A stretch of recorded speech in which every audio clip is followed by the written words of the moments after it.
Hello, Hello, everyone. everyone. Welcome, welcome. Good morning, good morning. How are we doing this morning? How are we living? Wait, Yeah. why? What? What's wrong, Rat? Tell me what's wrong. No, I'm not alone. I have my very dear friend. Wait, Hi. wouldn't it be a surprise if you didn't realize I was here? If you didn't, you're like, what? Like, even though that you have the OBS, but still somehow, yeah, that would be. Sometimes I have weird thoughts. Like, that's all. That's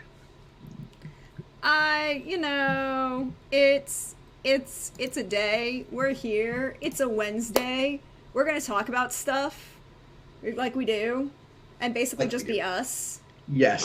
on stream, and with limited filters. Yes. Chat, how are you all doing this morning?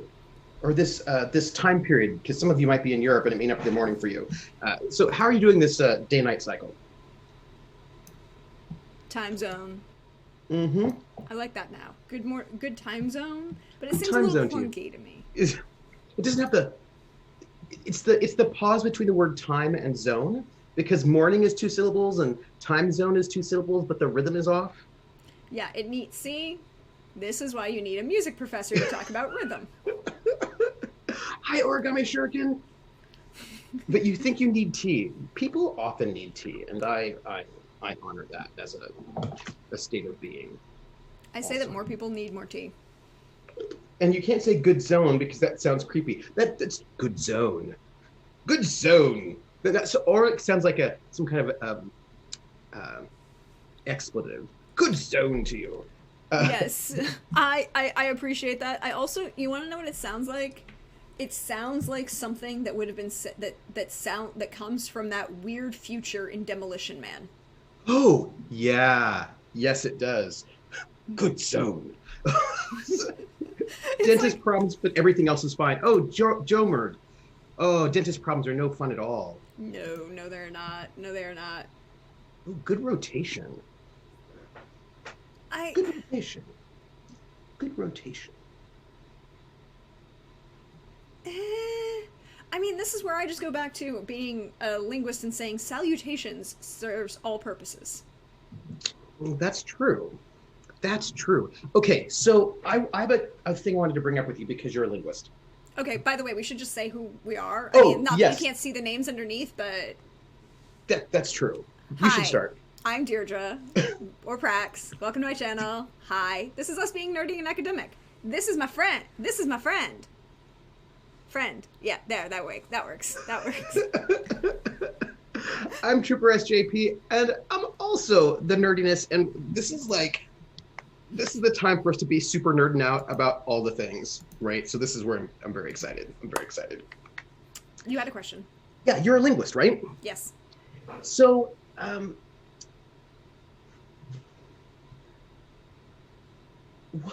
what's the theory? Right, the theory about like the we were like they're talking about the we were talking about the like the Inuit have like 5,000 words for snow, but Sapir-Whorf like hypothesis. thank you. Um, For those of you who don't know, it's spelled SAPIR-WORF hypothesis. If I misspelled Worf's name, there's an H in there somewhere, and I'm not 100% sure. But that will get you close enough to looking it up. But yes, Sapir-Whorf hypothesis. Sorry. and is Worf the Klingon? But the No. question, no, are you sure? Yes. Maybe. So I was wondering about because I was thinking about when you one of the things I thought was really I taught English as a second language when I lived in Germany, and one of the things I thought was always really interesting about learning another language is when they have words we don't have and vice versa.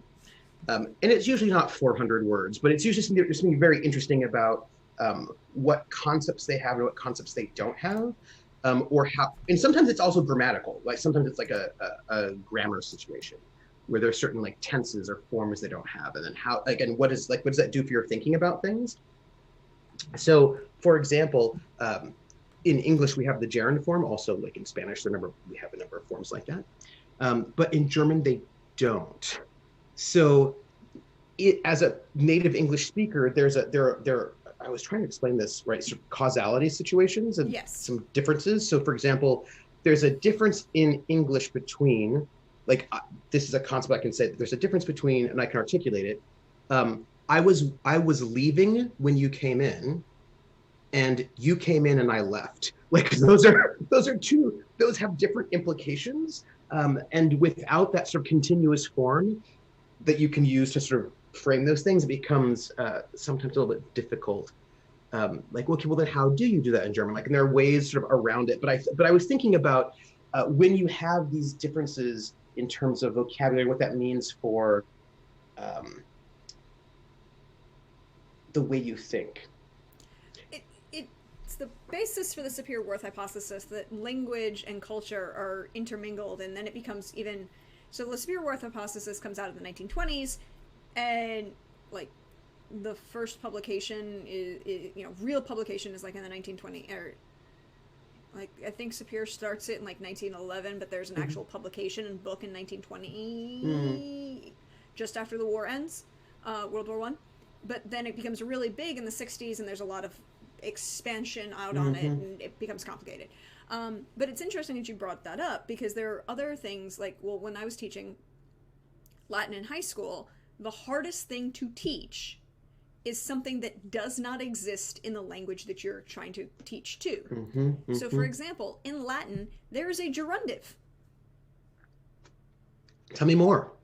It doesn't exist in English. What does it do? What's it for? It's an adjective verb. It's an adjectival form of the gerund. And like walkingly? Not really. I need to pull up. Usually used to express obligation or purpose. It is frequently, and so it's one of those, like, it's a possibly best translated as a future passive participle, or functions as a future passive participle. Could you make a sentence in English with a sort of like a made up word that would do it? Like a Well, no, because it has to be a phrase. It would be something like the translation is usually going to be something like but here's the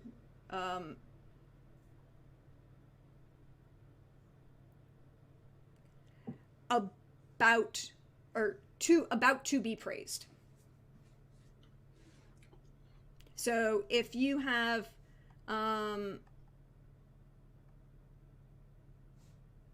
if you have a sentence, yours usually will be an infinitive that comes after it, but that's if you see it with an infinitive that comes after it, then it's being used as an indirect statement, and it's or it's being used of obligation, but it's like it's a we frequently call it the passive periphrastic.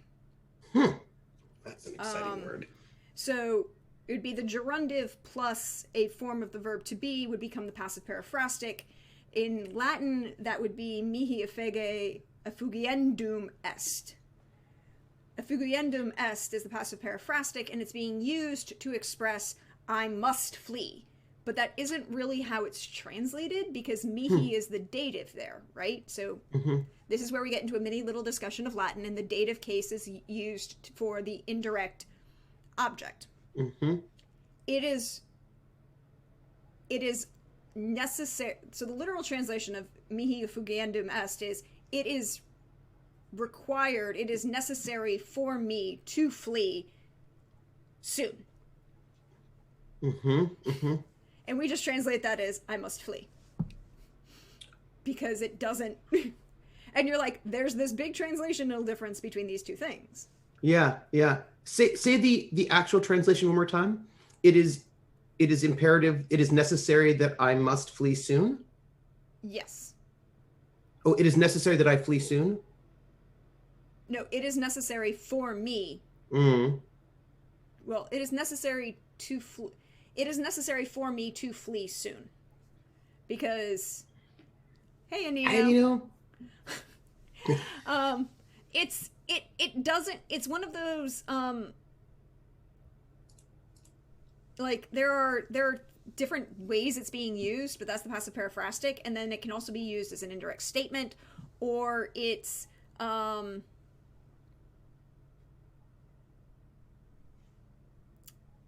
can be used to express obligation, purpose, any of these things that gets really complicated. And I would have to spend an extensive amount of time explaining case differential and how different cases are functioning as different things and why that changes what the verbal participle is doing. And that's basically what a gerundive is. It's a participle. So here's what I want to ask you. Yes. And I don't know if you could explain it, but I'm interested. Mm-hmm. What is lost? Because I'm interested in what is lost in translation, right? Yes. What is lost by translating the phrase as I must flee versus it is necessary for me to flee soon? Because I imagine there must be a way to say I must flee in Latin as well. Mm-hmm. Right? So those are different sentences in Latin. Yes. If we just make them the same sentence in English, clearly we're losing something, right? There's something in there that is lost. Usually, if I would say I must flee, mm-hmm. the difference would be in time, right? It's tense. I must flee in English is present tense. Yes. The gerundive is future. Mm-hmm. Well, future-ish. Basically, the passive periphrastic is technically a future passive participle, right? Mm-hmm. So you're giving a time differential between the two. There's and this is where tenses get complicated. Everyone knows you have present, past, and future, right? Those are your basic tenses in English. But the more specific tenses are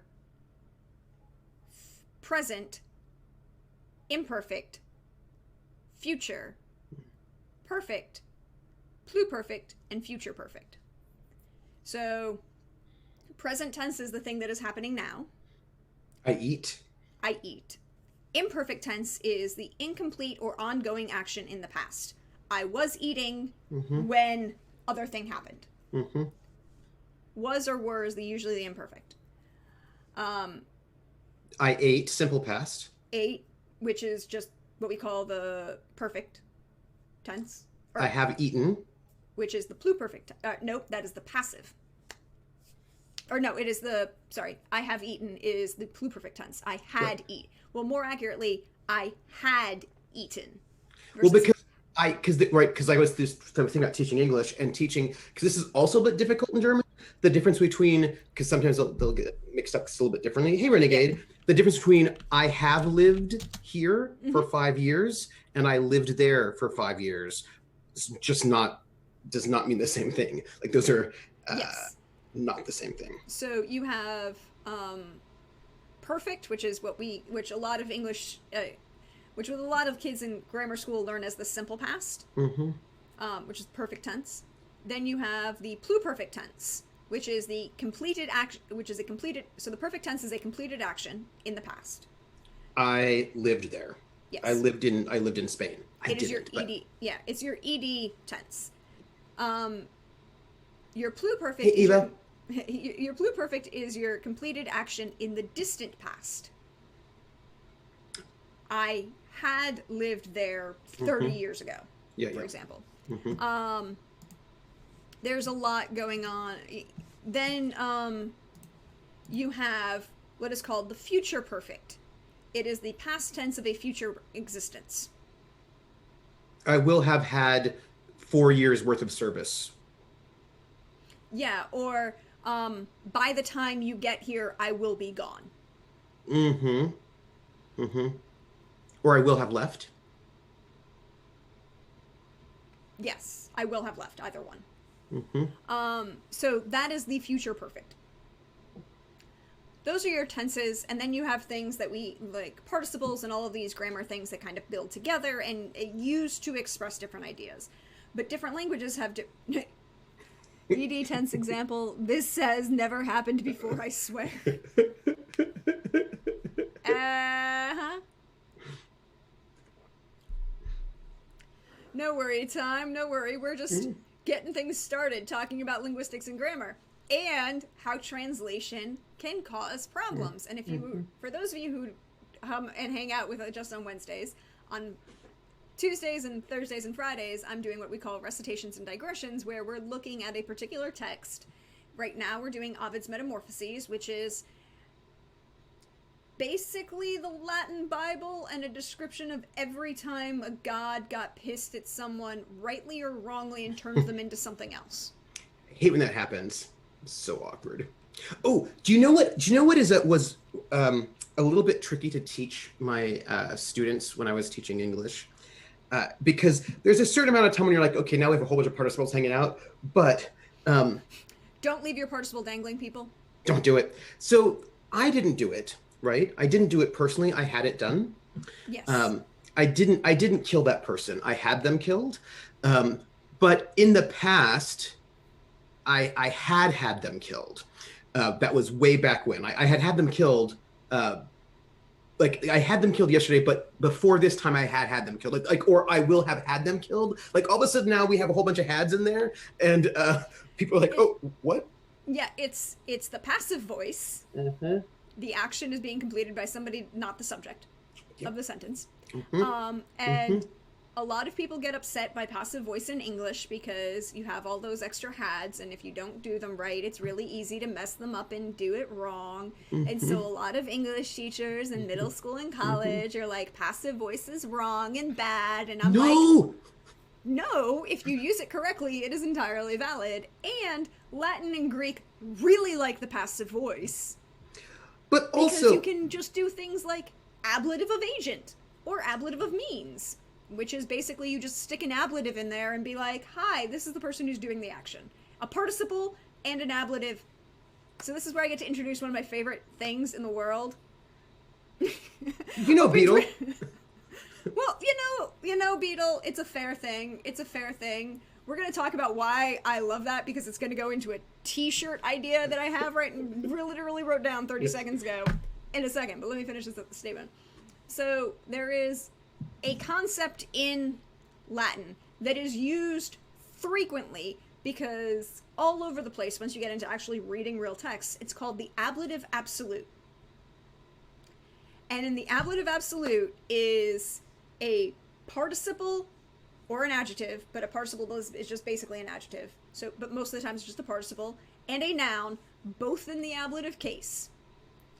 And its literal translation, so you have, if it's a perfect passive participle, it's with blank having been blanked, right? Mm-hmm. So, with the job, with the army having been defeated. Yes. Uh-huh. Mm-hmm. So it gives you temporal information, it gives you causal information, it can give you... So basically you can translate those two words, which is, that two-word phrase, as when, since, because, or although. Any of those subordinate clauses that we use in English all the time, right? And the Romans just did it with 2 words. So it's all over the place. I was thinking, one of the things I was thinking about when it comes to sort of this is how, oh no, I had a, wait. No, I wanted to go to a different thing, but I had a thought, but I'm going to go. So here's the thing, this like sort of linguistic thing that where it sort of runs into sort of my work. And that is, there are a number of these sort of, like Foucault did it, a couple of these sort of like new kind of postmodern theorists, right? Yeah. But I think sort of based a little bit off of like Levi-Strauss and some other folks, but the idea that, and like Judith Butler does this, like if you don't have the word for it, then the thing doesn't really exist. That's superior wharf hypothesis. Yeah.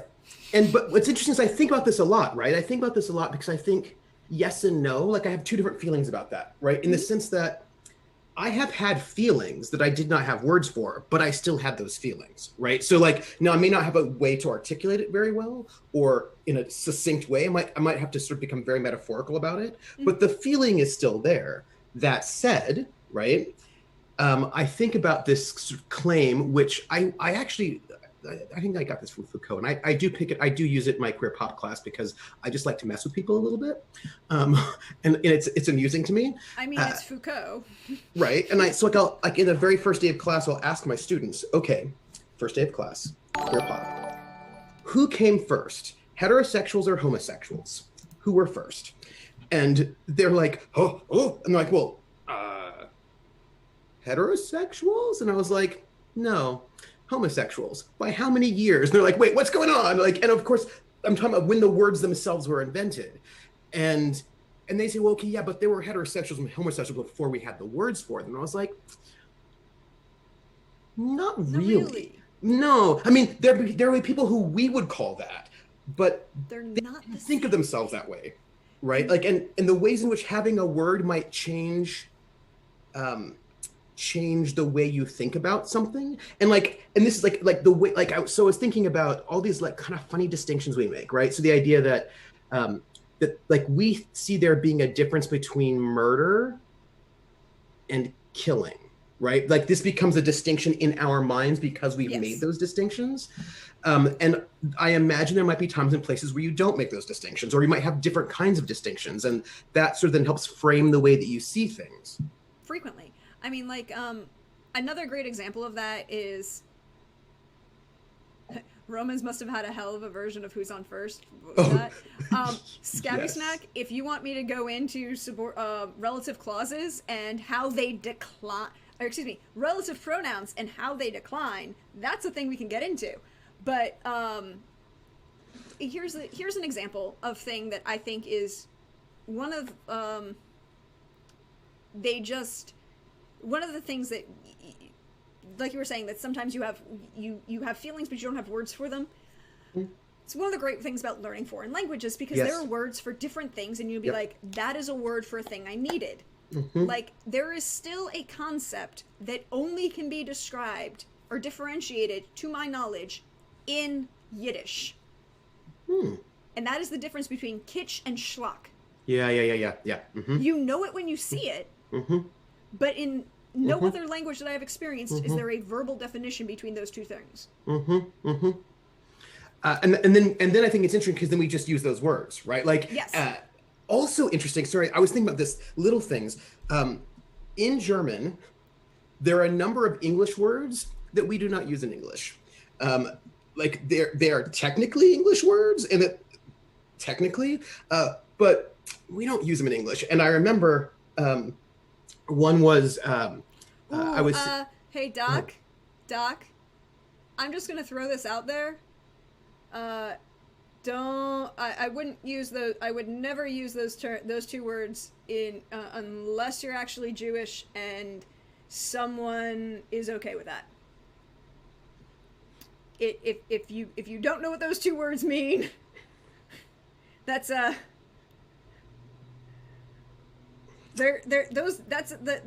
difference between those are, well, the difference between those two terms is just gender. And specifically referring to a Jewish person, and I would not. Oh, Laverne and Shirley. Okay. I'm going to have to use this term, and I feel so bad. And this is me knowingly cursing on stream, guys. Okay, this is me knowingly cursing on stream. The reason that the title of the movie is Dinner with Schmucks is because it can get around censors, and they can put in a term up that's literally a derogatory term for Gentiles. But people don't know. But they can't make the title of the movie Dinner with Dickheads. Yeah, that's right. I mean, sorry, I had to have maybe a moment an art of, like, film? Huh? Maybe an art film can get away with it. But I don't even think they could. I mean, no, like, you're probably right. And dickhead isn't the actual translation as best you can, but but schlemiel and schlemazel are not are terms that my Jewish friends would be real kind of awkward about. But there are a lot of, you were saying, terms in English that we don't use. So I was talking to friends of mine. They're like, "Oh yeah, I was jobbing a couple of years ago," and I was like,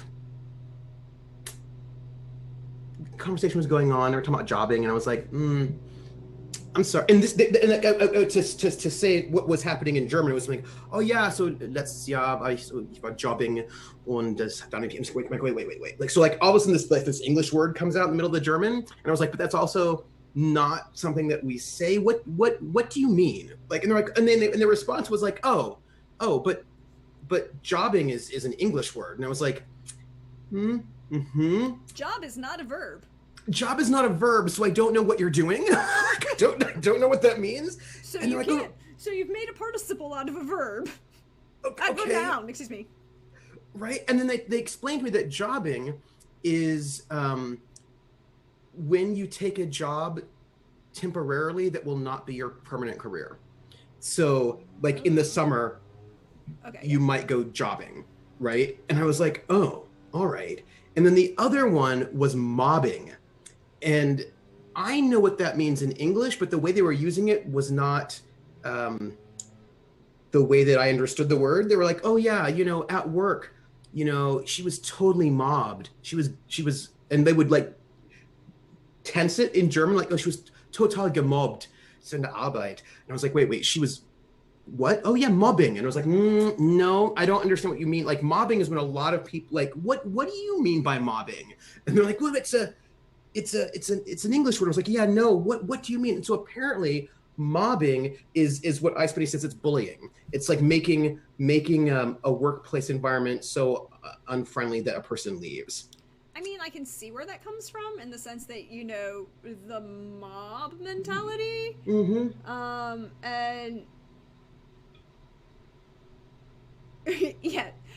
Okay, Beetle wins. Yeah, that's fair. It's and like, okay, it's even worse in my house. So like Beetleman's is talking about like being there when someone's like Welsh, random English, Welsh. Yeah. So like in my family, my mother and I and my sister all grew up bilingual in between Sicilian and English, which is good. But that means that there are words that I never really learned in English, like because you would be in the kitchen and be like, hand me the sculabast. And that would be a term. And so I would turn to somebody and say, in like when I was in college or when my roommate and I were living in the apartment, when I was first out of college, and it'd be like, hey, just hand me the sculabast. And my friend looked at me and goes, what? And I mean, the sculabast and the thing with the and she goes, you mean the colander? I'm like, I guess, is that the thing you use to drain the pasta? Because that's what I need. But you do this, and it got really awkward in my house because my mom and I both took French and got really into studying French, so my mother was helping me practice my French. So now in the kitchen it's English, French, and Sicilian as a kind of hodgepodge pidgin language, and my dad's down the hall going, pick a language, just pick one. I love my dad, but languages were not his thing. Yeah, it's interesting to me to sort of to think about, like my dad is no longer alive, but he was fluent in Sicilian. Yeah. But he was always embarrassed to speak it with Italians because he didn't speak English until he was like 5 or 6 years old. He's second generation Italian American, but his grandparents, who were from Sicily and Calabria, didn't really speak. I mean, they could speak English, but they just kind of didn't speak English. Yeah, because you didn't need to. You were in the community. Yes. Everybody you knew, like my nonna. Yeah, right. And so, right, but as was the case with people who were not WASPs for a long time in this country, it was a multi-generational household. So his parents were off working in the factories, and he was being watched by his grandparents, and they only spoke Italian to him. So he only spoke Italian at all until he hit like 5 or 6 when he went to school and then was speaking English. But so he learned how to speak Sicilian from them. But of course, the thing is, he learned how to speak Sicilian from his grandparents. My dad was born, in the 40s, probably? His grandparents came over at the turn of the century. So he spoke turn of the century Sicilian dialect.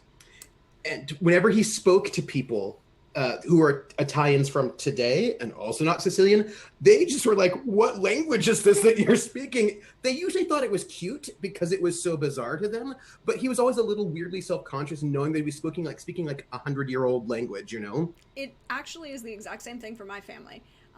My great-grandparents came, and my great-grandmother, so my great-grandfather came, and he and his brothers worked on the railroad in New York for an extended period of time. Then they went back to Sicily and got married, and my great-grandmother came here. we're Lamadas and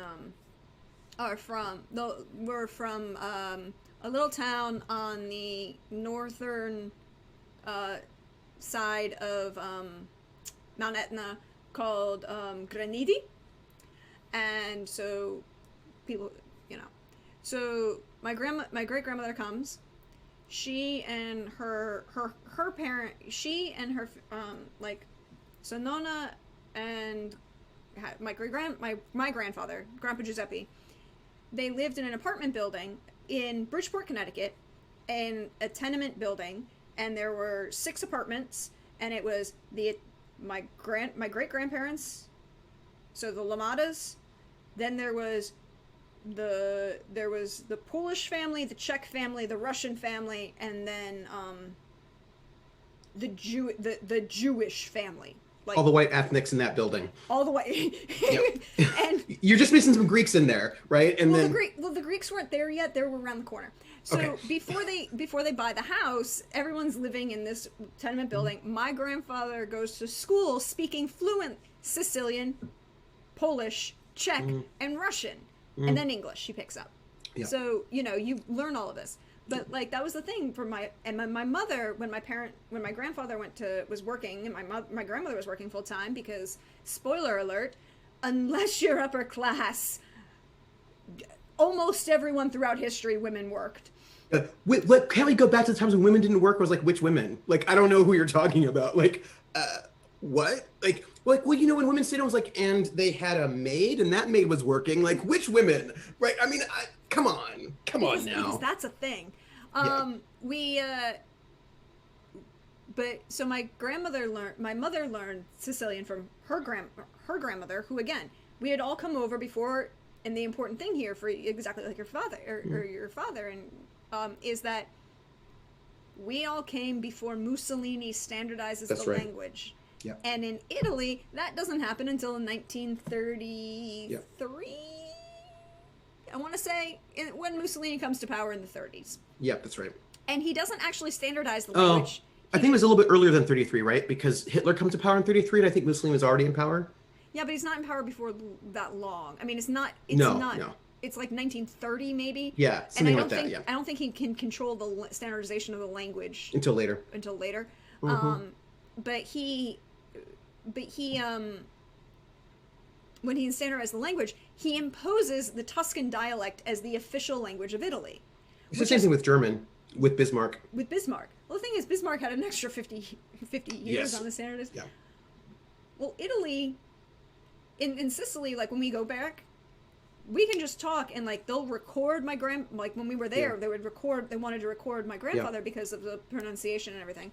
But also, when I go to, and exactly what your father said, like when I would go to Italy, I would open my mouth, and if I'm not in Sicily, the first words out of everybody's mouth is "Tu siciliana," "Si," "Tu americana," "Si," and you just see the like little whirls going in the back of their head.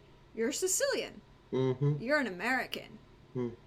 You're a woman traveling mostly alone.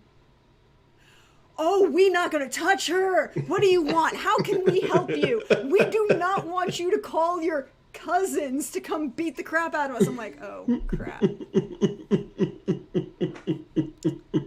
Yeah. Apparently, I was reading this. It was very interesting that apparently a bunch of Italian linguists are now coming to the States to find all those great grandparents before they die, to record, because they realize that Italian Americans actually have some really important linguistic ties to older Sicilian language that are being lost, and so like, oh no, we need to find these folks real quick and record them, because they're really important linguistic things that we can find. Which, by the way, this is a really small little thing.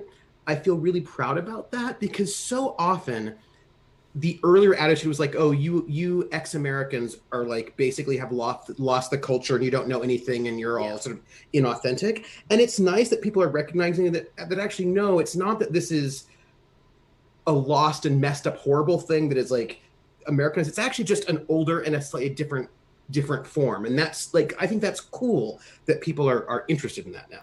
I wonder if any of those. I'll have to look into that because I hadn't seen any of that. But I would have to wonder if I'll actually have to look into who's doing what about that and see if I can contact a couple of them. Because one of the things that we have that we were very lucky because we're nerds. It's fine. That particularly in my family is that one of the first big purchases my great grandfather's brother, so not my great grandfather, but his brother Gaetano. I think no, we have it, so it had to have been his father. So my grandpa Giuseppe's father, they bought when it came out. The first big purchase for the household is a Victrola. Oh. That we keep, and people are like, "What is that?" For those of you who don't know, a Victor Victrola, an RCA Victor Victrola is the first attempt by RCA Victor to create a combination record player and stereo system. Whoa. And it's a beautiful piece of furniture as well. And ours actually works if we fix the crank and get a new needle. But what we also have is, oh, hi, Bill. We're talking languages. You'll love it. It's fine. We're great. Hey, Trooper. Bill's a member of the family. He's another Sicilian. It's true. Hey, Bill.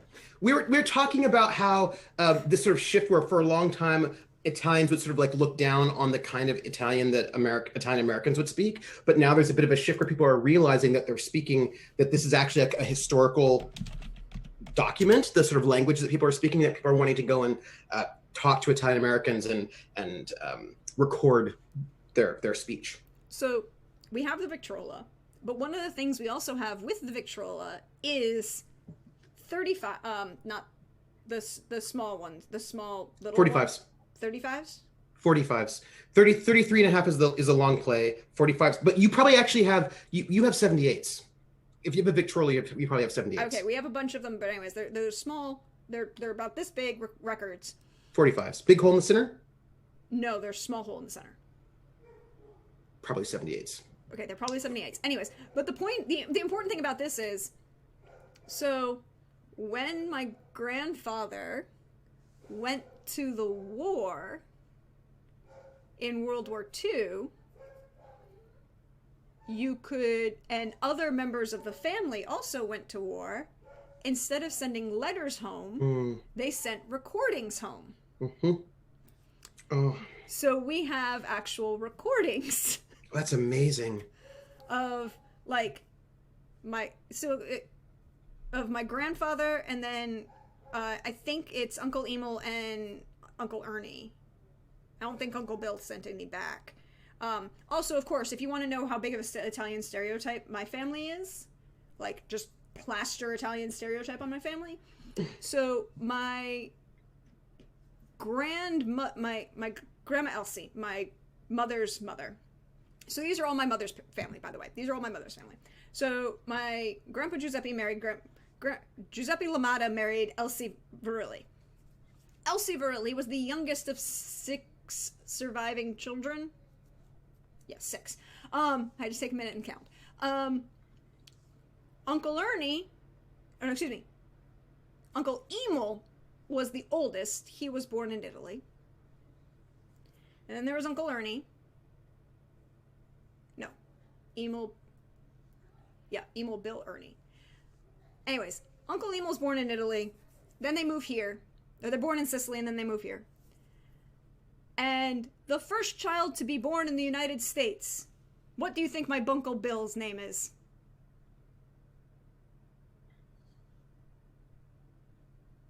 Willie? No, his name is actually Amerigo. Oh, nice. Yep. Amerigo. That's his name, because he's the first child born in the United States. Amerigo. Yep. Okay, so they're living in Bridgeport. They're living in an Italian community. My great grandparents never learned.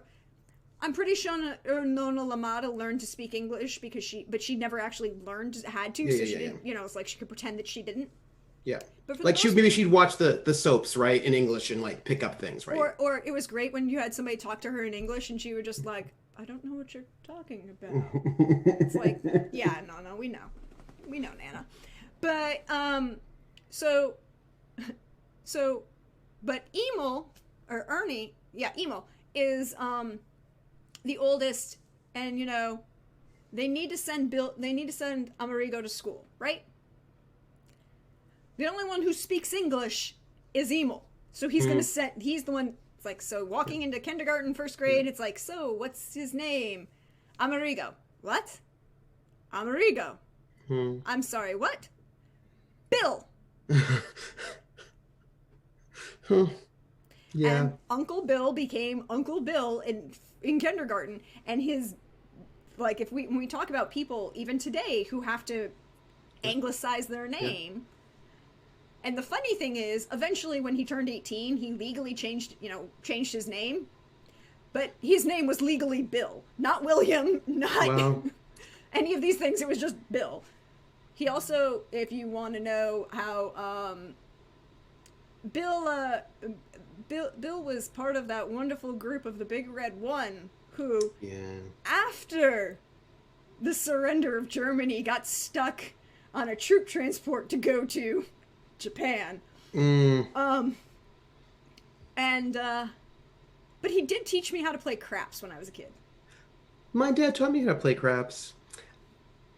Although, you know what's weird? Sorry, this is a weird craps thing. I want to know if the same for you. Like, so my dad taught me how to play craps and also poker. And blackjack, Yeah, right. And like a bunch of different kinds of pokers. Interesting note, side digression for a moment. Texas Hold'em was not popular back in the day. No, it was always 5-card draw or 5-card stud. Yeah, 5-card draw or stud. Maybe you could do a 7-card draw or stud. Sometimes like 3-card Monty. There was a couple different things, but it wasn't Texas Hold'em. And all of a sudden, like, everybody only does Texas Hold'em. I was like, well, what? Yeah, Spit in the Ocean. Like, was like, what happened there? Like, it was like, I think it must be because of maybe it looks good to being televised. But rummy. Yeah, rummy. Gin. No, gin. You want to know who made bank, and like I the game that I learned to play with my grandparents, and then would go and like realize how aggressive could get in like mixed circles. Pinochle. Oh yeah. Like, you do not want to get between some of those ladies and their pinochle. Ooh, Scabby Neck says, my great aunt didn't know her given name until she went on a cruise to the Bahamas in her 70s and had it tracked on her birth certificate. It's interesting how sometimes you get your birth certificate and all of a sudden there are things on there you did not realize. Like, there are some things I did not realize on my birth certificate, and I was like, oh, this is not my last name? Interesting. I grew up with my mother's maiden name as my last name, which is cool. But then I looked at my birth certificate when I joined the Army, and it turns out that is not my birth certificate, and I was like, oh, awkward. My birth certificate is about this big. It's much smaller than everyone else's because I was born on a United States military base. So I was on a cruise recently, and by recently I don't mean that recent, and they had craps there, and I was like, oh, let me go look at it. And craps that you play in a casino does not seem to be the same craps that I was taught at all. And I think that seems kind of like they're similar, but there's a lot of other stuff going on that I was like, this must be a kind of a adaptation for casino life in some way. I think so, because I looked this up once, because this was the thing that Uncle Bill learned to play blackjack and craps, and those were his games. And he learned to play those on a troop transport to going across to Japan. And luckily he didn't then have to, Yeah. But when he came back, he worked in he was a factory employee, and he was, whatever, but he would go once a month he'd take the bus once a month to Atlantic City after his wife died, and he would gamble blackjack and craps. And Uncle Bill, when I say Uncle Bill taught me how to play, he taught me how to play. He would make his rent money plus, his mortgage payment plus, extra playing gambling. And he said one of the things is that he noticed a change in about the 1970s or 80s when they started becoming more and more concerned about cheating in the casino. Well, and like mechanical cheating, not just. And so they changed, they changed different little bits of rules to do that. Now, I couldn't tell you what the actual rule changes were without doing some actual research into why, but he's the one who was like, no, I noticed. I had to change up my skill set, and I was like, okay. But you also can notice if you watch Guys and Dolls. Yeah. Which good Musical. movie. A good. I like it for its use of vernacular, particularly New York Italian vernacular, to express ideas, because these are people who are actually talking like that. Yeah. And yes, now I sound like Trins, and if Renegade's here, he's gonna laugh because Trins is Trins. For those of you who don't know, I play in a Cyberpunk Red game on Fridays on Wandering DM, and Harry the Horse. Now I have the song stuck in my head. Shit. I don't feel bad about that. I feel good about it. And for the Nino's in that game, Yeah. for Cyberpunk Red, and I created a character who is by far my most different character I've ever played, and I love her. She is a techie, which is the class in Cyberpunk, mechanic, who is a combination of Kaylee from Firefly and Mona Lisa Vito from My Cousin Vinny. Yeah. You know, just like bubbly and happy and knows cause inside and out, and is from Brooklyn. You know? Yeah. Just a guy from Brooklyn. Just a kid from Brooklyn. But lives in, you know, Night City in the West Coast. Speaking of like holdover languages, I think another one that I think is really fascinating is the Amish in the U.S. And their German is not the same. No, they came over like what in the 1700s? So like their German's a couple hundred years old. And I think that's really interesting, right? Like, I mean, like, I think that's like, because there was like, so people like, some people who don't understand German, like, oh, they speak Dutch. And I was like, no, they don't. They're like, but they're called the Pennsylvania Dutch. I was like, that's Deutsch. Like, it's actually, it's German. It's like a really, really old German. And I think that's really interesting that we have this group of people, this like community whose German is really old, right? And they have sort of continued speaking that language for a while. And that's interesting as well. See, now, Billy pointed out a comment that you and him were talking about how goblins in WoW all have Brooklyn accents. Also, I want to point out from what I have seen of WoW, they all have bad Brooklyn accents. Yes, that is correct. Yeah, 1693 is when the schism happened. So like their German is from like the end of the 17th century. Yeah, that makes sense. Yeah. So 17th century German, which is vastly before the unification. Yes. And where are they from? It looks like they're Swiss German Anabaptists. So it's like a Swiss German, a Swiss Alsatian. So they're southern. So they're definitely southern German. Yeah. Yeah. All before Germany was a country. So like that's like there's a thing, right? But Bill's statement. So I have interesting opinions about the because we talked about this before, and we've been talking about this for a while now. That in TV you can find it, but in film, it is really almost impossible to find an Italian American character who is not a mobster or not connected to the mob in some way. My Cousin Vinny does it, but it's a real fine line because the impression there is that Vinny is already connected and mobbed up, but they just don't talk about it. I think Fatso by Dom DeLuise, that comedy is one I can think of, one. And then Moonstruck, one, right? Like I can think of maybe 2 or 3 films. Yeah. Actually we had some last time. Rocky, right, would be one. But yeah, I mean Rocky. There's the impression that other people in the world, in the meatpacking in the meatpacking plant are connected, and he's trying to avoid it. Yeah, that's true.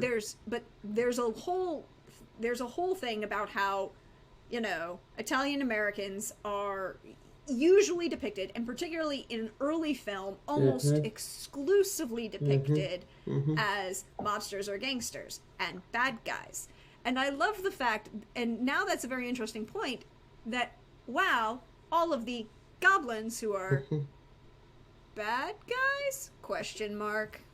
Depending on what side you're fighting for, are Brooklyn Italians. And kind of mobby. And the goblins are kind of mobby, right? Like they're like they're kind of, they're, okay, I will tell you, the goblins, if we want to talk about like WoW being a little bit sketch, the goblins are simultaneously Italian mob stereotypes and also Jewish like merchant stereotypes somehow merged into some kind of weird Brooklyn weirdness. It's like I was like, what are you doing? Okay, so basically they're everybody who's coming out of Francis Xavier High School. Yes, yes. And for those of you who don't know, Francis Xavier High School in Brooklyn. Am I right on the school? No, I'm wrong on the school. There's a particular high school in Brooklyn that, for an extended period of time, we're sending some of the highest class musicians, but half of it was are very Jewish and half of it are very Sicilian. Yep. If you want to know who we're talking about, people like Neil Diamond, Barbara Streisand. Yes. Yep. One of my colleagues went to that high school. Yeah, but like, it's like there are a group of people that are coming out of this high school who are going to Juilliard level of musicians. Yeah, it's Francis Xavier, right? Yeah. Francis Xavier. It is, of course, a Catholic high school, Jewish high school. Yeah, and Nightmarious Stream says, I was going to say as a Jewish person, goblins would kind of sat with me the wrong way. Yeah, and those goblins in WoW are clearly mashing up both of those stereotypes because they are somewhere a little bit weirdly, they're both. Like, they're like this anti-Italian, anti-Semitic stereotype, and then like you've got the trolls who are all Jamaican, and you're like, I was like, oh, come on, WoW, what are you doing? Like, this is not good. I mean, you can have, and that's the thing is like, you can have media and try and like showcase a different existence in groups of people and all of those things. Pandaren. And try and have a wideness, but you need to be equal opportunity in your wideness, and I don't see that a lot. Yeah, but also, what are you doing? Like, okay, so I'm gonna take a little Star Wars thing, if you don't mind me saying. Oh, go right ahead. So, the original trilogy, which is separate and perfect in its own. Right? Like, it has problems. It has problems. Right? It has problems, and I will talk about those problems all day long. But the one thing I wanted to say about the original trilogy that I liked a lot, that I did not like in the prequel trilogy, like the prequel trilogy turned me off for a number of things, one of reasons, but one was very simple. In the original trilogy, the aliens spoke alien languages. And there was something about seeing a film as a small child, like I was a kid, right, when I saw it, to see these aliens speaking in their own language, not translated, like some things weren't translated, some things had subtitles, but knowing that these aliens had their own culture, their own language, and like other people knew how to speak their language and vice versa. But then in the prequel trilogy, they just spoke with racist accents in English. And I was like, this is, like, why is the Trade Federation speaking this way in a really bad racist Chinese accent? This is really bad, right? Like this, and like Gungans. Yeah, like it was bad, and I was like, why can't you just have them speak their own language? Do you know what I mean? Like I was very disappointed that they made that choice because it felt very like it didn't feel racist and gross when they were just speaking their own language. That they had their own language, like, and we're like, oh, okay. But then in the prequel trilogy, they just had them. Yeah, that was. I mean, for me, the original trilogy, like, there are problems with it. It's not perfect. I'm not ever going to say that it's perfect. However, I will say that I am not one that I have a VHS player for a reason, and I will never get rid of it because I have in the 90s when they re-released the original series with the half-hour interviews of George Lucas was the last time they released the original trilogy as it was originally filmed, and doesn't have any of the edits that George Lucas put out, and but so yes, there are problems with it. It's not perfect, but it is a much better trilogy and story and film than the prequels. And I have also problems with the 7, 8, 9, which are, oh, thank you, Bill, I appreciate you. Yeah, I actually liked 7, 8, 9 way more than I liked 1, 2, 3. I did. I liked them more than 1, 2, 3, but I also saw the problems with 7, 8, and 9. My biggest problem with 9 is it's very obvious when they went back from Rian Johnson to J.J. Abrams that J.J. Abrams didn't like where Rian Johnson left the story, and so he was like, I'm going to change these. And but I liked what Rian Johnson did. I liked what Rian Johnson did as well. I just, you felt the, if you were at all a literature person or a person who studies, you know, like progression, you saw where he's like, I'm going to retcon, I'm going to force these things to fix and fit the story that I wanted to tell. Also, the ending just got weird to me. Like, the ending got really weird. But I also used the series, and I got to do this because I'm a major nerd, I used the series to teach Roman history. Oh. Which part of Roman history are you doing? Are you doing Into the Republic? Yeah. Palpatine is. Julius Caesar. I would hope that Julius Caesar had better skin, but go on. I mean, not all the time. You do have to remember he was 60 and he did suffer from a couple diseases as a child. But the fixes were really ham-fisted, and spoiler alert if you haven't seen episode 9. I didn't like forcing Rey to be Palpatine's granddaughter, and I felt that was it sort of undercut some of the things that were happening in 8 that were really interesting. And I think that's, again, part of that. J.J. Abrams didn't like what Rian Johnson did, and therefore forced it. And I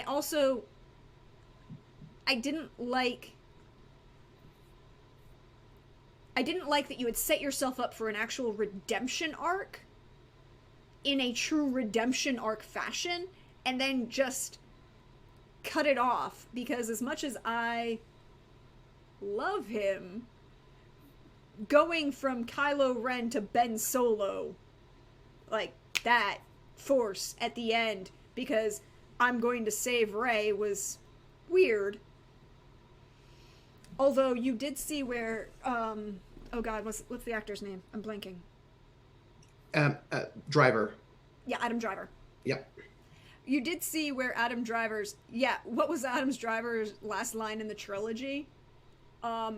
Are you gonna say line or just because the shoulder shrug proved that Ben Solo was indeed Han Solo's son. I really that will be going on another time, but it doesn't fit here, so I'm sitting on it. Let me know if anyone wants it. I mean, I have opinions about 8 as well. I also have opinions about 7. I honestly think that they would have been better served to take a bunch of the stories that they already had in the extended universe and just, you are playing kind of with the idea of Rey and Ben being the twins. You should have just gone with them being the twins. And going with that. I also, I don't know. I have opinions, but it really is, if you look at it, the story of the transition from Roman Republic to Roman Empire. And all of the problems that come with it. So, here's the thing. Generally speaking, I quite liked the new trilogy. Like, there are things, right, that I could, poke at here and there with all of them. But I also recognize there are things that I want that I feel like I wasn't going to get. But I also, let me see how I can phrase this. I understand that the things that I like are not mainstream, right? Like, I understand that there are things that I want and that I'm probably not going to get them in most mainstream films. And I kind of just accept that. And like, I know, like, if I don't get that thing there are certain things if I don't get, if I want, I'm like, yeah, I know I'm not going to get what I want. And some things I'm like, hold on. But for example, what I thought would have been more interesting was if Kylo Ren didn't die at the end of the film, because that would have been, because he's like, if you're going to do a redemption arc, right, it's much more interesting than if you don't die and have to deal with what that might mean. But I understand that they probably wanted a pretty bow at the end. I wanted a messy, not pretty bow, but I understand they're probably not going to give it to me. But at the same time, I think you could have had, and I think that's a thing that I wanted as well. I wanted Ben, you know, like you set up this redemption arc, and you're getting there, and you haven't completed the arc because the only person who knows that that Kylo Ren stopped being Kylo Ren and became Ben Solo is Rey. Yeah. And she says nothing. Yeah. So, and I just thought it would be more interesting for me, but I also understand maybe a lot of people wouldn't have liked that wouldn't have felt satisfying for them, but I would have liked it. But I also don't get what I like most of the time, so, you know, I've accepted that. I mean, like, we can accept that there are things that a lot of the population, that Hollywood thinks a lot of the population wouldn't like. But I think if we, sometimes, I think a lot of movies recently are showing that that's not true. If you are willing to take the chance on things. Especially TV actually is really showing you different things. And I was, so there was a discussion I was having maybe on my channel or somewhere, and it was about this film, or maybe it was on Twitter, The Chocolate War. And it's a YA book. They weren't using the term YA at the time, but it's a YA book from, I suppose, the 80s or late 70s by Robert Cormier called The Chocolate War. And they made a film out of it in like 80 something or other. And I read the book and it made me cry. It was like very impactful for me. It's a kind of like, I suppose you might call it a boy sort of YA novel in that it's set in a boys' Catholic school. I loved it anyway. And it's about this, like, I loved it because it's about bullying, right? Like, this Catholic school, there's this kid who's like this freshman, he starts getting bullied by this like kind of gang that's in this school. And it's about this. And the ending is not a happy ending. The ending is not a happy ending. Like, the big mastermind bad guy who always wins still wins at the end. Like, it's like, you know what I mean? Like, and there's this, like, it's really set up for like the bad guy to maybe not win. Like, there's a whole change up where they're like, okay, yeah, but you did this thing, so you have to do this thing. It's like basically there's like this sort of gang that gives people pranks in this book. And so there's like the president of the gang, and there's like the taskmaster of the game. The taskmaster is that mastermind who's like the real villain. And they give this first year student a task, which is he has to not sell the chocolate bars that the Catholic school, the thing. And the check and balance is that the mastermind has to reach into this box that's full of marbles. It's like all black marbles and one white marble or something like that. And if he pulls out the white marble, then he must do the task, and that's the check and balance. And so the kid is told that he's not allowed to sort of sell the chocolates, and so he doesn't. And so everybody's like mean to him, and they're bullying him because he's not selling the chocolates. But then everybody's like, wait, why are we being forced to sell chocolates all this time? We don't want to. And so everybody stops selling the chocolates. The head of the Catholic school, the priest, is like, you need to get him to start selling the chocolates again. And so they all try to like force him to sell the chocolates. He refuses, and then it goes bad for him for the whole book. And at the very end, there's like this boxing match where the new task is that this kid is going to box against this sort of big bully, like this really big, huge guy in a boxing match, and the whole school's going to watch it. And the guy has to pull the marble out for the task. He pulls out the marble, and it's a black marble, so he's fine. And then they're like, wait, but there are two people in this boxing match. You have to pull out a second marble to see if you get it. He pulls out the second marble, and it's fine. And then the kid, our protagonist, gets terribly beaten up by the big bully, and the priest watches the whole thing. It's like this super bleak ending. And they make a movie about it, this movie. And in the end of the movie, the big mastermind pulls out the second marble. It's the white marble. So he's gotten to get the boxing match. He gets in the boxing match with the protagonist who beats him up and wins. And like, I was devastated that they gave us like the most Hollywood ending that like ruined everything. And I remember thinking, well, I suppose that's what people wanted. And I just looked, that movie was a box office flop. Maybe they should have just gone with the original ending, and maybe we would have liked it better. That's all. I mean, I think so too. I think a lot of things about what Hollywood thinks people want isn't actually true, but we ascribe that to based on what we get used to from Hollywood. I mean, like, Crazy Rich Asians has proved that two things. Number one, Asian people in film is a good thing. Just throwing that out there for you if you didn't know. And number two, rom-coms can still be a good thing.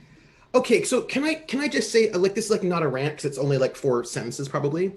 What gets me what gets me about Hollywood is they seem to forget that movies that aimed at women will make money. They're every single time they make some movie that's aimed at women, theoretically, and it makes huge amounts of money, and they're like, huh, weird. It was like, did you not realize that Titanic was the #1 box office film of like all time for a number of years? Like, you just keep forgetting that women watch movies. Weird. Like, maybe stop forgetting that. Like, come on. Like, Hi, we're 51% of the population.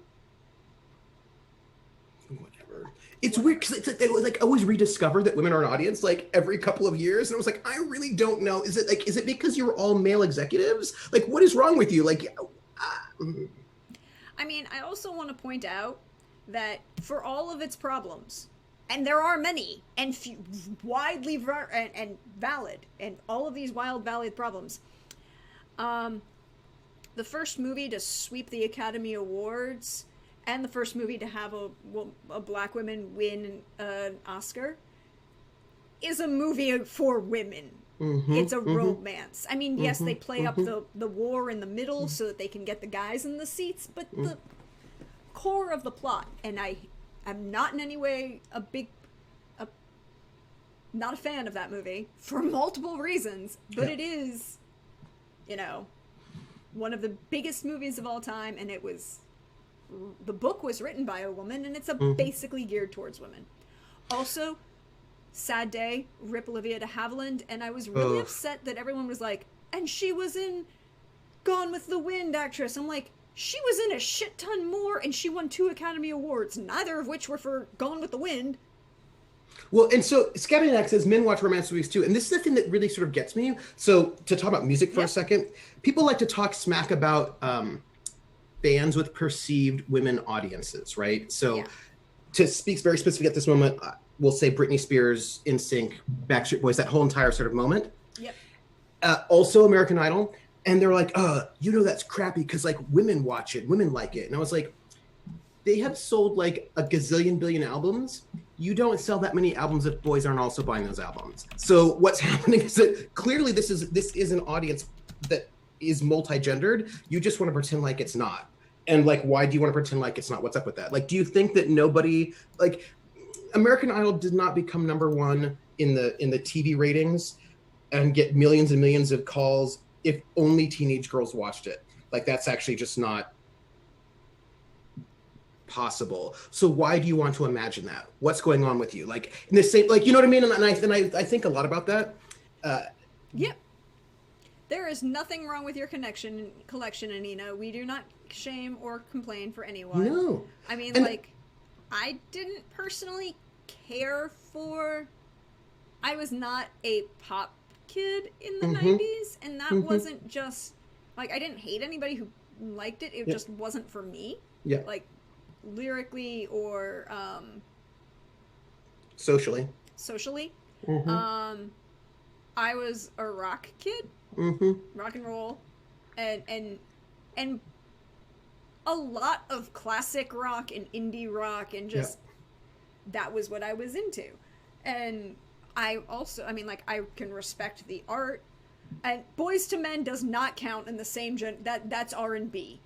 See, okay, by the way, I think that's really interesting. Like, I think it's really interesting that boy bands are almost always all white, and when you have bands of boys who are black, they're not called boy bands. And I think that K-pop has a lot of boy bands.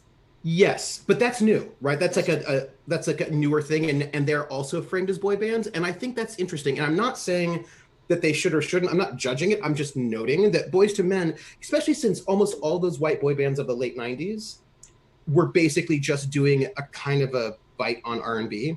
Like, I mean, that's what, like...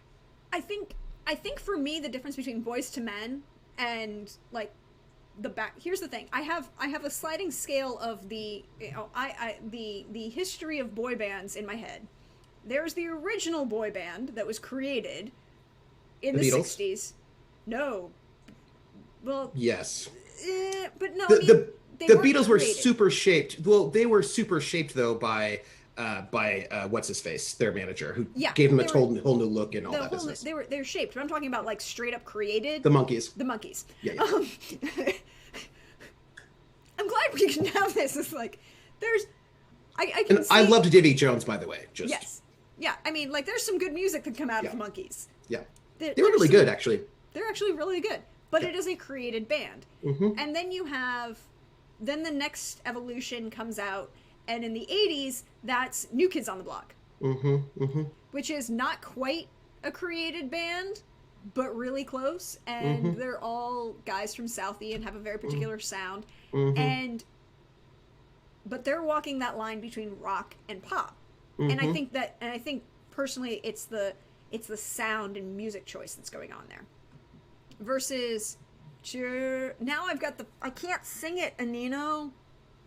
Cheer up, sleepy Jean. Oh, what can it mean? Yeah, we can't go any further than that because Capitol Records are evil. Oh, that's fair. Mm-hmm. Let's be honest. Take that, yeah. Mm-hmm. Take that. And you see that kind of evolution, and then you get to the 90s where they are straight up created bands like Backstreet Boys and NSYNC.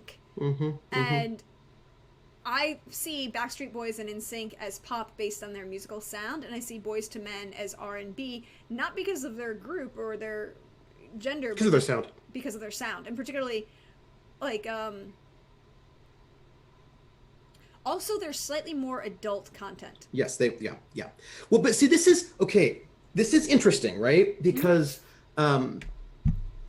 this is also the difference between rhythm and blues and rock and roll, right? In the sense that rhythm and blues, which is happening, let's say, in the 40s and into the 50s, is aimed at an older audience or a multi-generational audience. Yeah.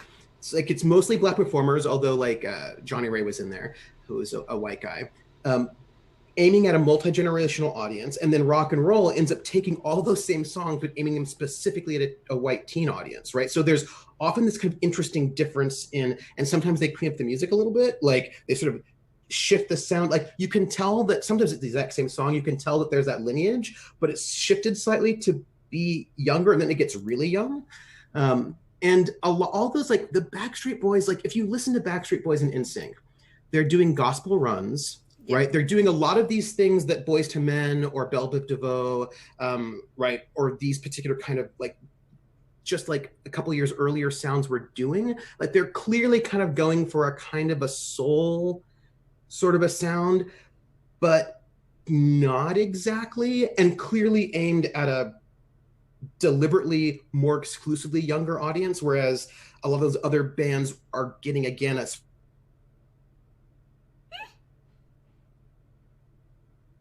ways in which that happens. I missed part of that. Oh, I think I cut. I was just saying that the ways in which that sort of, there's a particular shift that happens between going from a multi-generational sort of slightly more adult to making things more deliberately youth only. Yeah. But using a lot of the sort of sounds and templates of that sort of early moment.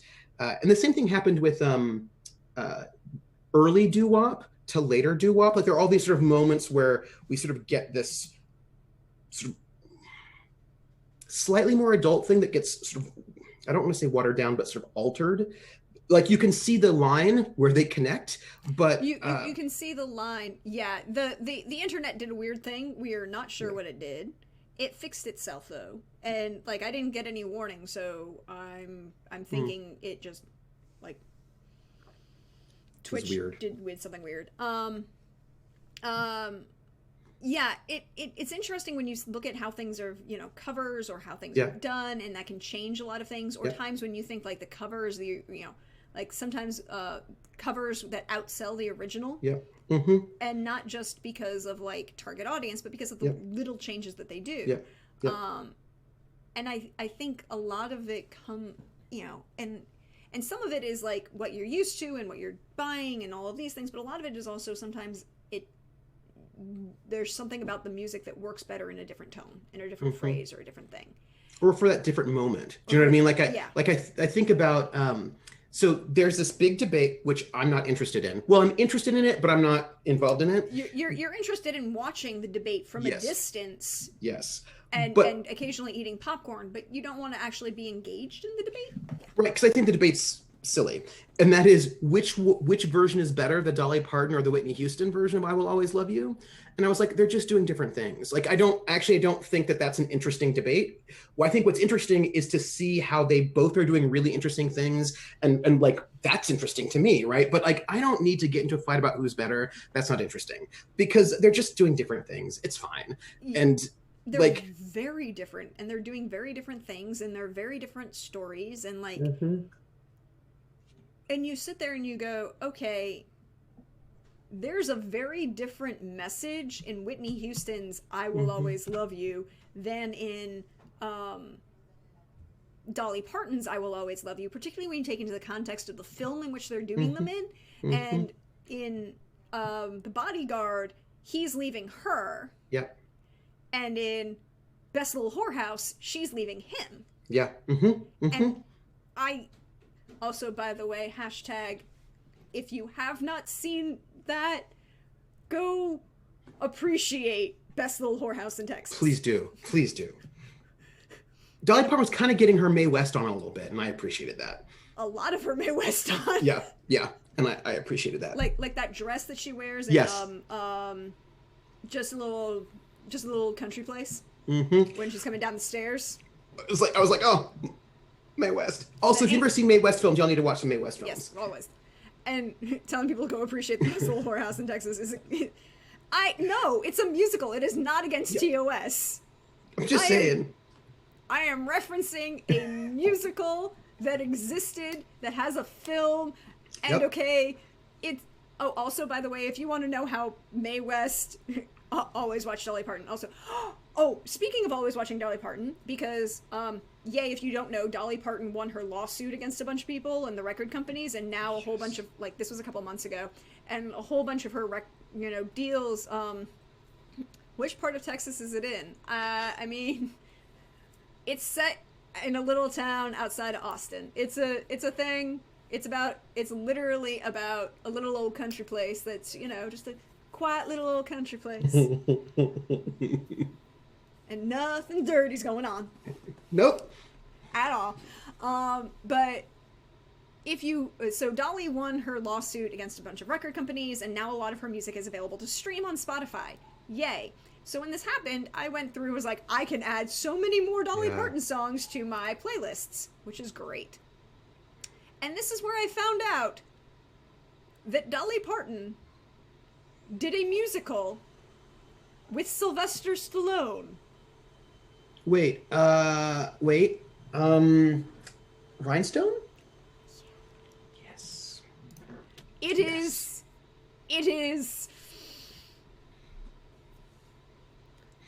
The entire soundtrack is on Spotify. I want you to know. You're like, I have to share this. Other people have to know this. And I want you to know that when people talk about, in musicals particularly, she sang him off the stage. Well, yeah. There is a duet between Dolly Parton and Sylvester Stallone. I'm so sad for him. It's like, oh Lord. It is. Audience, if you've not seen the movie 9 to 5 with Dolly Parton, Lily Tomlin, and Jane Fonda, you should see that movie. Also another movie where occasionally, I mean, there are times when you're like, oh, it's on YouTube. Oh, well then. Thank you, Beetle Wins. Yeah, I'm gonna just... no, I can't play it. I can't play it. Yes, no, but I can copy a link location right now. Yes, I can. It is what I can do. And it is a special... It's a special kind of... Oh. You know who can sing pretty well? Meryl Streep. Meryl Streep actually is pretty good. I mean, like, I was not a Mamma Mia person. I was not a big fan of Mamma... Yes. Oh, Joyful Noise of Dolly and Queen Latifah. Joyful Noise is great. You should watch that for many reasons.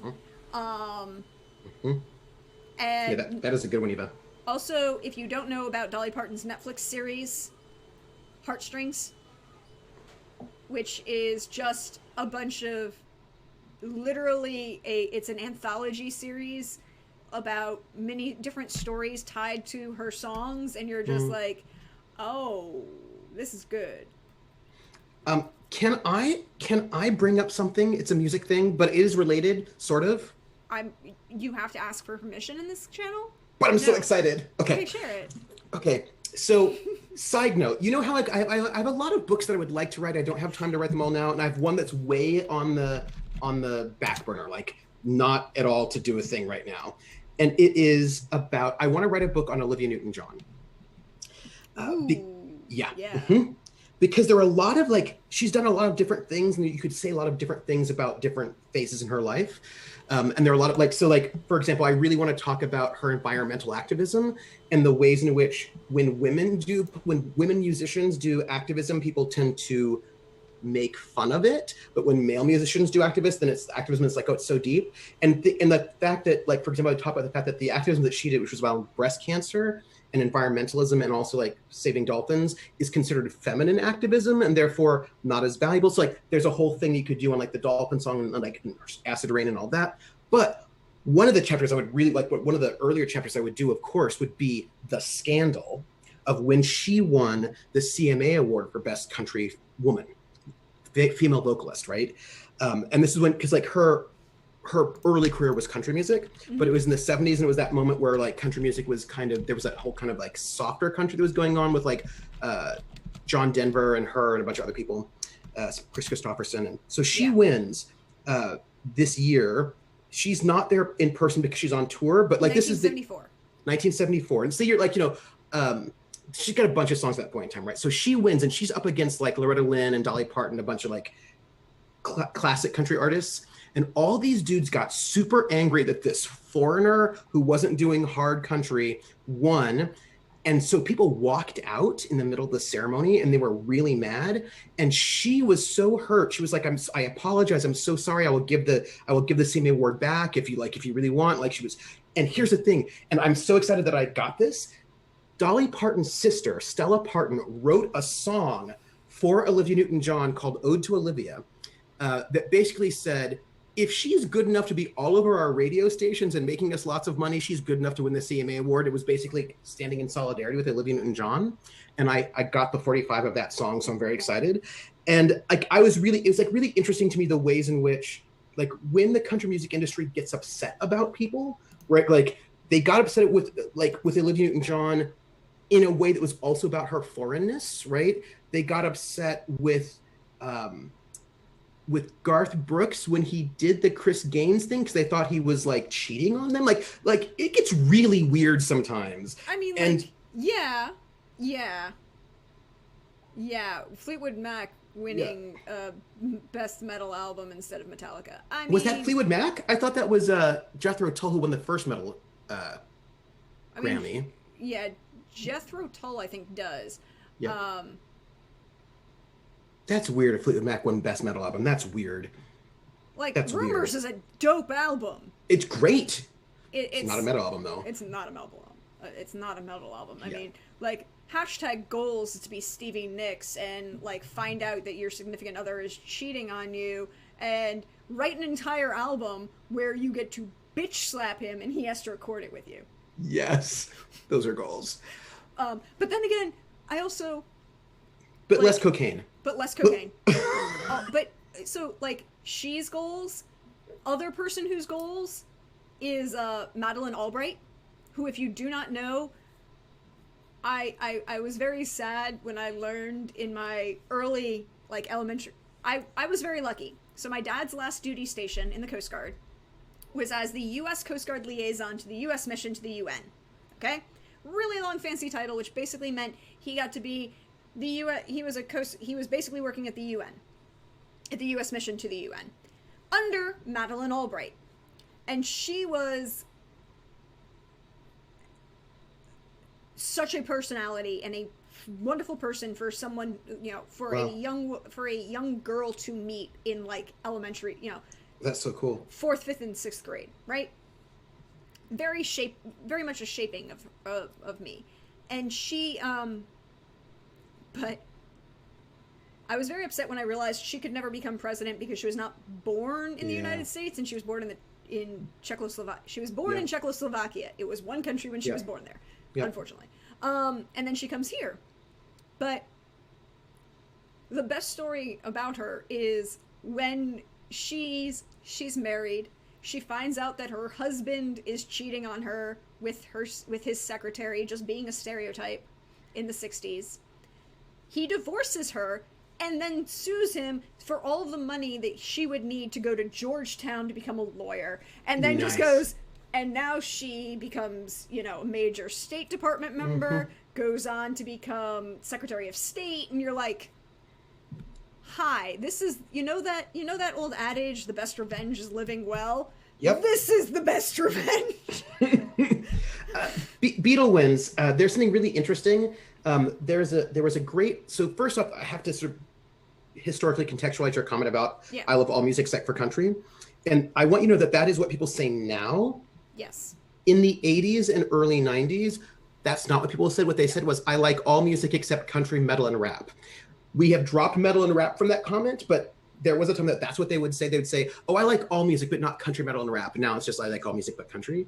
And what's interesting is that there's this really great article by Bethany Bryson, who's a sociologist who does music. And it's called, like, I like everything but heavy metal, musical exclusion and taste. And she's a sociologist. She's looking at people and this sort of thing that people said all the time, I like all music except heavy metal, rap, and country. All three of those musics are associated with working class people, especially at the time. Metal was like a working class, white, urban, predominantly but not exclusively. Rap, working class, black, urban, predominantly but not exclusively. Country, working class, white, rural, predominantly but not exclusively. And that these exclusions are targeting genres associated with working class people. And what she did was she did this sort of work in like a lot of field work, et cetera, about the ways in which when you say, I like all music except X or Y or Z, the X or Y or Z is often not exactly about the music, but about the people associated with that music and you not wanting to be associated with those people or the ideologies around those people. And so that becomes this, so when and I get this a lot because I teach, right? I get a lot of things like, oh yeah, people will say to me, my students, like, I like all music except for country. And I'm like, okay. So I just to clarify, you like all music except for country? And they're like, yes. And I was like, all right. When you say country, do you mean all country? Like, yeah, all country. It's like, okay. So do you mean like Gene Autry, the singing cowboy from the 1930s and 40s?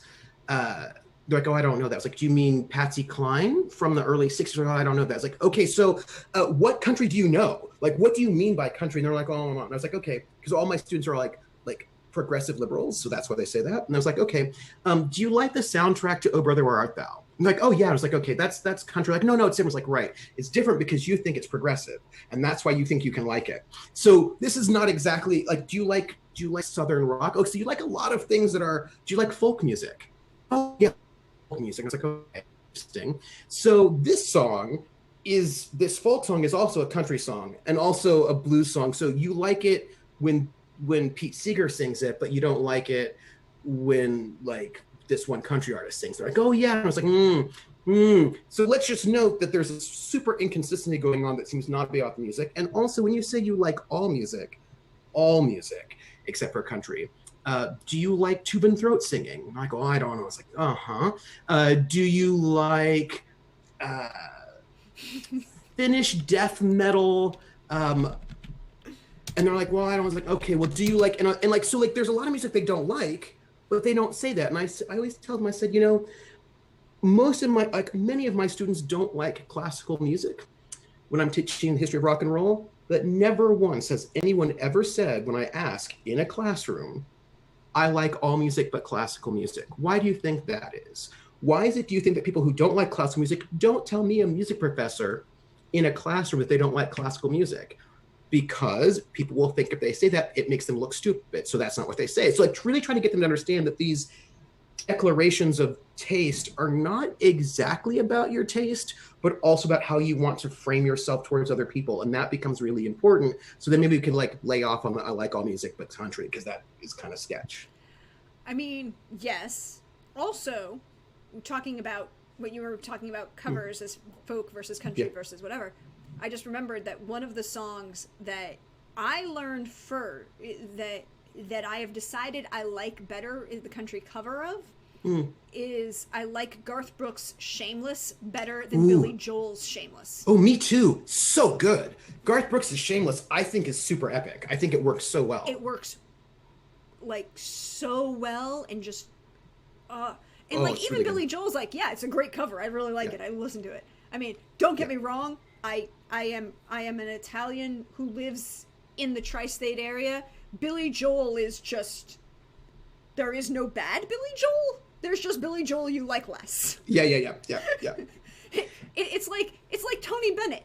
Yeah. There's no bad Tony Bennett. There's just Tony Bennett you like less. Yeah. Also, loving personally the Tony Bennett Lady Gaga album. Ooh, yeah.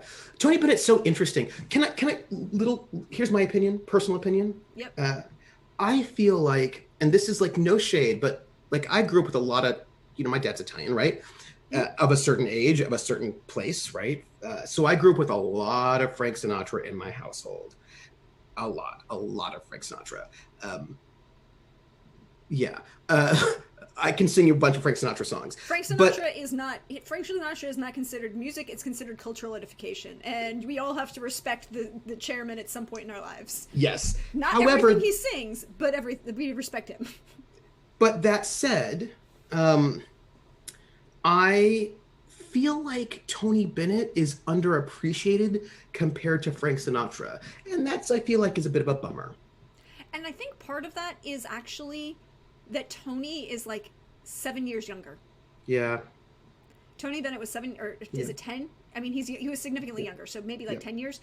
But so it's a little bit later than the rest of the Rat Pack, and he's still doing Rat Pack music as opposed to shifting like Frankie Valli does.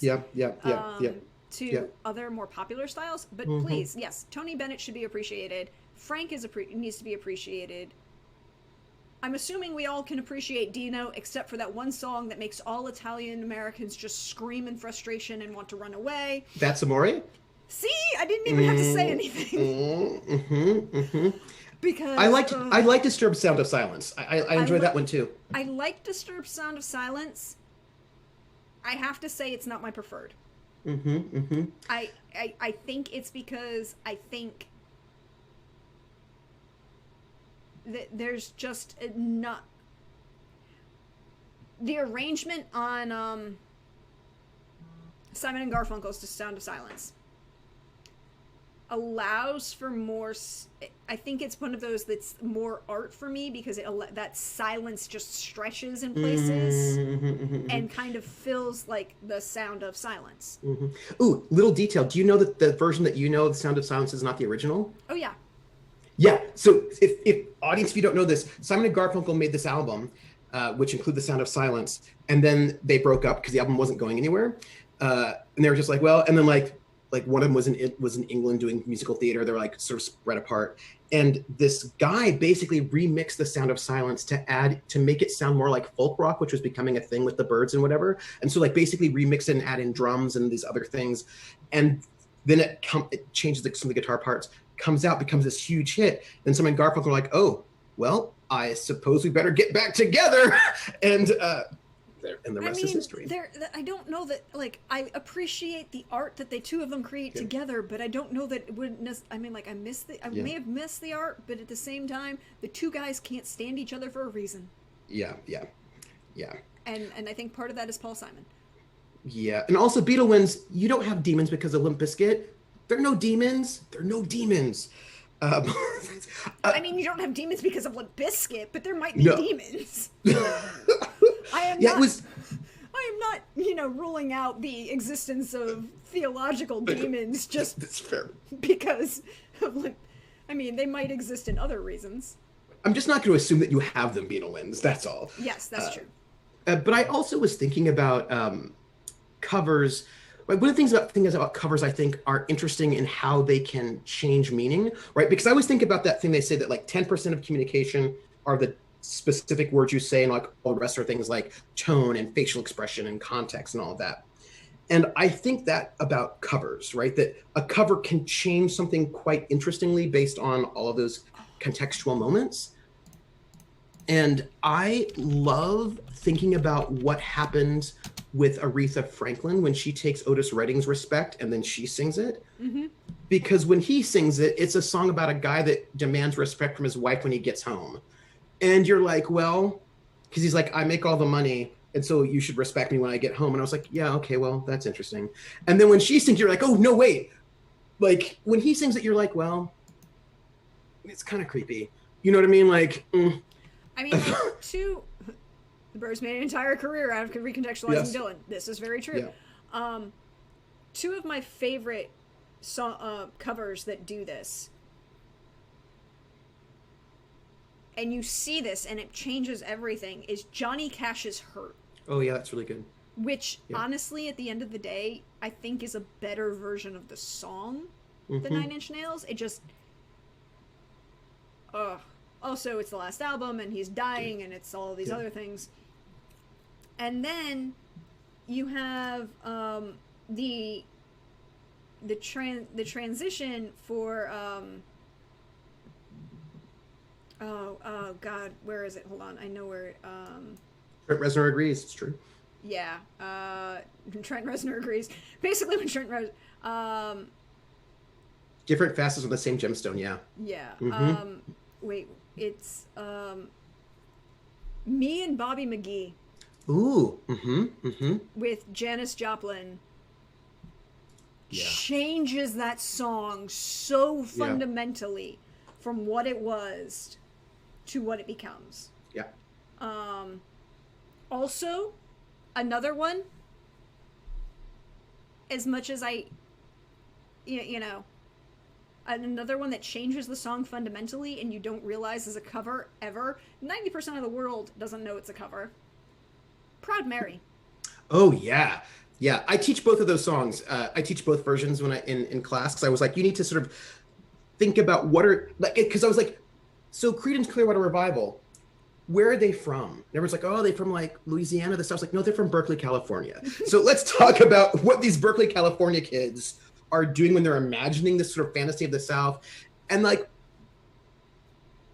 Ike and Tina are from the South, and they take that song, they're like, we're going to redo this song. And like, it's really interesting what they're doing, especially because they're in this really sort of tricky moment at this time. Because, and I'm going to say this, and please note, I do not believe this because I think the whole concept is stupid, but Ike Turner says he invented rock and roll. Now, I'm thinking that I'm going to say something. I'm going to say that A, I think that's a pretty stupid idea, and B, I pretty much go with the theory that Ike Turner is inherently wrong just because he's a scumbucket. He's a scumbucket. He's an asshole. Yeah.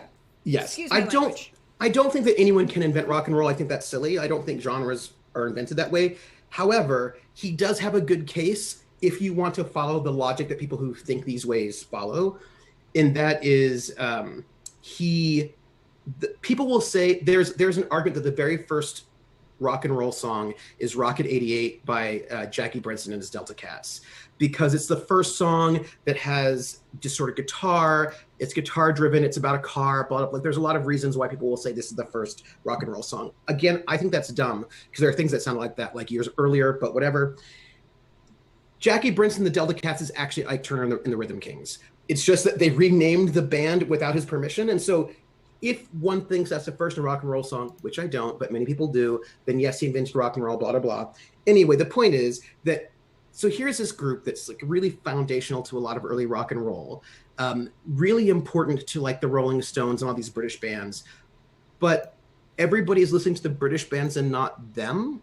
And they only get to be the opening act for these British bands and not the premiere. And they always end up getting put in, like Proud Mary by Creedence Clearwater Revival was in the rock category. When they did it was in the rhythm and blues category. And they're like, this is a rock song. So like, I get their frustration. And I think that there's something really interesting about the ways in which they're in dialogue with rock in this moment. And that's like really interesting to me. Like, that's like very cool. But also he's scum. Like, just, yeah, Istanbul's a cover. I love it. It's a 1920s tune. Yeah. Yeah. Yeah, a lot of them are actually. Oh, also, oh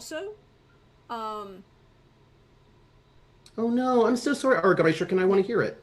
Yeah, I mean, it would be great to hear, actually. I love There's a cross between the way I used to sing it and the official version. I mean, that's fair. There are a lot of things that change. One of the most interesting things that recently came out was like a couple of years ago. Oh, I'll see you, Bill. Bill. Bye. Bill. Bye. We'll miss Good you. luck on the move. I'll see you later tonight. Yes. Hopefully. And I Of Istanbul? I felt like there was an earlier one, but go ahead. One of the things that I saw recently, or an album that came out recently, was Dolly Parton did an album with Pentatonics. Ooh. And if you want to be like fully experience how Dolly Parton is still just a kick-ass performer and musician and understanding everything, an a cappella version of Jolene. Ooh. Just Ooh. you can just sit there and go, okay, thanks. I'll take all of that. Okay, so here's another thing I think is really interesting. This I think is super fascinating. The concept of covers is relatively new. Yes. People didn't you would never say that someone did a cover of this song in the 30s, 40s, and 50s. It's really a kind of like a rock era onward sort of concept. Because in the past, we wouldn't say, oh, that's Beyonce's song, or that's Nine Inch Nails' song. Even if they didn't write it, we now think, oh, that's Beyonce's song, even if she didn't write it or whatever. But in the past, there were these standards that were written by professional songwriters, and then everyone would record it. There are a gazillion recordings of My Funny Valentine, and they're not covers of each other. No. It's just and the idea, the concept of the song belonging to a performer in that way is really a new concept, and that's really interesting. Right? That's really interesting to me, the ways in which, because people get mad. They're like, oh, I can't believe you did a cover, but that's so-and-so's song. And I was like, oh, yeah, everybody did the song some of these days in the 1920s. And it was that's just how it worked. Frank Sinatra would do this song, and then Bing Crosby would do it too. And that, and thinking about that is really interesting to me, the way that we changed our way of thinking about it. And if you want to see a very differentiation of two people singing the same song, just listen to any Frank Sinatra than Bing Crosby, and you're like, is this the same song? The lyrics are the same, but there's just so much musically that's different between the two. And it gets real. Also, I'm sad the only collaboration they ever really do on film is High Society. Yeah. I think they would have been. Can I tell you one of my pet peeves surrounding Frank Sinatra discourse? Oh. It's a thing that bugs me.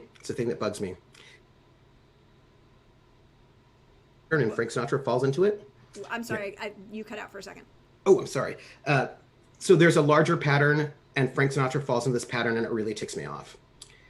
There is a habit that happens where when an artist has a primarily female audience, they don't get respect, and people think they're not interesting or good. And then when they switch over to a primarily male perceived audience, then all of a sudden they're genius and great.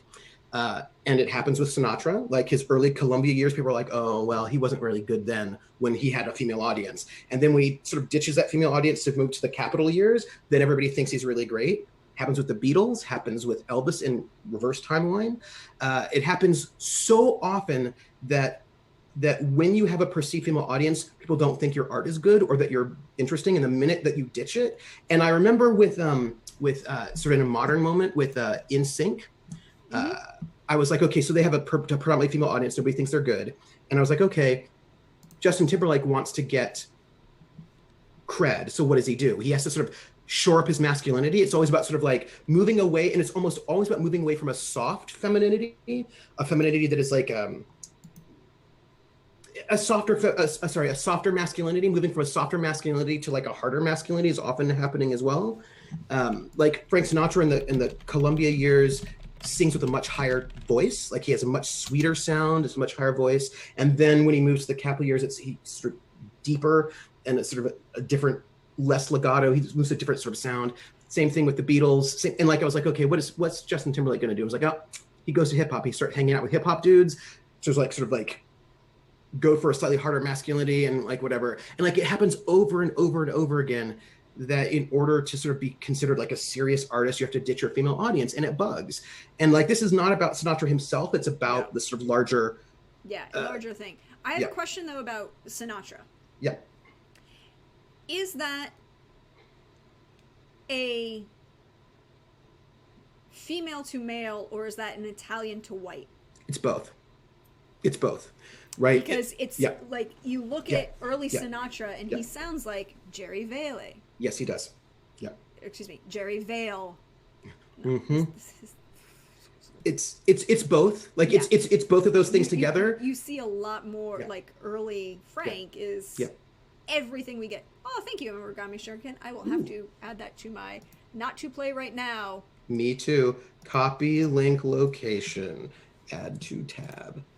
It's both, and I think partly when I think about softer masculinity versus harder masculinity, those things are not disconnected. Because I'm thinking about the great Italian heartthrob, early Hollywood, Rudolph Valentino, right? So like, women thought Rudolph Valentino was like that. He was everything, and WASPs were like, you are too feminine. Like, there was just like all these attacks on his masculinity in this really clearly anxiety-ridden way, where people were very like, and this happens a lot actually, right? Where heartthrobs that are attractive to women often get attacked by men for being gay, because women want to have sex with them a lot.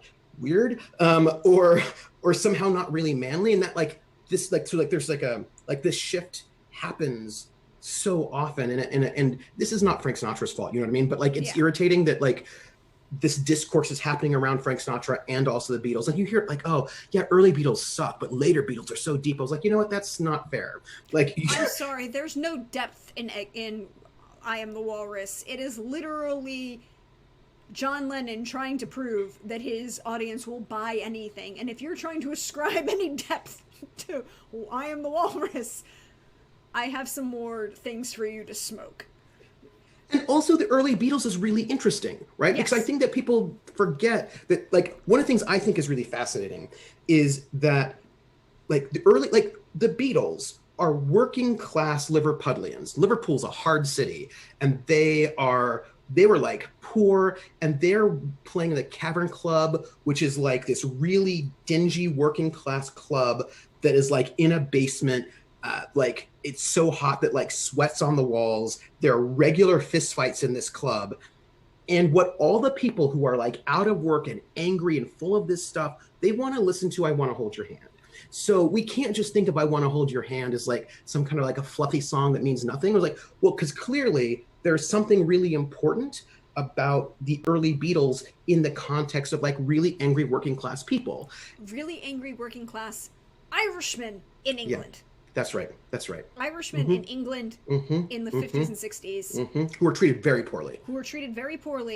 And it's the beginning of the rise of the Troubles. That's right. That's right. You're seeing it. So, and the thing is, the Beatles sound was quite hard. Like, it may be hard for us to hear it, but like they got Ringo, they got rid of their Pete Best, and they got Ringo because Ringo was the hardest beat drummer in Liverpool. Like, and part of that sound is like a really aggressive drum. And like, we sometimes like, oh, well, whatever. It was like, but you're not being fair, and you're kind of being gross. Like, you're like, you know what I mean? Like, and it's like, I always like sort of note, and like, this ties into your thing about romance novels being disrespected, right? Yeah. Or a lot of genre fiction in general, right? A lot of these things, like if it's like, do you remember when rom-coms were like the worst ever? Because like, blah, blah, blah, blah, whatever, stupid stuff. But then Judd Apatow starts making rom-coms for dudes, and then everyone's like, oh, these are genius. And I was like, that's interesting. Yeah. Interesting. I see. Yeah, but remember, there's much more stress on the com than the rom on that one. Yeah. I feel like a few aspersions being cast about my town here. Liverpool's a great town, but like Liverpool, Manchester, like some of those towns are, you know, they're good working class towns that have got like, let's just say it's not Downton Abbey is what I'm trying to say. And I feel like that's valuable. And there are some, like, oh, you want to know, speaking of working class towns in England, or Britain particularly, that a thing that I am sad did not do well on Broadway was Last Ship. Oh, I didn't get to see it. I wanted to, though. I didn't get to see it either. I love the cast recording. But what I did get to see is, you can still find it on PBS. Sting and a bunch of the original cast, before they got the, when it was still a concept album, did a live concert for PBS. Ooh. Where he's talking about all of the history and all of the reasons why these. So it's not the story of the show, but it's a lot of it's a lot of pieces of it, and he's talking about, like, little things about growing up in the North in an industrial town in England that is just very time appropriate, and why he's using this type of particular musical genre and all of these things. For those of you who know me and know that I hang around with a bunch of nerdy people playing TTRPGs, hi, welcome. If you didn't know that, I do that. One of my favorite experiences in all time was over the last, not on Tales from the Grim. They started a couple years ago. It ran for 50 plus episodes. You can find them on YouTube. They did a Dragonlance campaign. Ooh, nice. And it was with Greg Grimjack. Jonathan Fry was the DM. Bill was in that game. Lindy was in that game. Pope Worldwild. He was in some of that. He was in a couple guest stars. Tia was in that. Role Players was in that game, and a whole bunch of other people. But it's a love letter to Dragonlance and a beautiful experience. And I'm in the chat when the first episode, and they do a couple flashback episodes before they actually start the story, which is great. And so we're in the first episode, and this tells you what the crowd is and what we're all doing, and we're into the destruction of Istar, the whole Dragonlance thing. The King Priest pisses off the god. For those of you who've never read Dragonlance, the main premise is the King Priest pisses off the gods by claiming power that is not his own, i.e. hubris on the umpteenth level. And gods never love that. They hate that. They never hate, and he wants to be worshipped as a god, so they finally just kind of like, we're gonna destroy the world because everybody's worshipping you and nobody's worshipping us, and we're gonna punish everyone. And Istar is the city where the King Priest lives. And so they drop basically a volcano on it, and then the dragons come in. If you thought the volcano was bad, the dragons make things worse. Quick TLDR, there's a whole lot more to it. It's a vast and interesting world, whatever. But someone threw a line in chat. It's like, and then the world was destroyed in one night in Istar. Which I took and was like, damn, I have got this in my head. Yeah. And I'm like, you know what really fits? One night in Bangkok. And what started as an interesting thing is, I actually, your official campaign, the official campaign was a lot of fun too. A lot of people are really like, hey, WotC, bring back Dragonlance.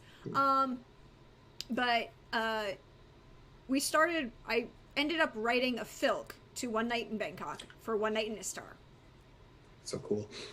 And then wrote an entire collection of these that Don and I ended up, because I ended up guest starring on one of the, a couple episodes as a Vistani bard. And we created Jonathan Fry, who was a wonderful person, and he was the DM for this campaign. Don and I created the concept that all of the filks that I was creating, for those of you who don't know, filk is a genre of rewriting music into fanfic, basically. Usually done to folk music because people can record those and sell it, but I was doing it to I ended up doing it to Broadway music, and I actually sat down and thought about all of this, and it's a massive, massive thing that I did. But also, it's really cool, by the way, just for people in chat to know. What, the filk or my obsessiveness? No, your filk. Okay. Oh, okay. The filk is good. The filk is good. But I ended up writing all of these, and Don and I worked out that within the meta concept of the world, because she's a Vistani seer, she's observing all of these events, and these are actually songs that the character wrote. Wow, that's so cool. And one of them, the song that like everyone kind of agrees became like a theme for the concept of the game. And then by the way, the campaign's name is May Black Roses Bloom. That's everything if you follow anything.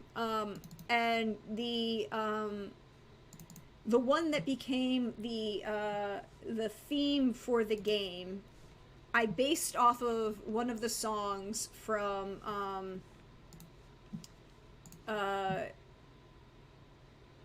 Last Ship, and it's literally the song Last Ship from the show Last Ship, and I titled it All Tales End, and I'm putting the link in chat for anybody who wants to check it out. It is just the lyrics, and it's and so that became like the emotion, and you hear it, and it's just, it fit. And so when I listened to Last Ship, I'm like, God, I wish that more people appreciated this for what it was. And it was a brilliant experience and a great experience, and I wish more people I wish Broadway enjoyed, tales that are not certain things, shall we say. You're making me sad right now. And it's like I think about Broadway, right? And I think about like I have a little, because I get irritated by genre distinctions because usually they're arbitrary and weird and often a little strange, right? Like the difference between opera and Broadway, and I was like, sometimes the difference between opera and Broadway is about snobbishness, because there are like there are a number of pieces that the line between them is actually a little bit vague, and people are like, oh, but opera doesn't have any spoken sections, and musicals do. It's like, oh, light opera has a lot of spoken sections. Carmen has spoken sections. Yeah, I mean, like, but okay, well, whatever. But anyway, it exists. It exists a lot. Right? Like, I mean, Carmen, they usually take the spoken lines out, but Carmen has spoken lines. Yeah. Actually, so does some of Mozart's Singspiel, and people just put that into opera because, so there's like prestige stuff that's irritating. But that said, it makes me sad that musical theater, which is such an amazing American export and such an interesting art form, is in this moment on Broadway being so like there's still things that are happening, but there are a lot of revivals, and many of them are not interesting. The revival for Oklahoma was amazing and I loved it, but a lot of the revivals are just, I was like, okay, you're just doing Chicago, and like I like Chicago, but you're not doing anything interesting with it. Why are we doing all these revivals, and then also Disney musicals? And like I was like, I kind of like, could we have more stuff like Last Ship or Allegiance or Fun Home? Like, like can't we have more, like, I mean, do more stuff? I love Allegiance. That is an underrated show on so many levels, and I am so glad I got to see it as a Fathom event 3 times. Yeah, it was really good. And it was really smart. I thought, what? One thing so if you don't know, Deidre knows, Prax knows, but for y'all in the audience, Allegiance is a musical that premiered in San Diego, and it's done by George Takei, and it's really about, it's not about him, but like he was in an internment camp as a child, and so it's sort of about Japanese internment. And Leah Salon was in it. It was like really, really amazing. Oh, and I have to say one thing. I'm sad that Allegiance came out the same year as Hamilton. Yep. Because Yep. it got dwarfed, and Yep. I respect. And Shuffle Along too. Both of those were Along, so yes. amazing. And yeah. I have, like, by Renegade, I have such,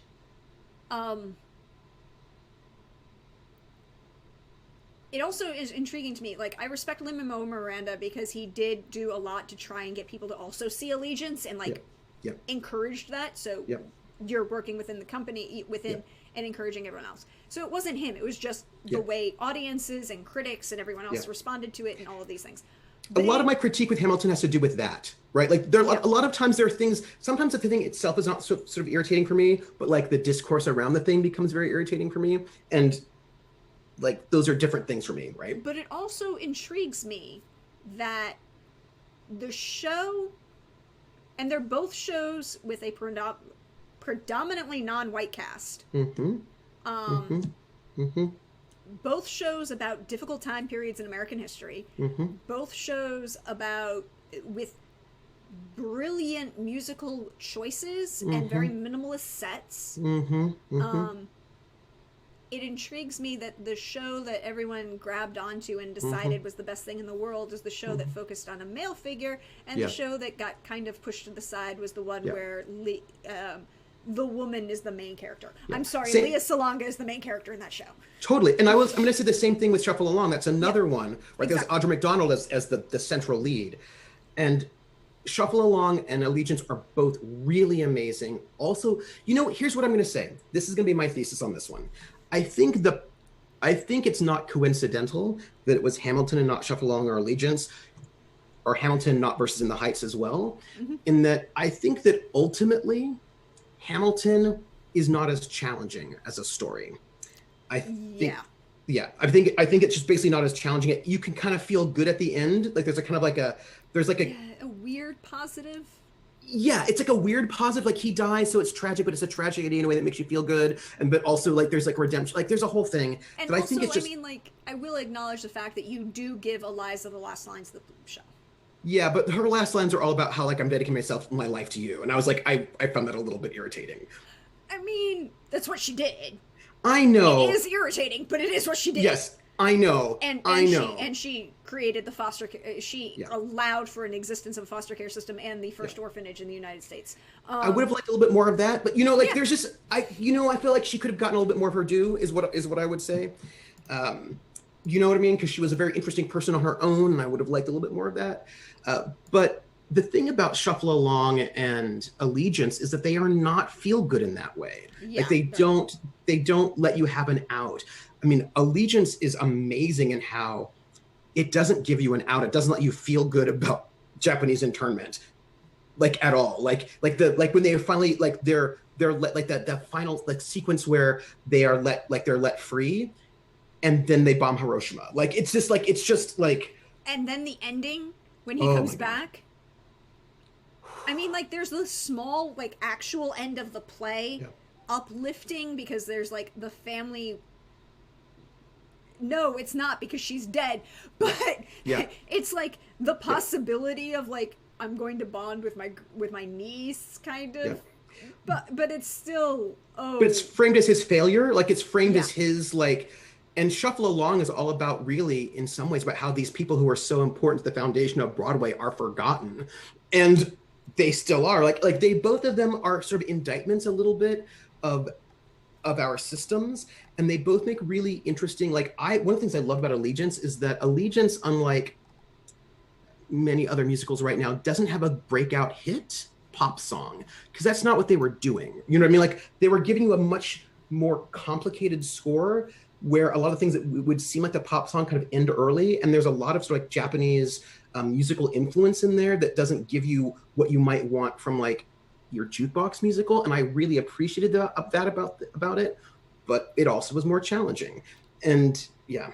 I mean, I think that's more challenging. I will say that I think that, so I am of an old school generation. For those of you who don't know, yes, buying tickets online is usually expensive to go to. Broadway is not cheap. There are so many people involved that need to be paid. It's not cheap. However, if you live in New York, you know that you go to TKTS at either Fulton, at South Street Seaport, or in Times Square, and you can get tickets for shows, usually for that night, for almost less than half price, pretty decent, and 20 to 40 bucks. 20 to 40 bucks. And you're like, it may not be Hamilton, but you're going to go see a variety of shows that are on, and you can get an opinion. And there's what we call there's a mood that you get when, like, it's a good show, even if the critics don't agree, or even with everything else. If you leave the show humming some of the songs, it doesn't have to be a like pop hit, but it's like humming along with the songs. And I do that with Allegiance. I do that with Shuffle Along. I have some songs that I will sing along to with Hamilton, but not as many. And that's more just because they're in the back, they're back of your head kind of pounding, I'm gonna sing along to this kind of thing. Another show that I was so happy for, but also at the same time so sad for, was the Percy Jackson Lightning Thief. Oh, I didn't get to see it. It was a workshop. It ran as a short run as off-Broadway, and then the fans on Twitter got them a national tour. Great national tour. And one of the things that they did is Rick Riordan, so for those of you who don't know, Percy Jackson series is a YA series about Greek mythology, written by Rick Riordan, who is a very positive figure. And I know a lot of people are like, well, we don't like these reasons of this particular thing that show up in the book, and we want you to change it. And I'm like, okay, write your own book. Write your own book.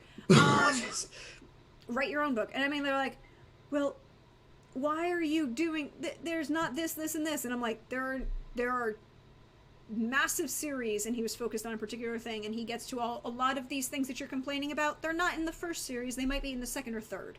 Yeah. There are lots of books.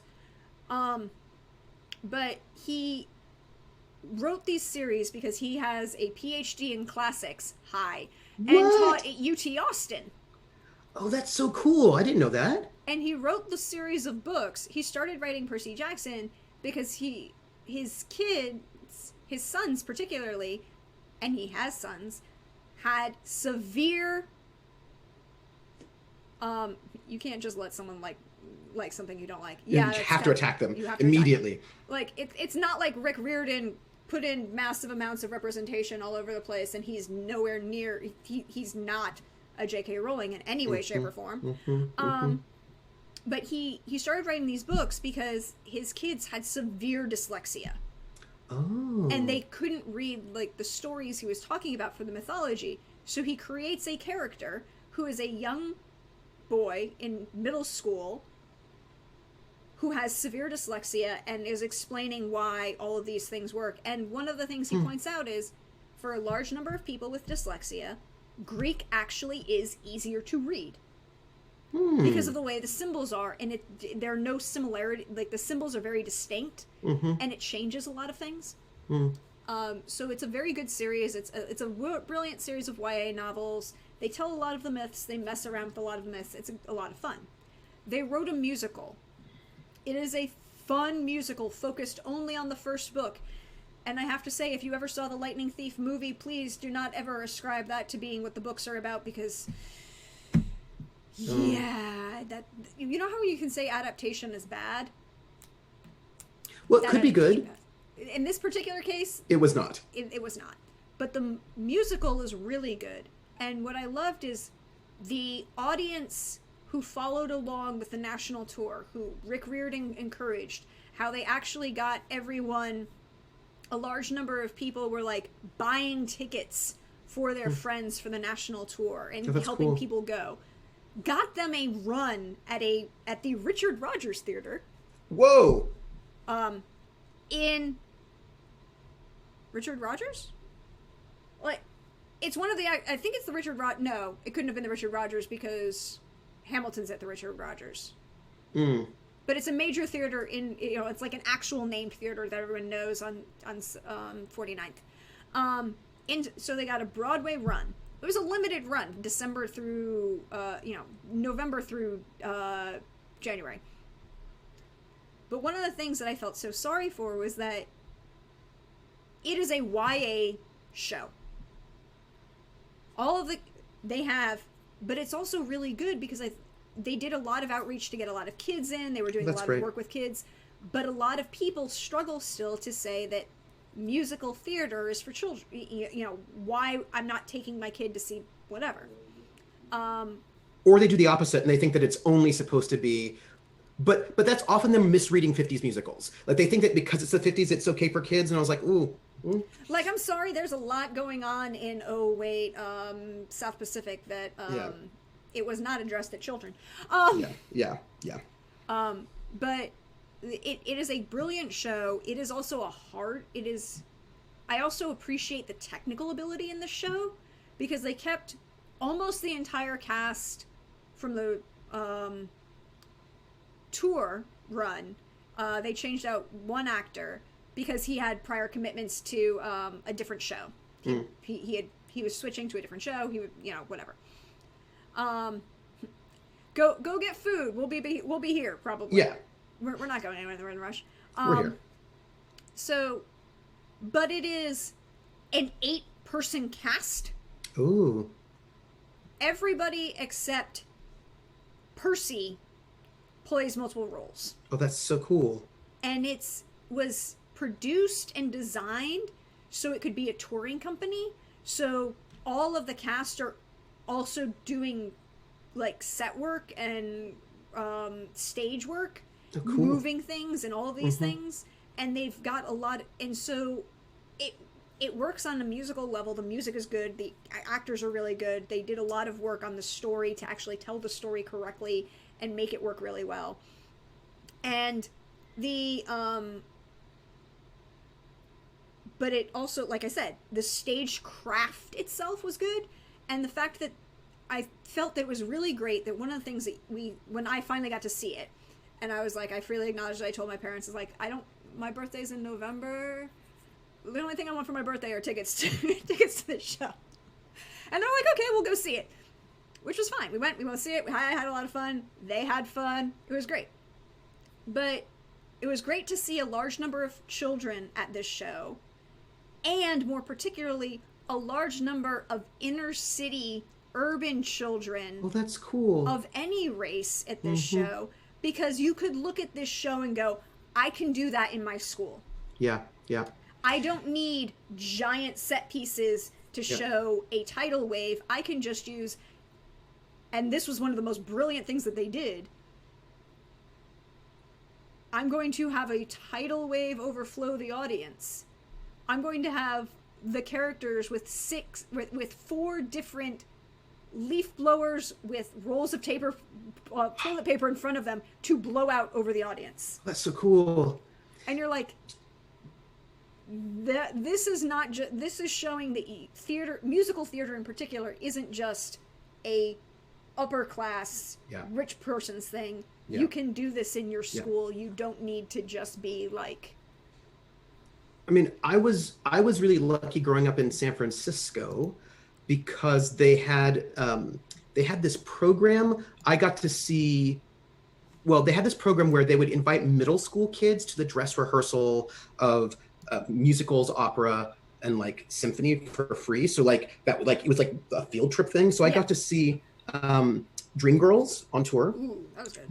Which was like amazing. I got to see La Traviata, got to the symphony, and like, because like you're a middle school kid, and apparently the actors really enjoyed having middle school kids in the dress rehearsal because we give energy. Like we aren't there to like for posturing. We're like, oh, we don't know what this is. This seems fun and cool, right? So we were much more enthusiastic, and that was really great being able to see professional tour, like on tour. That was really great. I want to bring up a thing that was a disagreement that I had with a scholar at a musicals conference, and I'd be interested in your take as a New Yorker. Okay. So this person So the thing that's interesting about musicals is that they're performed multiple times in multiple places. And Yes. this person's argument was that the real text, the only one that you should write about, is the original Broadway production. This was convenient for him because he was like 80 and had been to them all, but that sort of implies that if you weren't actually at South Pacific in the theater at the time, you can't write about it. And I thought that was uncool. Right, because I was like, well, that's not, well, first off, not everybody lives near New York, right? Like, I mean, by his assumption, then no one can write about classical theater ever. Right, and I'm not into that. And by classical theater, I mean Greek and Roman. Yeah, like, that's right. Because none of us were there. I mean, yeah. I think there's a, like, you're going to write differently about seeing South Pacific live. Yeah. In the 30s. Yeah. Versus a revival. That's right. Versus someone writing about it as a historian. But saying that you can't write about it just seems stupid. And he also wanted to make the argument that the Broadway version is the real text. Like, that's the real text. Origami Shuriken says that sort of implies there's no point in ever having additional productions but given play beyond its original run. Right, yeah, that's right. And but he wants to sort of make that Broadway show the original text. And I was like, but some shows didn't start on Broadway, right? Some shows started off Broadway first. And also, and like my big counterpoint, this is my counterpoint, is the movie Grease. Most people who know Grease know it from the film, not the original production. And the original, the film, I would say, has become more of the text because, and here's my evidence, the song Hopelessly Devoted to You is not in the original musical. But when they do revivals of Grease, they always put it in, right? So, like, they also usually cut the framing device. Yes. And that changes the entire story when you realize that it's not supposed, like, when you realize, actually listen to the cast recording of the original performance of Grease, the musical, it is supposed to be about, like, the song about looking through the yearbook. Yep. Is never in any modern production because it's not in the movie, because the movie decides, well, we're just going to set it. Yep. And we're going to tell this story in the contemporary timeline versus it's a flashback in the musical. And I think those are two different things. I look at them and see them. I mean, it's the same thing with the difference with Hairspray. The original movie of Hairspray, which, by the way, John Waters. Okay, John Waters.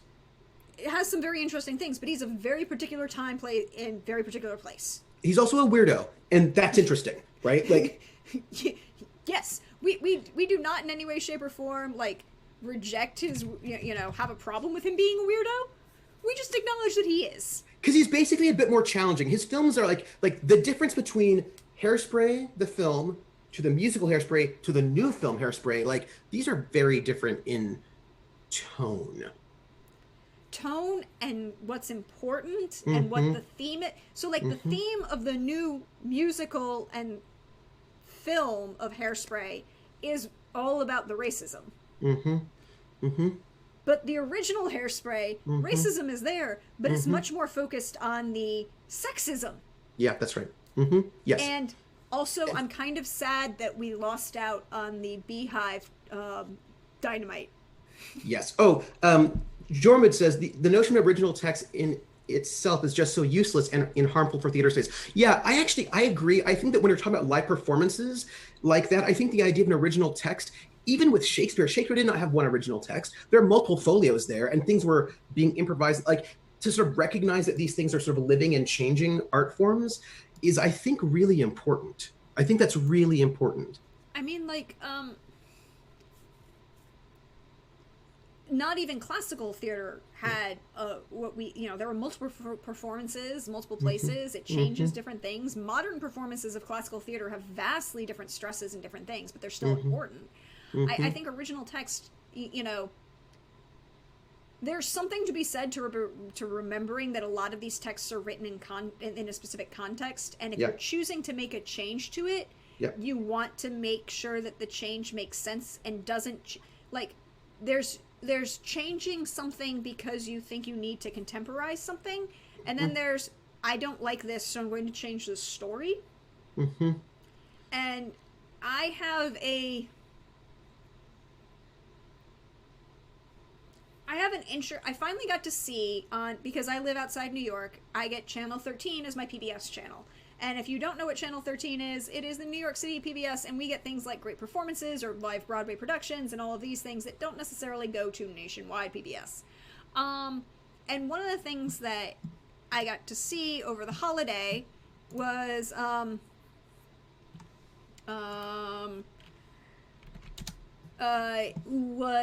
the filmed version of the new production of Holiday Inn.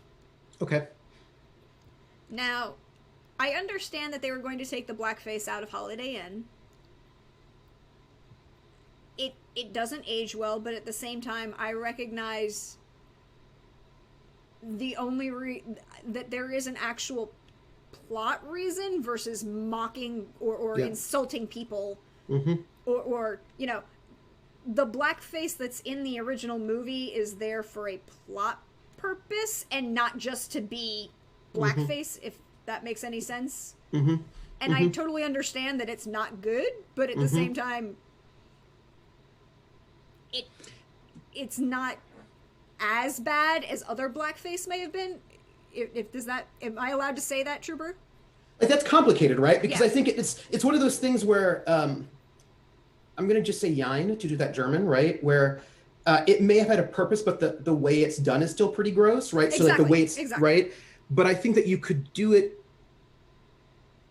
like Bamboozled, right, by Spike Lee. The blackface in there is gross, and that is also the point, right? Like, they know it and they're using it, so it's not like I don't think it's because I don't think that, like, some people say you should never have this thing. I was like, well, like somebody says like, oh, you should never have sexual assault in media, and I was like, well, but then you can't have the feminist Handmaid's Tale, right? Like, I mean, like there are times when these things are there for a reason, and we should like ponder what we're doing about it and sort of be complicated and recognize the differences between this or that. Like I'm saying, I am not in any way, shape, or form saying that should be carried over or would have. It's like that is going to go. I was aware of that. But at the same time, they made other changes because they're like, well, getting rid of this means we have to change other things. And now the Holiday Inn becomes the place where all the out of work, all these actors just randomly show up, and you're like, okay, so everybody knows that he's the plot no longer works. When they like the fight. Okay, for those of you who don't know Holiday Inn, it is a musical starring Fred Astaire and Bing Crosby. And the premise being that you can have a inn that is only open on a theater place that's only open on holidays, whatever, and it's a love story, okay? It is a love triangle love story, and that's the premise. The musical doesn't work anymore because of things that they did to change the valid removal of the blackface scene, which, by the way, was put into the musical so that the guy could encourage the girl not to be recognized by the guy that he's concerned is going to steal his girlfriend, celebrating Abraham Lincoln. So, it's not good. But when you took that scene out, you had to change why they're not going to recognize her again.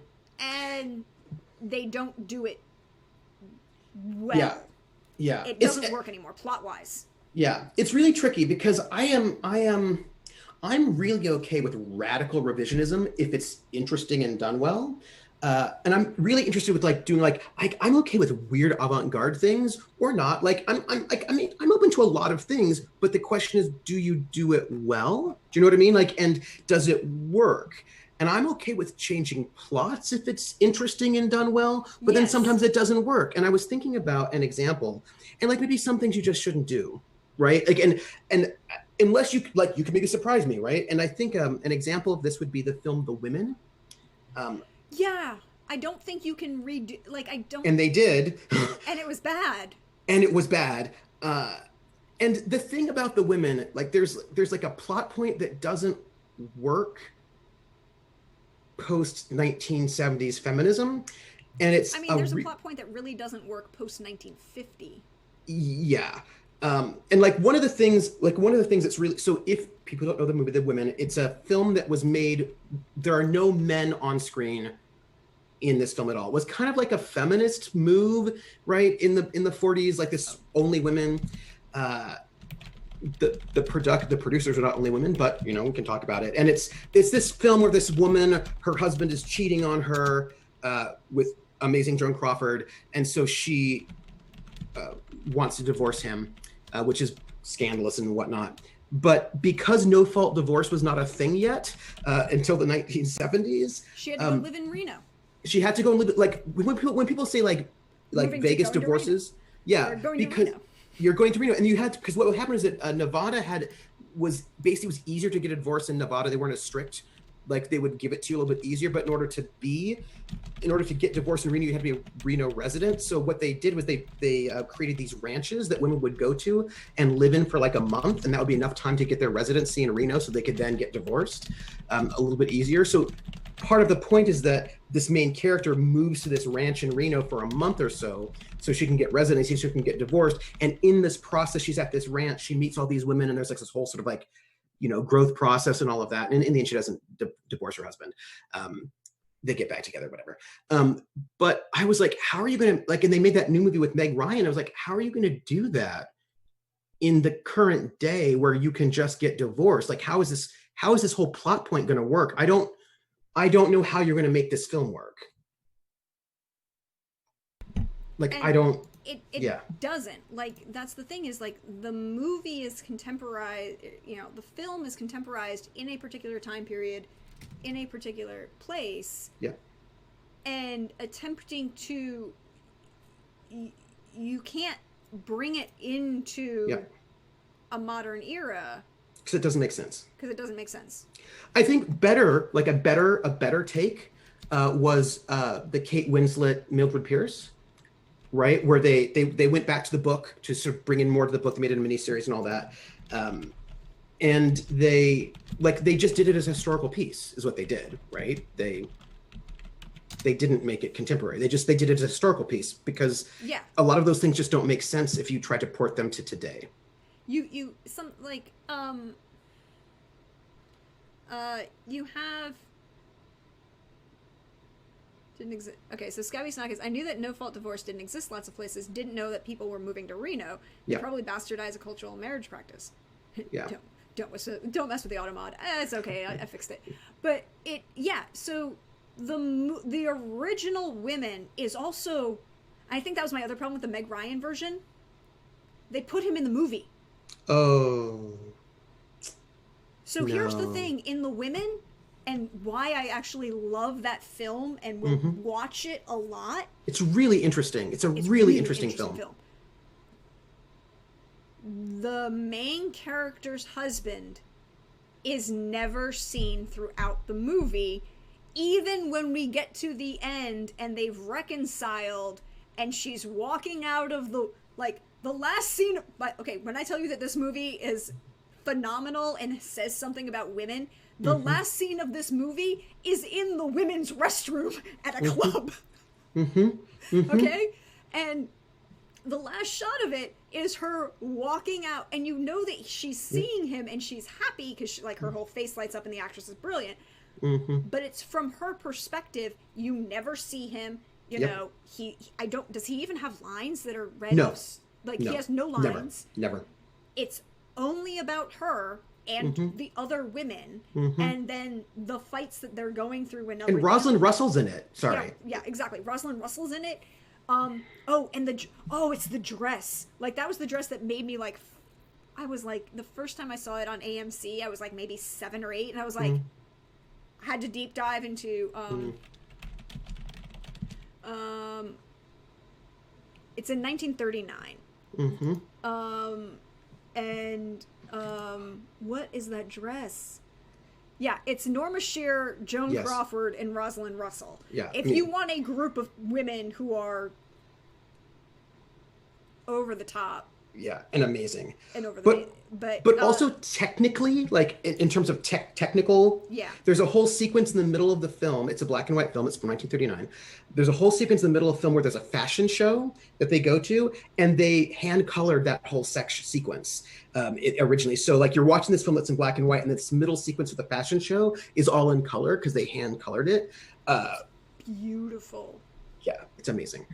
I'm trying to find that dress that she's wearing as she walks out of the bathroom. Oh yeah, and I think, and it's like a 1940s upper class club, like, so you've got the women's lounge in the restroom. You're and the whole last fight between the villain and the main character starts in the film. The shot starts with her looking in the vanity and fixing her mirror, and you just see the villain come in from the back, and it's this whole conversation. It's brilliant.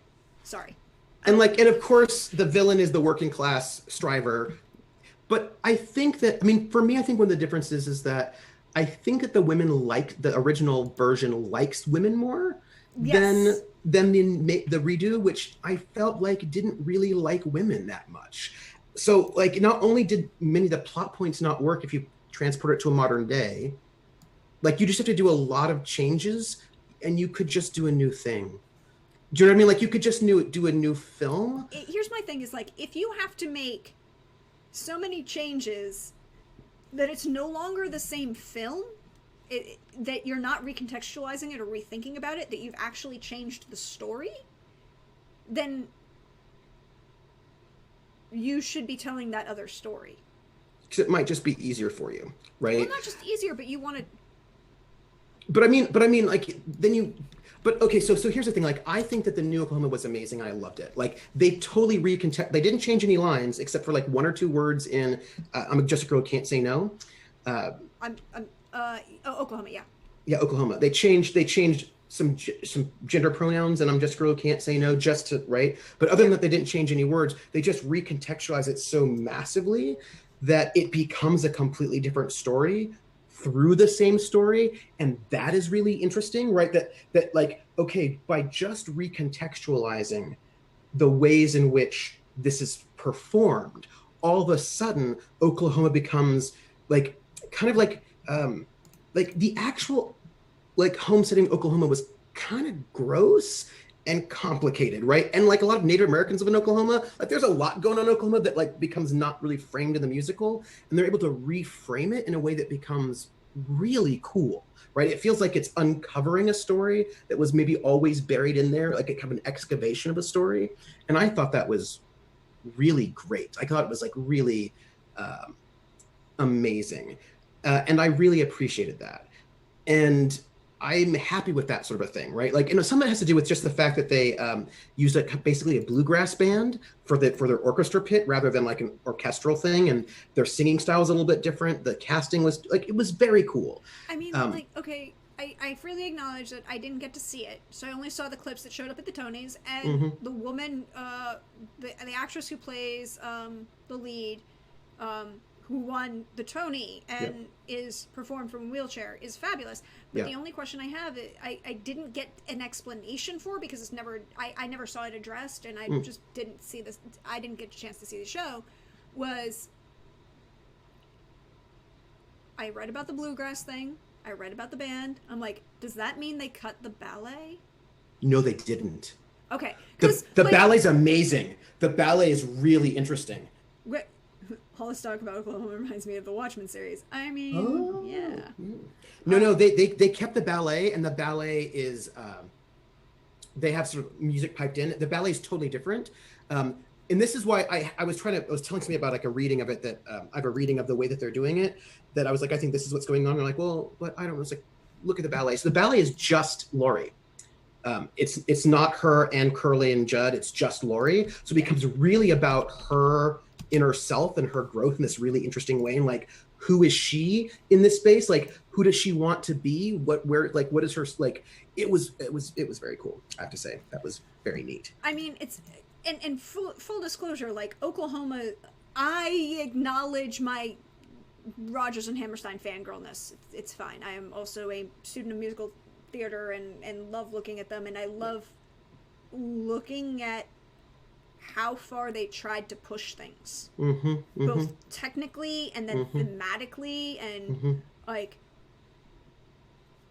so the production of Oklahoma, where they, you know, musical theater where everyone's coming to, you know, is used to something like Ziegfeld Follies, or even like you mean the review shows, you know, and a bunch of other shows that are going on, and you put a ballet in the middle of the show, and you're like, wait, what?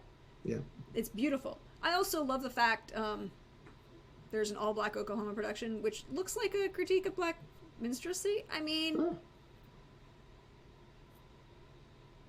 possibly. I haven't seen The Watchmen. I need to watch it. I need to watch it eventually, but I have a lot of things I need to watch. But that could be interesting. I mean, I also have to say that a show that I want to get a revival, but I don't think will. Flower Drum Song. Oh, interesting. Because it's when you think about it, it's the first show and then a first major motion picture that other than Porgy and Bess has an all non-white cast. Think about Stormy Weather. No, but there's... Are there white people in Stormy Weather at all? Yeah. I don't know if there are. But nonetheless. Stormy Weather is 1943, and I'm trying to remember what's his... Stormy Weather, and... That was like the big one, right? That was the big one. Okay, so Porgy and Bess, then Stormy Weather, then Flower Drum Song. Right, and there are a couple of others, right? Like there's like there are a couple of all-black musicals, some of which are kind of gross, but because you're like, oh, those that were released in the colored theaters and not in the white theaters. I'm not denying their existence. I'm merely no, but that's different. Like I don't think of like Dukas Tops is like an all-black cast musical with Lena Horner. I think was her first one, but that was for a black audience, and that doesn't count. It's not the same because it wasn't a major national release. Major national release. And I will say that Flower Drum Song was the first one with an all Asian cast. That's right. And I think it has I think it would be really good to see a revival of that because I think it has a lot to say about integration in the modern day and also immigration in the modern day. So so I'm thinking about a couple of things, right? So I saw when I was in New York, I saw Oklahoma, the revival of Oklahoma, the revival of West Side Story, and then the revival of Porgy and Bess. And I didn't think that I would like Oklahoma because Oklahoma often irritates me. There's like, so full disclosure, my musical theater loves tend to be a little bit earlier than Rodgers and Hammerstein, mainly because of what happens with women. A lot of those post-World War II musicals tend to be about women wanting to get married, and that's their whole goal, whereas a lot of the 30s musicals are about women wanting to get jobs, right? So like there's a bit of a shift that I feel uncomfortable with as it kind of moves suburban. And I was like, I don't know how, although not all Rodgers and Hammerstein, it kind of depends on where we're at. Yeah, I mean, there's the sliding scale of you have over here the Rodgers and Hammerstein where the main character, like there are some Rodgers and Hammerstein movies shows that I'm not a fan of. Yeah. Carousel. Yeah. That's when I'm like, oh. I mean, State Fair is just them being like, we need money and I'm going to write. You know, it's like you said we had to write a show. Fine, we'll write you a show. Which is great because you know that at some point everyone's going to have to write that show. That's just it's whatever. But South Pacific and Flower Drum Song. Yeah. I like Oklahoma for its art more than its story. and they recontextualized the story in a way that I thought was so cool. And I was like, oh, hey, do you know what I mean? And a part of it I think actually has a lot to do with how they changed the singing style and the sound about it, which made it feel a lot more working class in really interesting ways, right? Like it was really interesting, and it was much queerer in really interesting ways that were very cool. And then I saw West Side Story, which, and again, I'm not blaming them because I think I know what happened. Um, Visually, they completely recontextualized it, but sonically they didn't.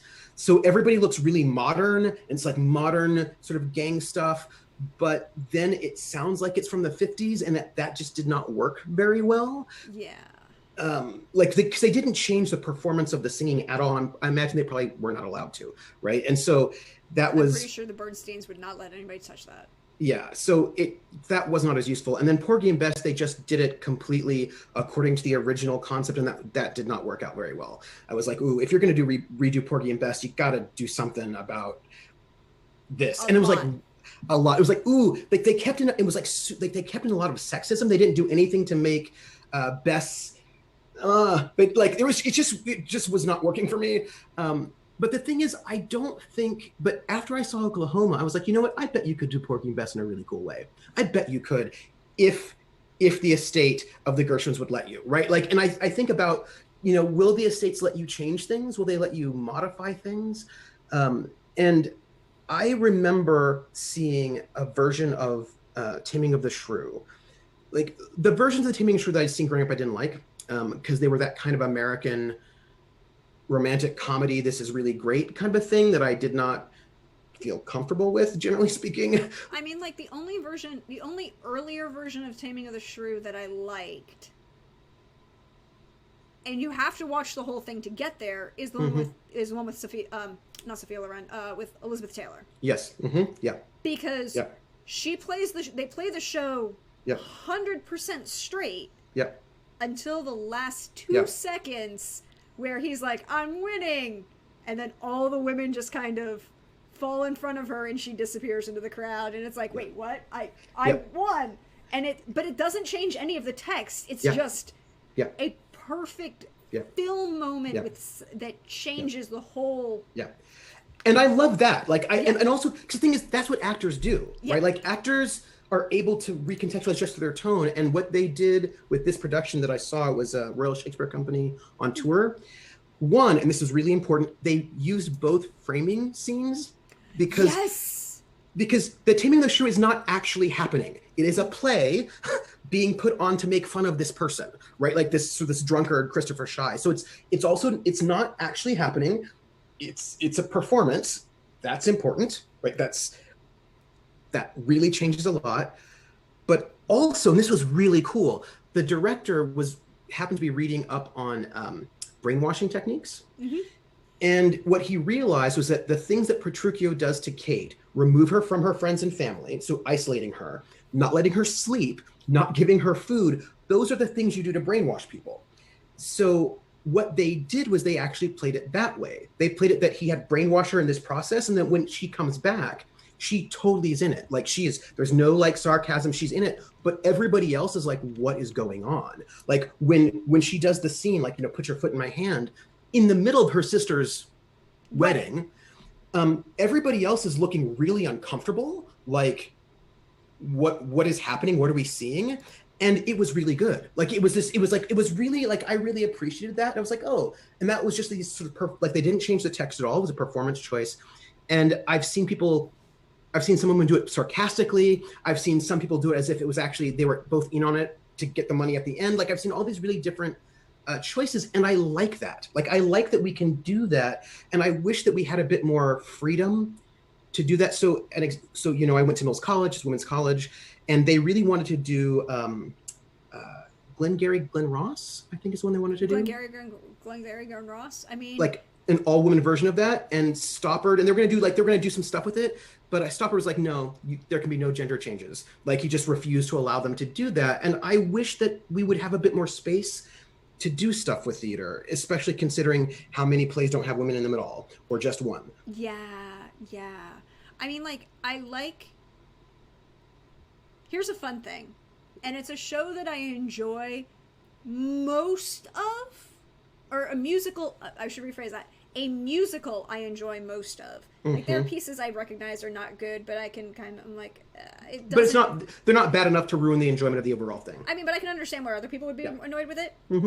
I think the most effective retelling of Taming of the Shrew is Kiss Me Kate. Because they leave the framing device in. Yeah, yeah. They leave all these other things in, and the story works in that they both show that both parties need to have better healthy communication to actually have a healthy relationship, and the reason you're having a bad relationship is X. They did a couple really interesting things with the revival of Kiss Me Kate. They changed out the cattle baron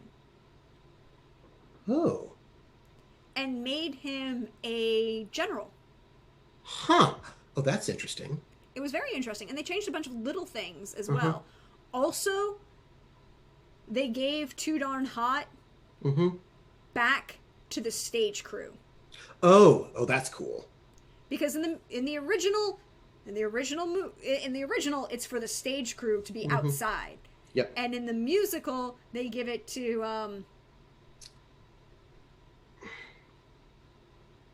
oh God. 1953.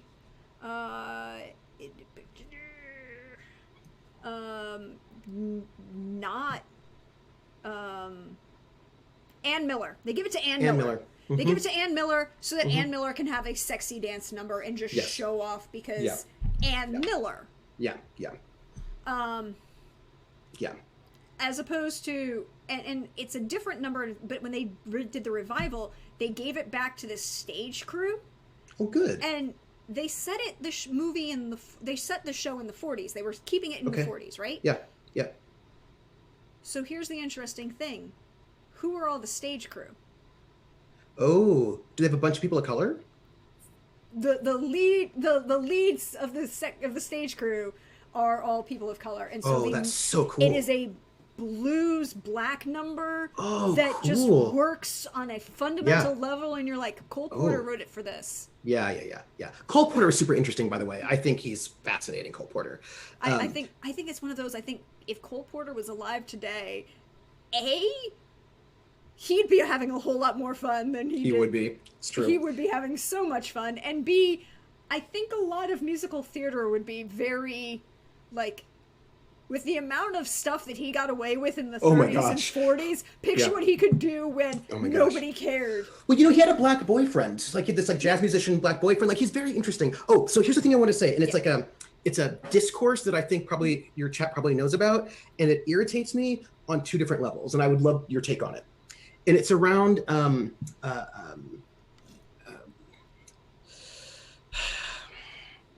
oh, come on, The Wolf and the Mouse. I really must stay, baby. It's cold outside. Yeah.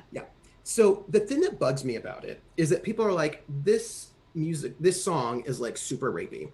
And then there are a bunch of people who are like, no, it's not, because there was no such thing as date rape in the 1940s. And I was like, oh, that's just not true. That statement is not true. That statement's not true. Like, that's not a good argument. Like, that one, and I was like, there's a thing called slipping a Mickey. It was a thing. Like, so, sorry, like that one. Hey, y'all, slipping a Mickey and being shanghaied was a thing in the 19th century. Yeah, in the 19th century. And also there's this whole, there's this sort of wanting to frame that basically there's nothing going on in there that might be creepy. And like many of the arguments are like, well, like there's no date rape, so that one doesn't work. And like people didn't act that way back then. It was like, there's a whole thing of the masher. So like clearly that also doesn't work. That's not a good argument. And the one argument which I think is interesting is, well, back then women, basically they want to frame it as she really wants to have sex with them, but she's afraid that people would talk. And so therefore she's just saying no, but she doesn't really mean no. And I was like, so here's the thing. That's still part of rape culture. Like whether or not she did or didn't like we really can't say necessarily. Like I think you could interpret it either way, but either way, that's still part of rape culture. That a woman is not allowed to positively say that she wants to have sex without being shamed for it is still part of rape culture. So either way, like there's sketchiness there, and people would be like, well, but it's not sketchy because it was a married couple that would sing it at parties. And I was like, married couples sing all sorts of sketchy things at parties because that's part of the gag. Do you know what I mean? Like, and I just think that basically, I just feel like when people are defending it, they're not defending it with good arguments. They're not defending it with good arguments. I have a lot I don't like that. It's one of those, I fall into the theme of it is a interesting song with an interesting look on a particular time period. Yes, yeah. I also see it as like Origami Shrink's like, also married couples can have some pretty unhealthy relationships. That's also true. That's also true. Oh, yeah. Yeah. You want to know, like we mentioned them earlier, and the guy who I will totally support anyone who wants to just kick him repeatedly in the balls, Ike Turner. Oh, yeah. Yeah. But, yeah, how many eras do we have? The wife can't say no to her husband. Yeah. And it gets kind of fun. Yeah. I mean, marital rape laws, 1970s. Thank you again, second wave feminists. Like, I just, like, people like to talk smack about second wave feminists, and, like, I get that, but, like, but a lot of that talking smack about them, I don't think we talk about this specifically, but it's about, like, there was a big anti-feminist backlash in the 1980s, and then a lot of people have internalized that anti-feminist backlash, and then they just talk smack about the second wave, but, like, seriously, no-fault divorce, anti-marital rape laws, sexual harassment laws. Like, I mean, I can't, when I think about what life was like for women in the 1950s, it wasn't good. Like, that's all it wasn't good. It wasn't good. There is a lot that second wave feminism achieved. And yes. I think that we need to acknowledge that a lot of second wave feminism achieved a lot of goals. Yeah. Some of the most vocal members who achieved those goals are not good people because they have some seriously classist problems. Yes. Yes. But that is not to say yes. that they did not achieve a goal. Yeah. Like seriously, I get the critique that a lot of the second wave feminist sort of big people were classist, racist, and also homophobic, and I totally get that, and that is true. However, there were also working class feminists, there were also feminists of color, and there were also queer feminists at the same time, and we completely erase them when we make Betty Friedan the only person. And yeah, they wanted access to work in ways that working class women always had access to, except that working class women didn't have access to the kind of work that those middle class women wanted access to. And so we can note that, but we have to also recognize, and right now a lot of second wave feminists, and especially in the UK, are massive trend. But there are also like trans positive second wave feminists and also trans women who are second wave feminists. And like, it's important not to erase all of that work. And we just have to acknowledge that, like, I don't know where you would be. I know that I would not be where I'm at had it not been for the work of first and second wave feminists. And I would not be anywhere near this. I mean, admittedly, but then again, I grew up in a very ethnic family where it was and so having 7 babies totally fits my parents' marriage. Yep. I mean, I have a whole thing about that in my cousins. I feel sorry for them. So full disclosure, when I say that, like, I grew up in an ethnic household, for generations, both sides of my family, everybody worked because it was necessary to do so. Yeah, yeah. And going back to my great great grandmother in Sicily, who, if you want to know about feminism and how it actually existed pre-feminism as the terminology, she's a 1890. Her husband runs off with the guma, the mistress, right? And that's awful, scabby, and unfortunately a problem that needs to be addressed.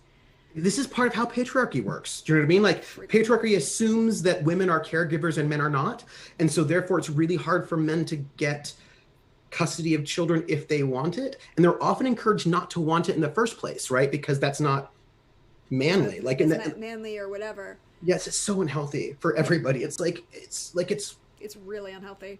Yeah. I mean, like, so my great grandmother was in Sicily in this little town called Graniti, and her husband runs off with the guma.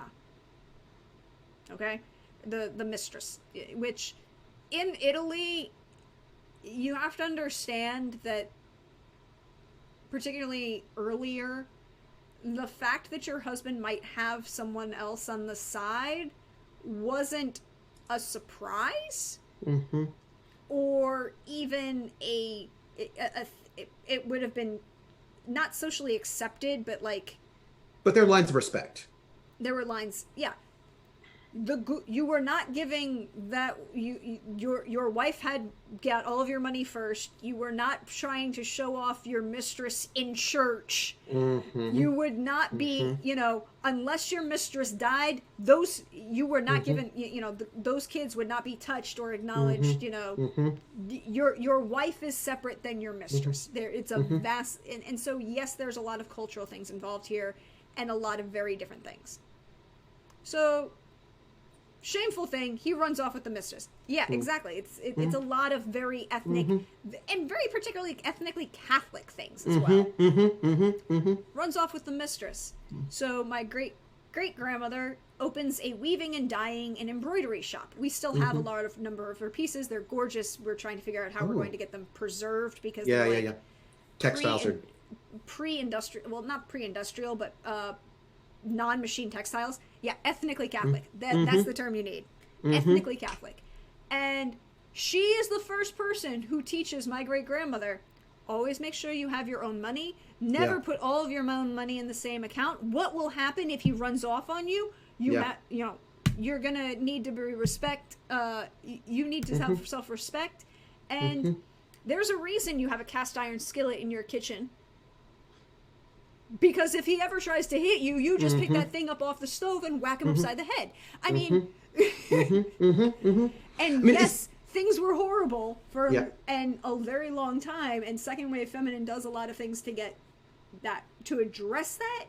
But I also think that a lot of things that comes out of that in a response to that second wave feminism is a denial of this proto-feminism that existed for centuries. Does that make sense? Yeah, totally. Well, I mean, I think a lot about, the book that kicks off second wave feminism, right? The Feminine Mystique by Betty Friedan, which I think is really important. I think it's really smart. It has a lot of really interesting things to say, but the things it has to say are very specific, right? It's about a bunch of upper middle class women who all went to college, right? They all went to like mostly women's colleges and were primed to do great things in their life. But then they get married, go to suburbs, and are depressed, right? And it's about the ways in which media is being aimed specifically at them to sort of basically oppress them, like keep them in the house, et cetera, et cetera. And the thing is that media was doing all those things that she said, but that media was not aimed at the Italian woman who wasn't in the suburb, or the Black woman, or the Puerto Rican woman, or all these things like that thing that she's talking about, which is totally true, was not what was happening with white ethnics and people of color. And because white ethnics, people of color, and rural poor. Yes, and rural poor, totally different. I mean, right? Like that was not, they weren't moving to the suburbs. There's a reason why Dolly Parton gets pissed at people if you call her a feminist. Part of that is because she had a knockdown, drag-out fight with a couple of these second-wave feminists in a very public setting. Which I think someone might still have video recording of, but I haven't seen. But I also think about, I think Loretta Lynn has at times thought of herself as a feminist, but kind of a different feminist, because her issues are very different, right? She's like, okay, I'm living in a rural space, and I'm having lots and lots of children, and in ways that are maybe not necessarily great for me. And so she comes out with The Pill, right? That song, The Pill, is amazing. But that song, The Pill, is about the pill in a very different way than middle class WASP ways of thinking about the pill was. It was a completely different context. And it's intriguing to me that when you stop and actually realize that the pill was invented by a Catholic woman to deal with natural planning. Yep. Mm-hmm. And WASP women immediately take it as a, ooh, you created this thing for a very particular purpose and a very particular design within your own culture. Mm-hmm. We're going to take this because it does something else that we want. Mm-hmm. Mm-hmm. And like hashtag not all wasps. Okay, fine. But like, and I think that, and like, and for me, I think it becomes, and so here's the thing, I will say, this is complicated, right? Yes. Because this is not a person I have a lot of positive feelings about, generally speaking, because I think that she's super problematic. However, but, right? Camille Paglia, right? So Camille Paglia is this Italian-American post-second wave person that some people might call feminist or not. And she has a lot of critiques about the ways in which second wave feminism is ignoring sort of like, especially ethnic spaces and, right? And so she's making a lot of interesting feminist discourse, which is, some of it is actually really quite interesting, but then she says other stuff. Like, I feel like Camille Paglia, my relationship with her is that she starts talking and I was like, oh yeah, yeah. And then she goes to this place and I was like, whoa, what? And I was thinking about this with date rape. This was like the best examples that she was talking about how she starts off being like, hey, maybe you should not, don't go to a frat party and get really drunk if you don't have support because these are really dangerous places. And I was like, okay, all right. Okay, sure. All right. I mean, I remember being an RA and telling my residents that they need to be careful when if they decide to go to the co-ed college where there's a frat party, because especially in the first week of school, because statistics show right? A little bit of be careful. And I know people are like, that's victim blaming. I was like, it's not, it's about like giving people some practical advice. Here's the thing that I think a lot of people forget when you have like, people come up with saying it's victim blaming when you're only telling women to do it. But at the same time, you're like, I don't tell somebody who lives in Manhattan to leave their car door unlocked. Right. Yeah. And that's not about. Yep. That's I would tell anybody that. I've told anybody who's going. I went to Agnes Scott. I went to a women's college. It is in it. Well, it's in Decatur, which is it's a 5-minute walk to the MARTA and then a 10-minute MARTA ride to Georgia Tech. Yeah. 20 minutes if you have to stop at multiple stations, right? The biggest thing was to go to frat parties. And a large number of these people have never drunk before. Correct. Never. That's going to be a problem. That's going to be a problem. Mm-hmm. And you're going to an environment where there are people who wish to target you. Yes. I'm not saying that you are going into an environment where not all frat boys, I understand, but there is a reason why there are people there who wish to target, and predators will find an opportunity. Yes. It's the same reason we told kids to be like, stranger danger was a thing, people. Yeah. And it's gonna just correct. It's like only, I mean, that message women is also problematic, but I don't think there's anything wrong with saying, hey, make sure you have money in case you need to like get a cab out of there or whatever. Like, I think there's things that are... and also telling people, hey, don't take a drink from a person you don't know. Yeah, that's right. Right. Or if you put a drink down, go get a new one. That's not about women versus men. That's just some safety, right? Especially when you're looking at trends. But so she starts there and I was like, okay. And then she goes to a whole other place. And I was like, Camille Paglia, what are you doing? She goes in this place where she's like, also, I don't think she likes women very much, but she goes to this place, she's like, well, because she's like, well, like, men will rape you. And the thing is, that's just how men are. It's like how they're genetically predisposed. Like, it's just like from caveman days onwards. And I'm like, stop. No, that's like, we have to stop with that one. Like, no, like that's not, no. We're not gonna naturalize sexual assault. We're not gonna do that. That is, and here's something that's really cool. Because evolutionary psychologists are all into, like, most of them are dudes. who are like, yeah, men just naturally rape women because of the caveman days, and like back in the old school days, and like in the Paleolithic, and also men date their secretaries also because of caveman days. And I was like, wow, what are you doing? So these two women, one was some sort of there's an anthropologist, and I can't remember who the second person was. They were like, no, and they went to the Amazon, and they went and they did like a study of some of the really sort of interior tribes that are sort of still hunter-gatherers and working in that space. And guess what does not happen in hunter-gatherer societies that are working on subsistence living? Sexual assault doesn't happen, because if you do that, they kick you out and you die, because there's like, and so this idea, like, so basically it's just bad science. They're just making up random stuff. That's not how it works. And it just like, that was like, no, I was like, there are things about, well, like a lot of, or they just kill you with rocks. I mean, like, rocks. I mean, yeah. I mean, there are a lot of things where you sit there and you go, sexual assault is a bad thing. Mm-hmm. Period. Full stop. Yep. But it is not about sex. It's about power. Yeah, that's right. And if you make it about sex, you are mm-hmm. forgetting the fact that it is mm-hmm. it's about power. Mm-hmm. The majority of reason why people in the horrible thing throughout history of sacking a city was not about guys who just been like, I've just killed a bunch of people and now I'm horny. Mm-hmm. Mm-hmm. Now, that's not to say there might not be sexual sadists who did exist and that was a thing, but that's a microcosm over here.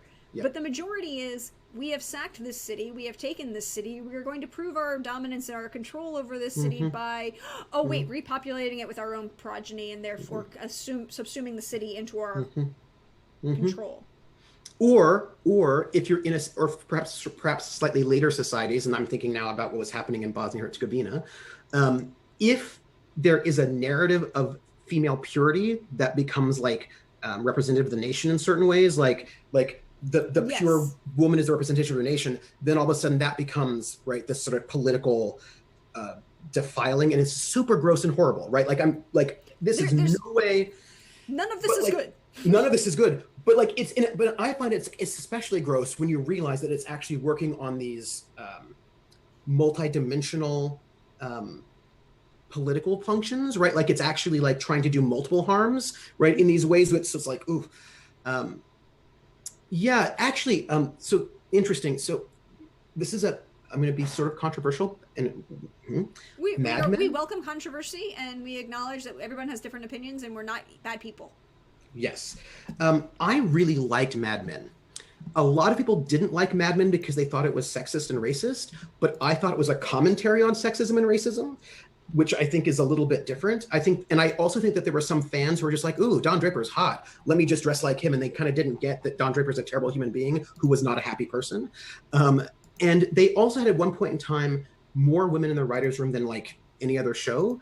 And there was one particular season where Joan gets sexually assaulted by her fiance husband. Mm-hmm. And it was very clear to me how it was filmed and staged that was about power, that was about him feeling insecure that she actually had a career that she was not going to give up for him, and he needed to take control back from her. And it was a way that, and this is something I think, so we're similar age. Growing up, sexual assault was very often played in the media as either a joke or as hot and sexy.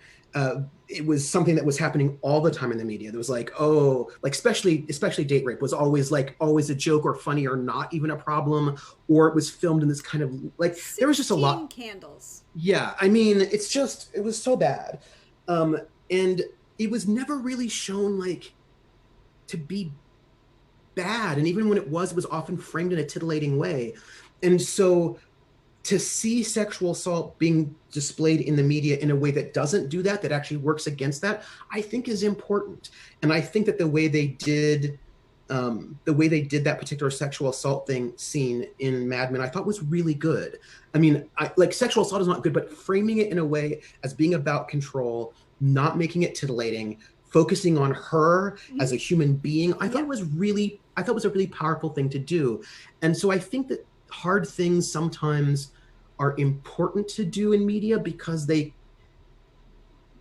can do really good progressive work by having them in there.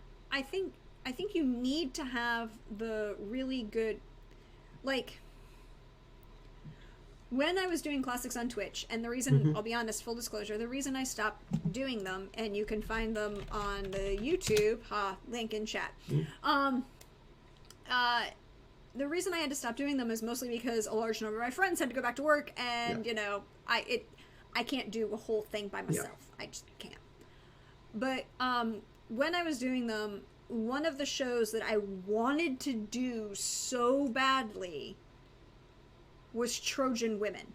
Oh. But at the same time, I know I cannot do Trojan Women on Twitch. I just, I can't.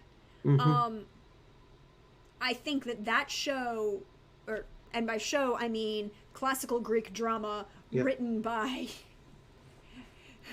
in the aftermath of the fall of Troy, as a horrible look at what women would go through in the aftermath of war in the in the ancient world, and particularly looking at sexual assault and how it's a power dynamic and what this actually means.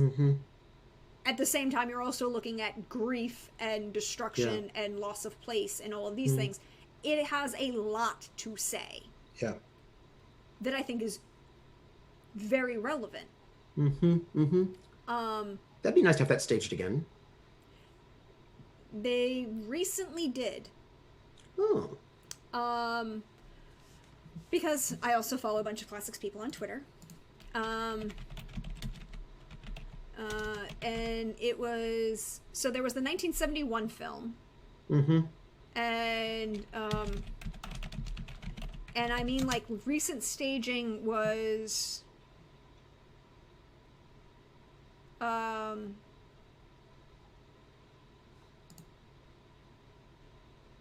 like a couple schools, like colleges have done it. But there was a British production in November of last year. It was done by the Bear Theater. There we go.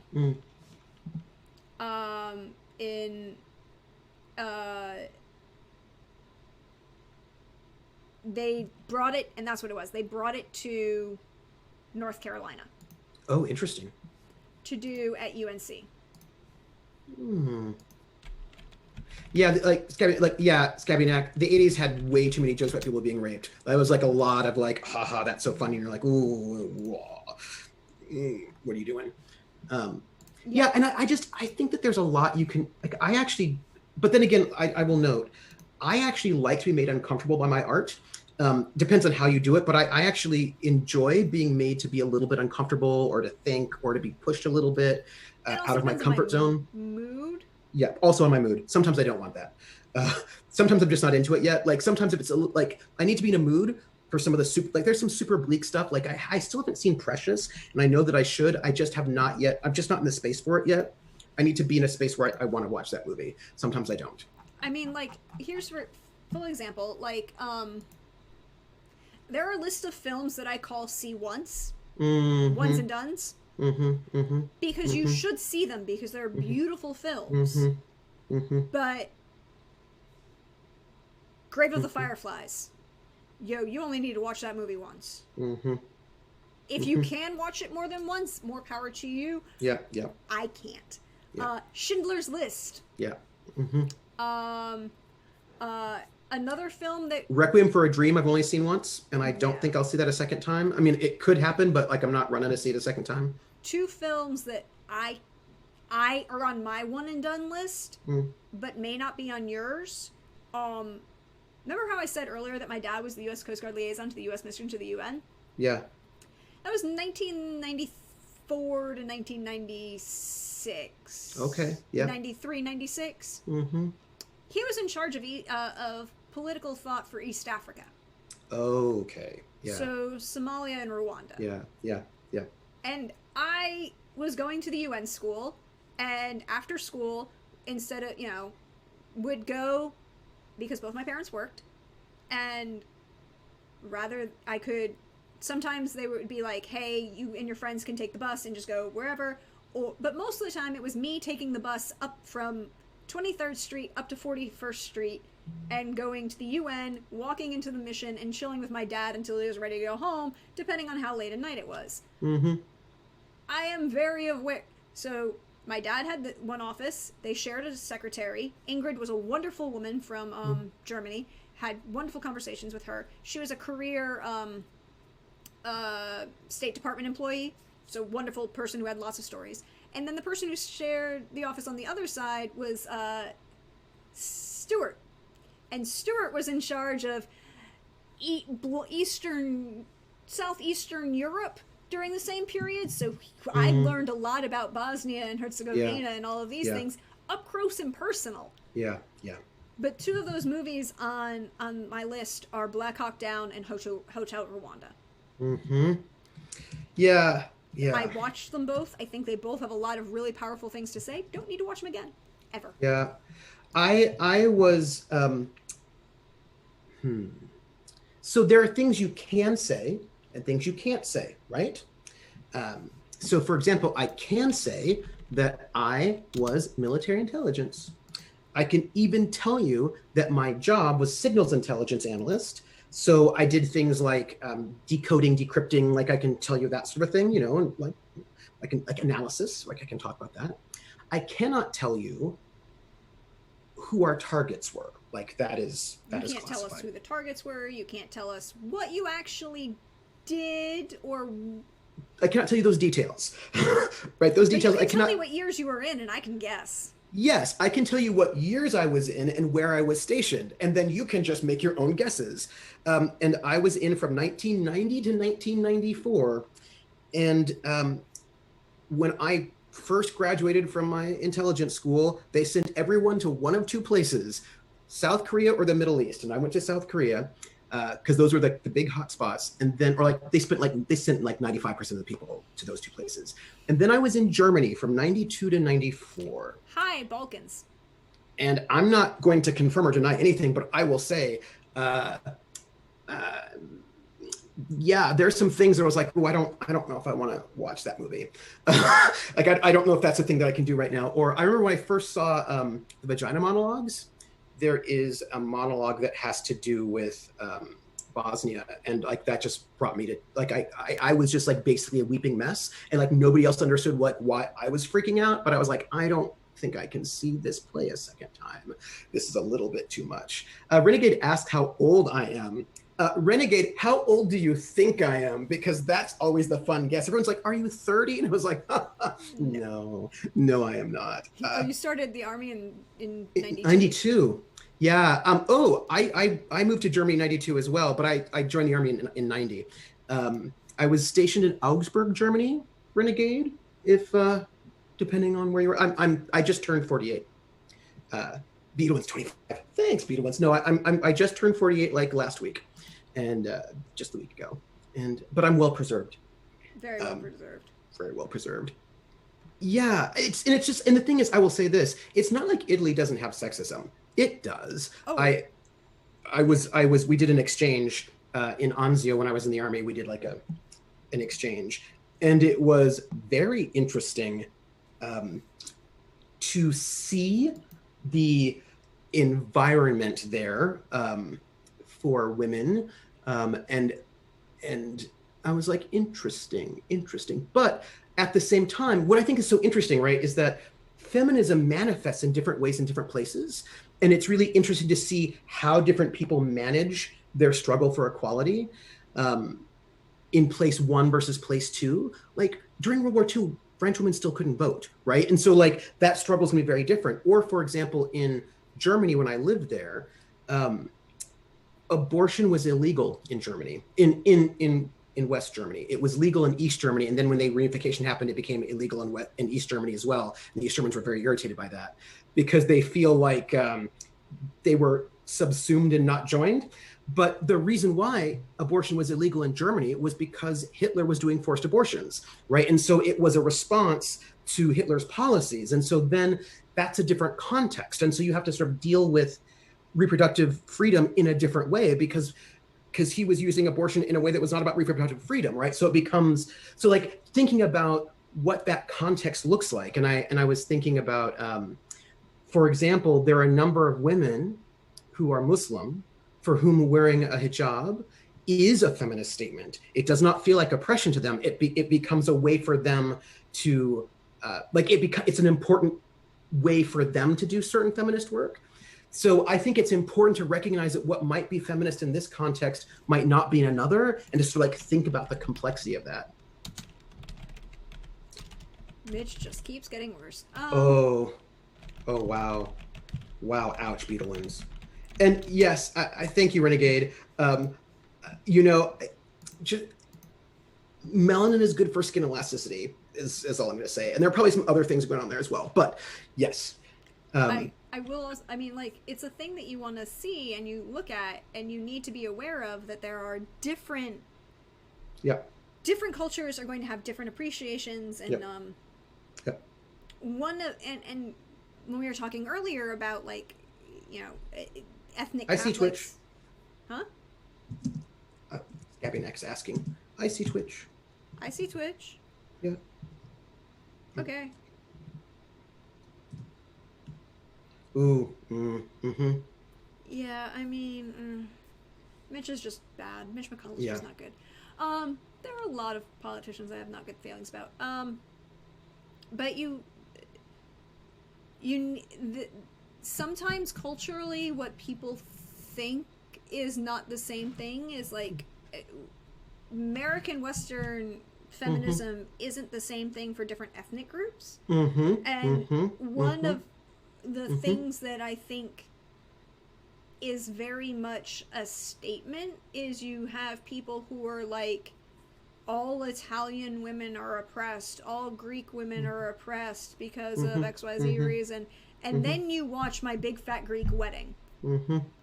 And the scene that is like, I love to show people is like, your interpretation of this woman of being oppressed because she's married and lived her whole life and has a very very particular Mediterranean ethnic viewpoint is that she's oppressed, and her statement is, the man may be head of the household, but the woman is the neck that can turn that head any way she wants.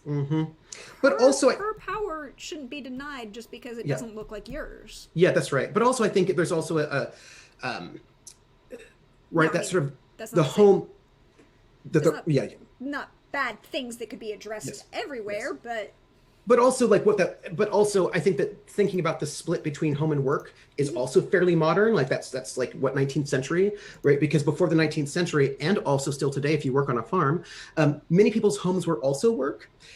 So women were often like being in charge of the home is actually a very big, powerful position in spaces where the line between home and work is actually somewhat blurred, where like your home is also your workplace. Like it becomes that's like a different context that historically that we're not thinking about.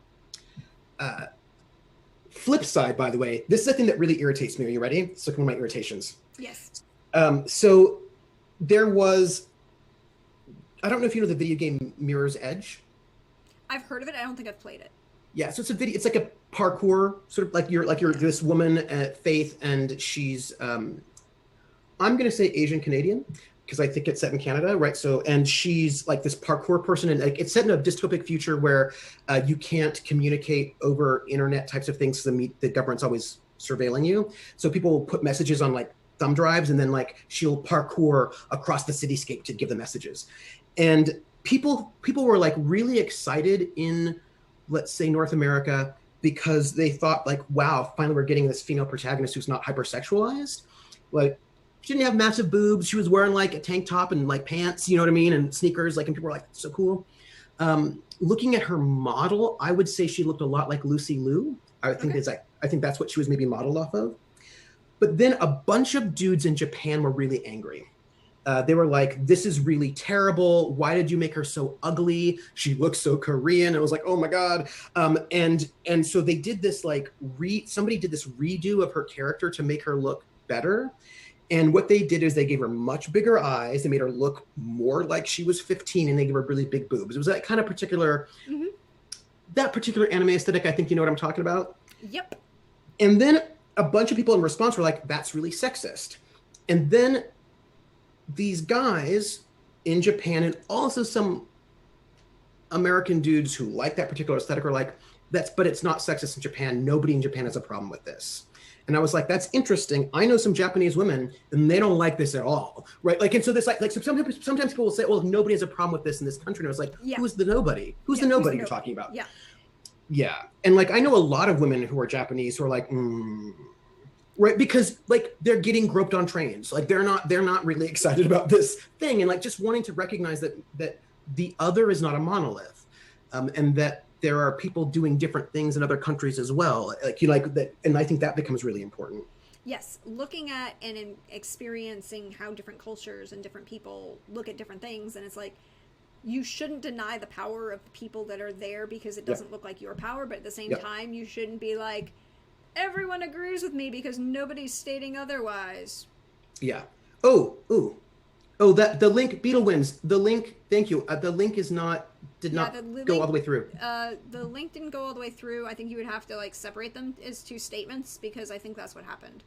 But see if you can repost it. Yeah. But I think the other thing that gets me, and this is another thing that I think is like, as a scholar and as a person, right, very frustrating. Like, oh, but that's just their culture, right? That one. And I was like, point of order. One, being sexist to women is just their culture, except that, like, you know, in Saudi Arabia, there are women who are protesting, right? Like, I mean, so, and also culture is not static.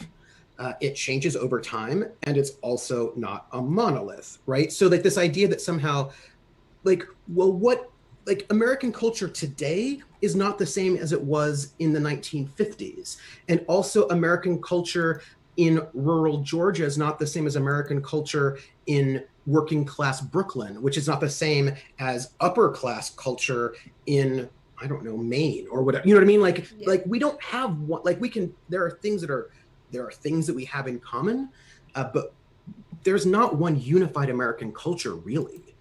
Like, and every time they try to say it, that leaves out a massive portion of the population.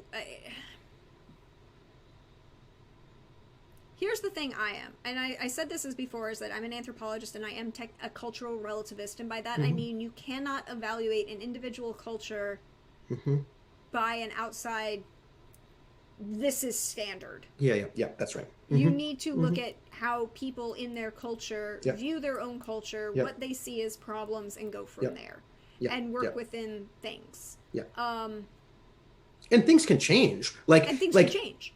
Right. Like if there's a culture that regularly like burns women, like that's probably not great. But you can't just go in there and say like, oh, I say, you know, we are superior to you and you'll just not be burning women, and like have that work. Like you have to figure out what's going on and sort of work within, because again, there are a lot of women who did not like being burned, right? So like there are ways in which you can do things, but you can't just sort of impose your values on a bunch of people without even paying attention, like not even treating them like people. What's her name? Scabinaki, yes.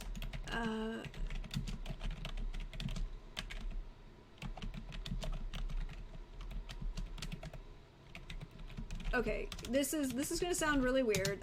Ready for it. But there is a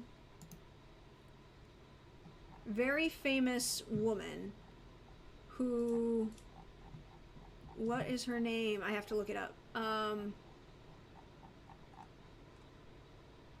She is a doctor. There are a bunch of them now, but she is a doctor and a health professional and an anthropologist. And she works within West Africa to particularly against female genital mutilation. And looking at it in within cultural context and why it exists and how you can do things and how you can culturally adapt stopped Mm-hmm. for the reasons why. And she's done massive amounts of work with this. And people were questioning why she had so much bigger extent to more versus success. Yeah. outside activists and all of these, you know, why she had so much better change than someone who is outside activists. And they're like, because she's from this culture, she speaks this language, and she understands what's actually going on and how to get other people to agree with her, and not just saying, I think you're wrong and need to change, because that doesn't work a lot. It doesn't tend to work well. People don't tend to respond well to that.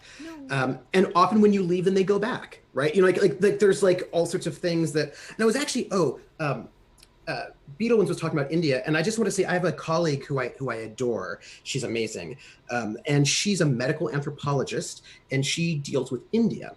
And one of the things that she deals with, so interesting, is there's a practice in India, or there was a tradition where Indian women would be possessed by spirits, spirit possession, usually of female ancestors in the household. And when women got possessed by these female ancestors in the household, things would, like, it was a little bit disruptive in the home. Oftentimes, like, women would stop doing housework. They would maybe not listen as much to their husbands. They were a little bit more willful. This is a thing that was happening. But even though it was somewhat disrupted, it was still seen as being kind of an honor to have, like, if you were spirit possessed, it was a bit of an honor. And when the British sort of came in, they were like, that's schizophrenia. And they just started institutionalizing, putting these women in sanitariums as like having mental illness. Whereas in the context of this space, it was actually kind of like an honored thing that was doing very interesting and complicated things with gender. But when the British doctors came, they were like, oh no, we're just going to institutionalize you all. What's the and it was title really of the interesting. book? The title of the book. I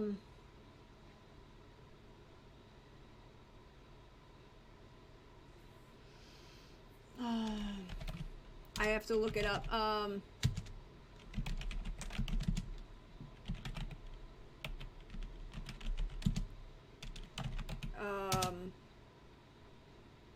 The Spirit Catches You and You Fall Down. Oh, okay. That sounds interesting. It is an ethnographic work about Pentecostals? Pentecostals? No, Hmong. Oh. In America. Oh, interesting. And so the Hmong are a ethnic minority that HMONG. They're an ethnic minority in Laos, Cambodia, and Vietnam who move, a large number of them in the post-Vietnam period, moved to the United States because the communists were not good to them. Yeah. I am not in any way saying anything else about the rest of that very complicated situation, but the Hmong were very much of the opinion that we don't want to be here. They are an ethnic minority in this area, and they come to the United States. And the book is called The Spirit Catches You and You Fall Down, by Anne Fediman. Yeah, there's a huge Hmong population in the Twin Cities. And it is a look at a way in which the Hmong treated this child who had epilepsy, and the way that this was considered a spiritual event and whatever, versus the American medical society, that this is epilepsy, we need to medically intervene, why are you not doing XYZ thing? And it's a look at how these two cultures are clashing in a problematic way. Oh, interesting. And it is a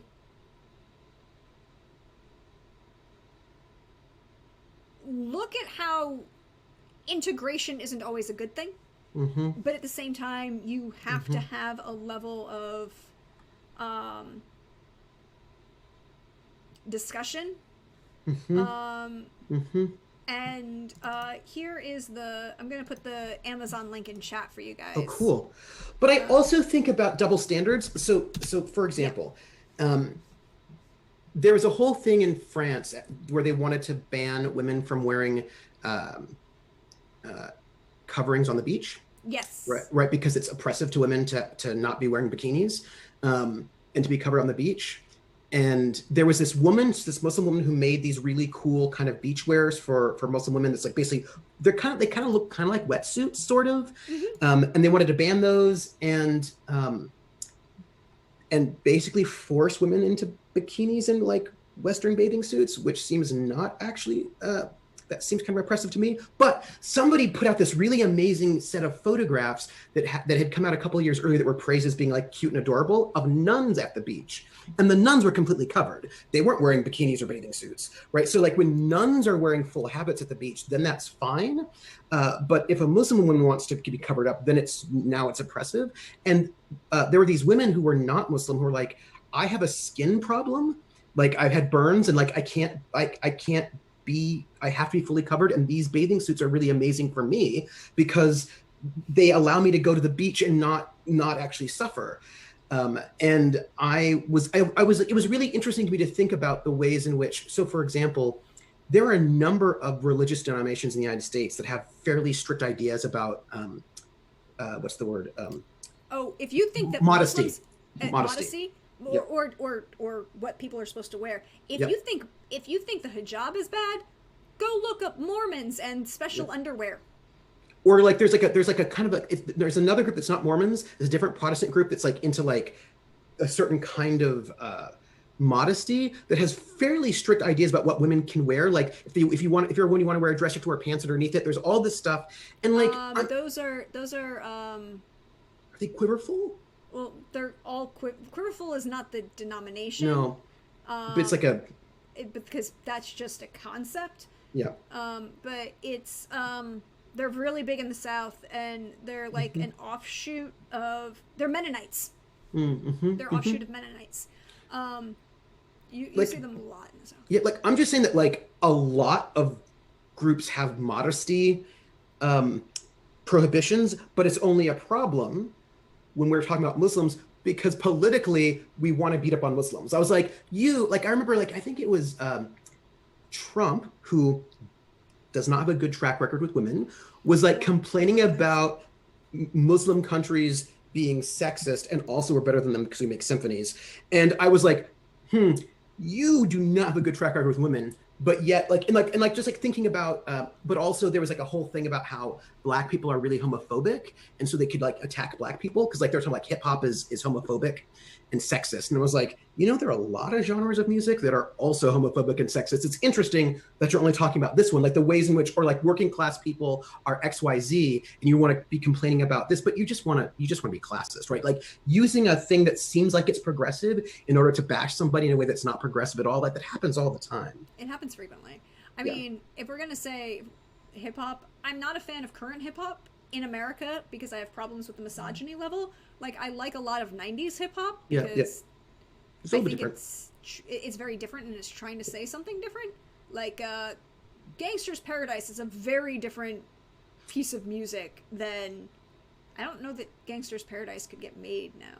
It's interesting, but also they're also women hip hoppers. Like it's one of those things where like that thing that always gets me like, I'm not a big hip fan hop. of Nicki Minaj, but Queen Latifah and MC Light's pretty awesome. Yeah, exactly. Salt and Peppa, whom I love. Missy Elliott. Oh, Missy Elliott. Oh yeah, Missy Elliott is awesome. But like, and the thing is, people are doing stuff, and I think that's the way in which again like.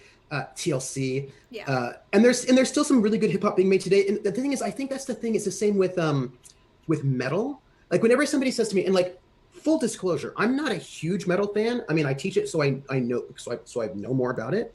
But whenever somebody says to me, heavy metal's all just noise, I was like, so you don't know anything about heavy metal, right? Like if you say that it's all just noise, that means you actually just don't know the genre. If you say that hip hop is all noise, then you just don't know the genre. Yeah, I'm not. That's it. You know what I mean? I know that there's some hip hop out there that I enjoy and I do listen to, but I'm not listening. It's not my go-to at the moment because most of what gets played on the radio is, and that's the thing is like most of what gets played on the radio is not to my taste. So you have to know about other things to go search it out on Spotify, or you find things that work on Spotify and go from there. I mean, like I get really into like Italian hip hop, which is a large amount of Italian hip hop is not. It doesn't have as much misogyny as most American current played on the radio hip hop, and a lot of it's satirical. Oh, that's interesting. So like Turkish German hip hop's really interesting. Some of like the Black French hip hop is like, what I think is interesting is the ways in which hip hop, there was some German hip hop that was really fascinating too. The ways in which sort of hip hop being framed as a space of rebellion ends up manifesting in different countries around the world is really interesting. What's his name? The guy who does it in Yiddish. The Israeli. Who's not Hasidic, but he's Orthodox. Yes, I know who you're talking about. He has some really great stuff. And I mean, like, I like a lot of, I listen to a lot of interesting things. I mean, like I like that we can have multiple, that there's not one thing of music, that you can have multiple different types of things, that you can get different types of music and enjoy it. Side note, I'm glad we live in today. 2020, I think, is a much better time period for certain reasons, although it's still not as good as I'd like it to be. And specifically about one, maybe Ismail Shahu? So one thing that I think is sort of, there are a bunch of also klezmer rap groups as well. Have I listened to current German hip hop? Most of the German hip hop that I've listened to is from the 90s. Renegade. So like a lot of my German hip hop is from the 90s. So that is a thing to note.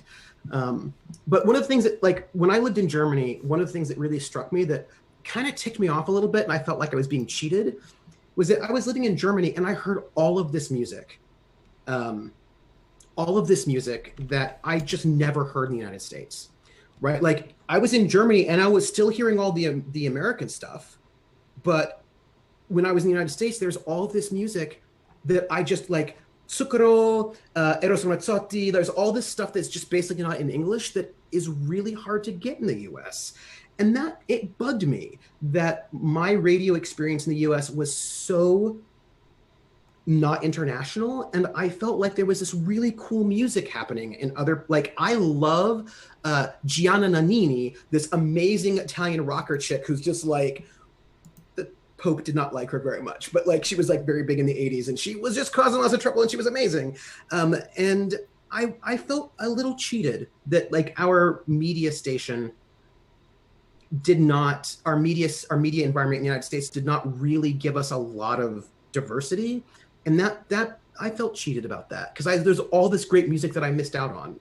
One of the great things that I follow and I listen to and I appreciate, and apparently celebrated its 20th anniversary yesterday, is Radio Dead Air. I'm a Radio Dead Air fan. I'm a massive Radio Dead Air fan. For those of you who don't know who Radio Dead Air is, Nash lives in South Carolina. You can follow him on Twitter. He does a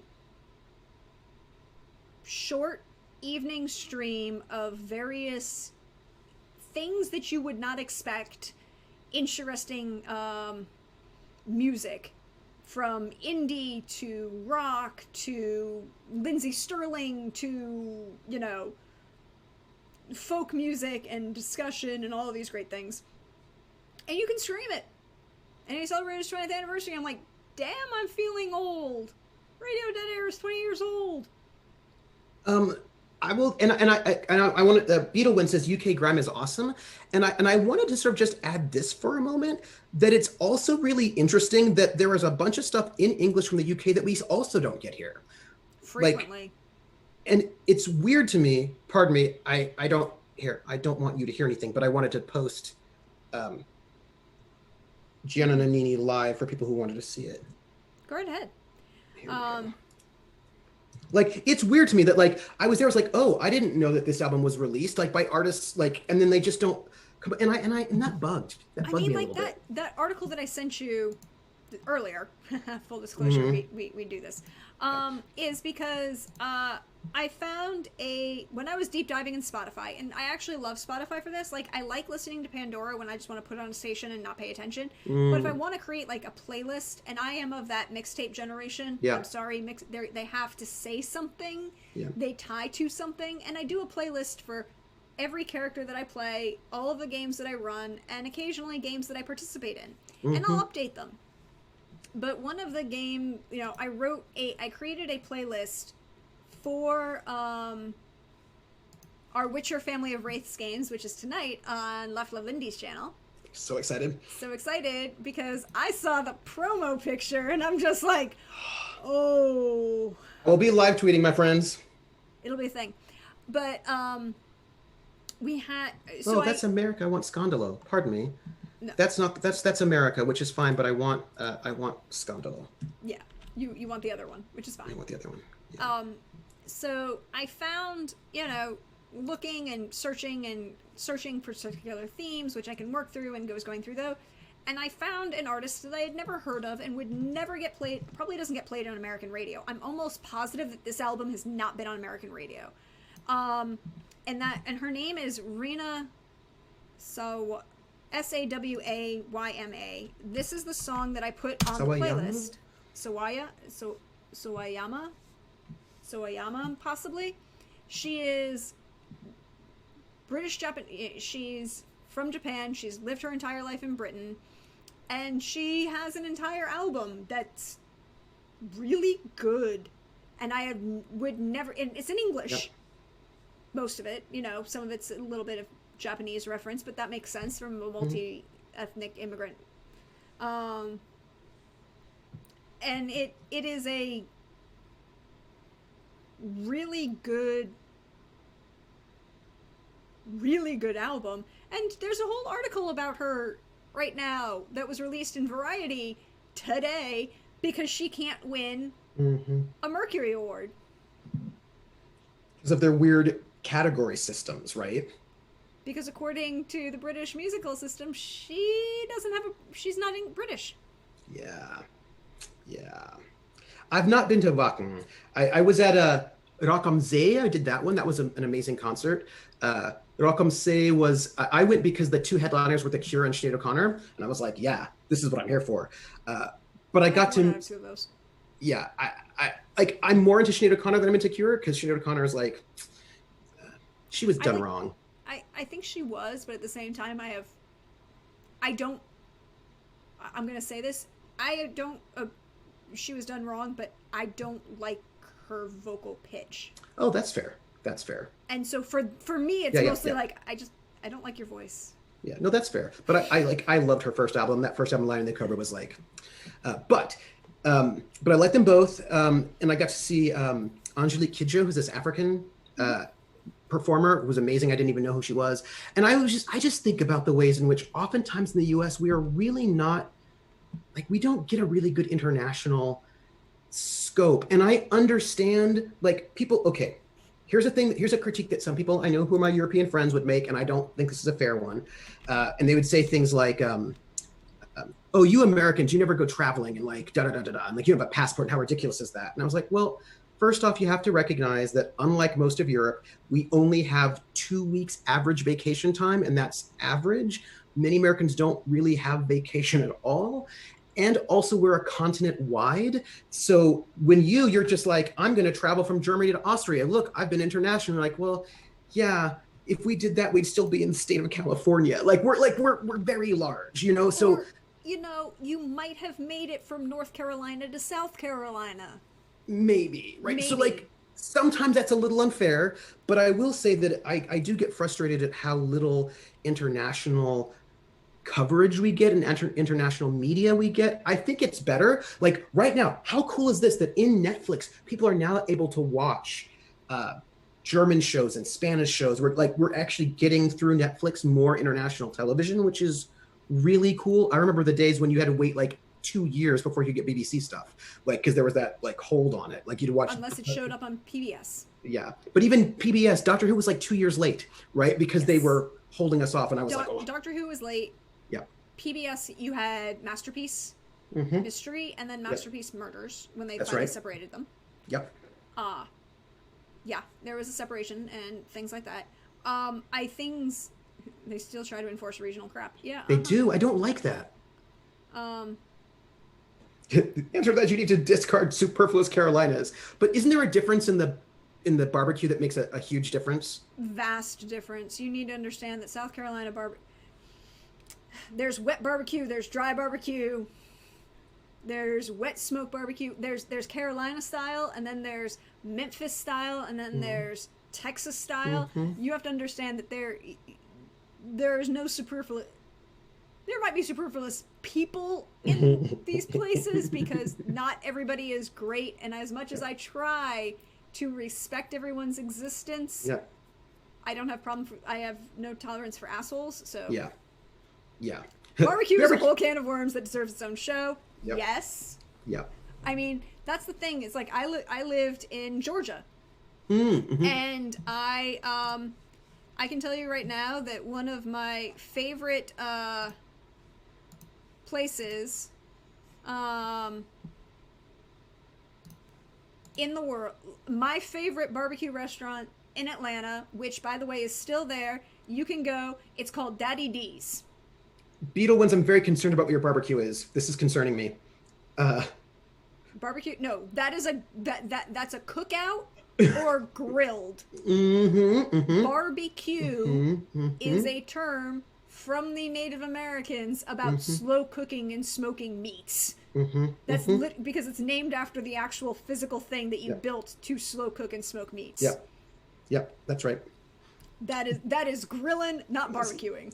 And I understand that both England and Australia have a problem with this.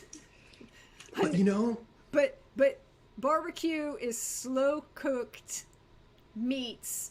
And when we say low and slow, we mean like 18, 12, 24 hours. I want barbecue. Thanks. No, I want barbecue. Yeah, kind of. That's the thing. But Daddy D's, which by the way, you probably, if you ever get to Atlanta, go see Daddy D's. It is, and it's literally, it's really not hard. It's really hard to miss. It's on Martin Luther King Boulevard, on the east side of Atlanta, just east of I-85, I-87. It's true, Renegade. That's true. Example telling the east coast of the United States the whole way from north to south. You can go so many cultural mixes that it's almost all the same. Yeah, exactly. Yeah, I think it's probably a weird mix of those things, considering the ways in which a lot of black slaves escaped slavery and went into Native American tribes. There's a lot of interesting intermixing between. There's a lot of going on. Yeah, it was very interesting. No, it wasn't. Barbecue is from actually Native American tribes slow cooking meats off indirect heat. The different rubs that exist and the regional differences that come out of sauces can be tied to different African tribes and different Native American tribes and different other ethnic groups that are living in the area.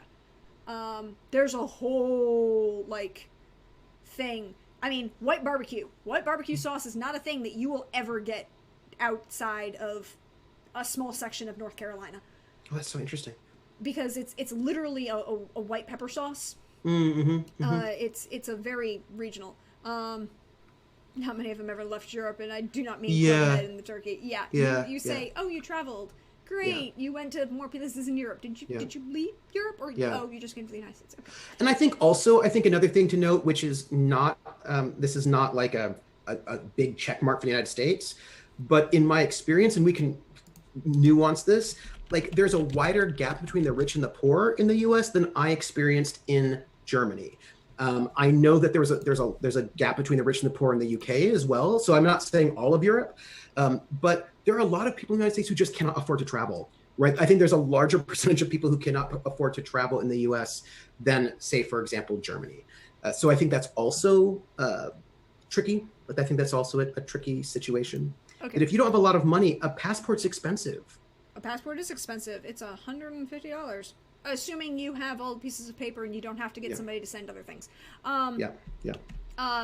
So I'm linking in chat the link to Daddy D's in Atlanta, which is Daddy G's barbecue joint, and it is a joint with a Y for a reason. Nice. They literally they had a house with a smoker, and the smoker is the smoker's from the 30s. Wow. And you see, if you actually look at this building when they come around it, the blue section of the building was the just the porch that they like somebody walled in, and it's very, they didn't even change the step or height or anything like that. But they have live music 3 nights a week. Oh, nice. Some of the best. It is yeah. Oh, side note, Great Plains have real difficulty cooking barbecue because, well, wind. That's so interesting. Mm-hmm. And it's why pit barbecue is such a big thing.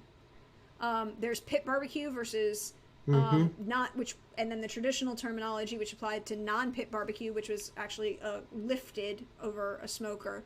And pit barbecue is, dig a hole and smoke things in there, and it's very interesting. I love talking about food. Like Sharm el Sheikh in Egypt is basically equivalent of Tijuana for a lot of people. Yeah. Side little history note,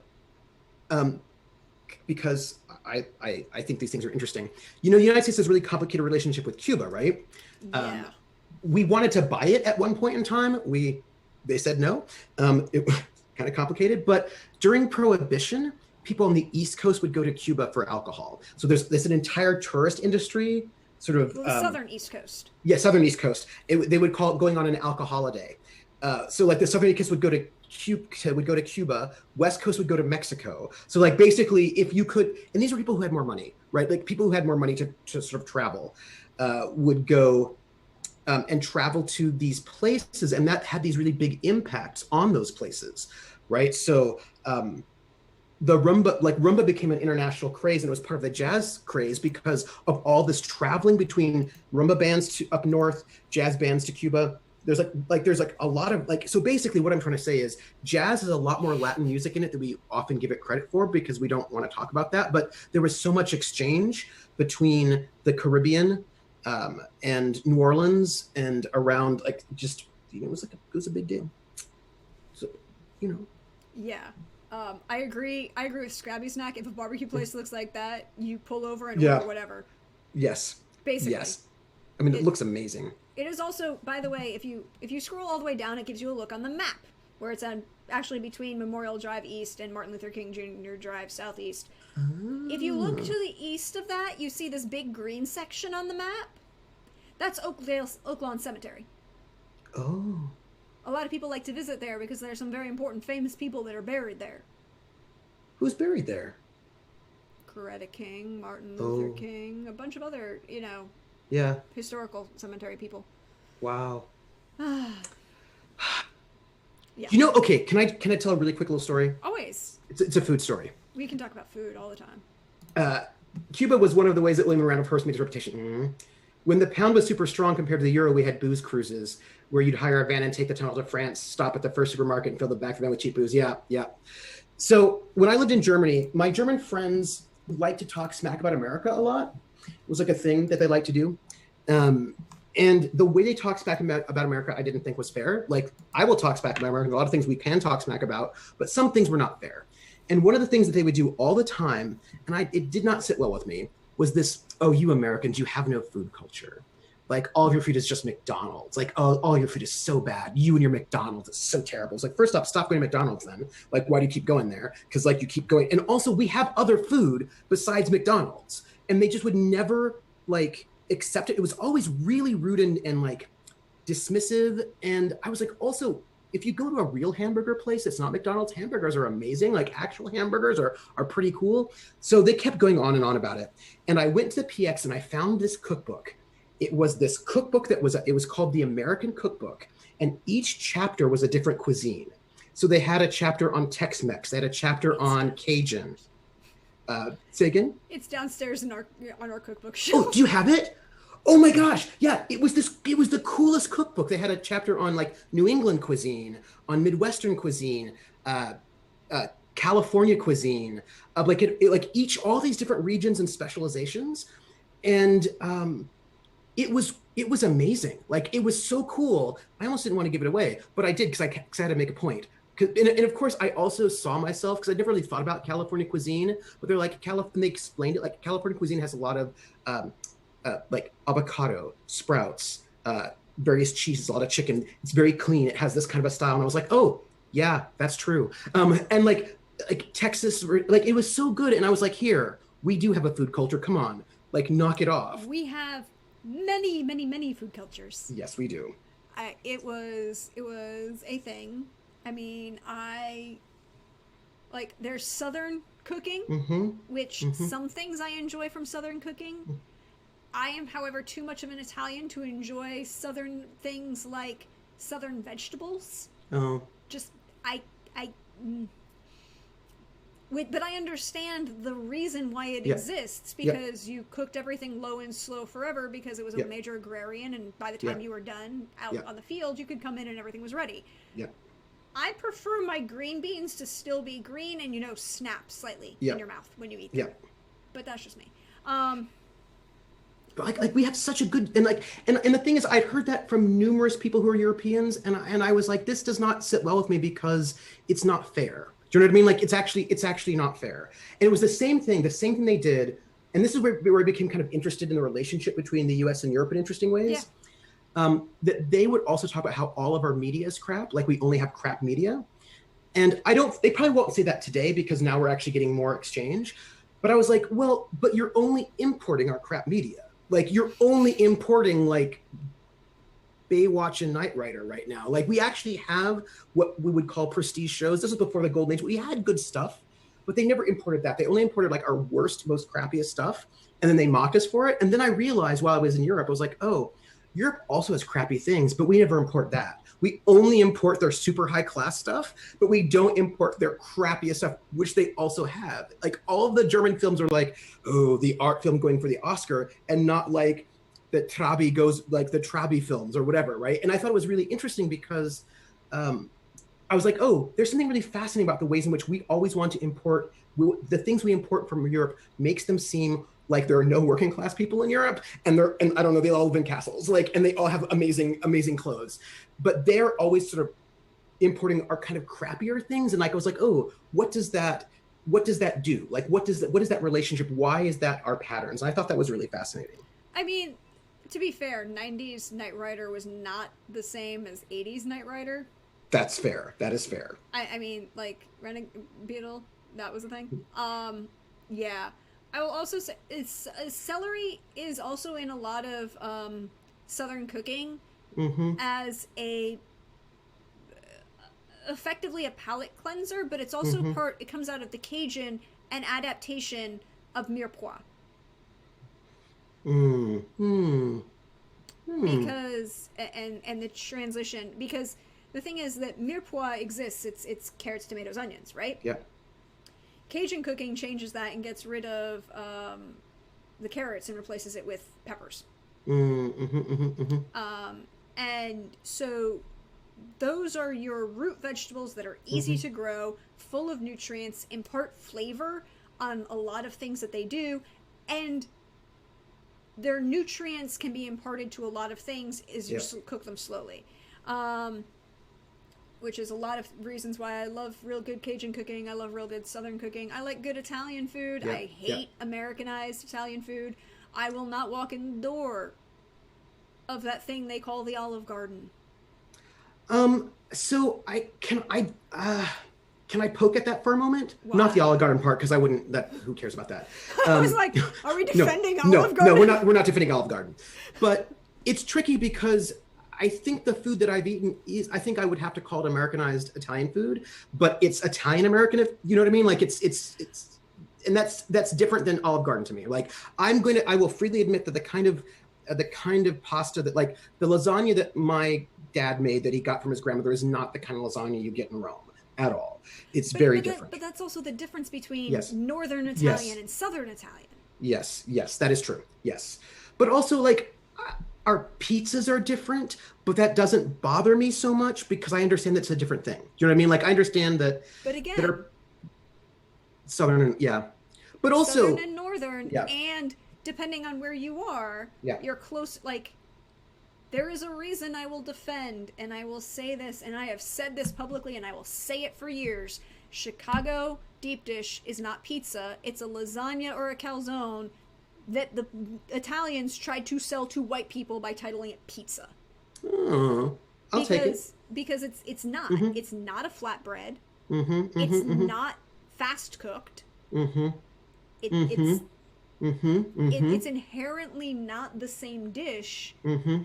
It's based on an entirely separate dish Yeah. Yeah. that people just put pizza on the title because they're going to. Yeah. Well, I mean, it's basically a lasagna, Yeah. right? The crust is on the bottom, then you Mm-hmm. put the meat, then you put the Mm-hmm. cheese on top, and you bake it in the oven at a lower temperature for a Mm-hmm. longer period of time. Mm-hmm. Versus pizza, which comes from Naples, by the way. Mm-hmm. It's a very southern Italian thing. Mm-hmm. Flatbread, fast cooked, preferably in a wood or coal fired oven. Yeah.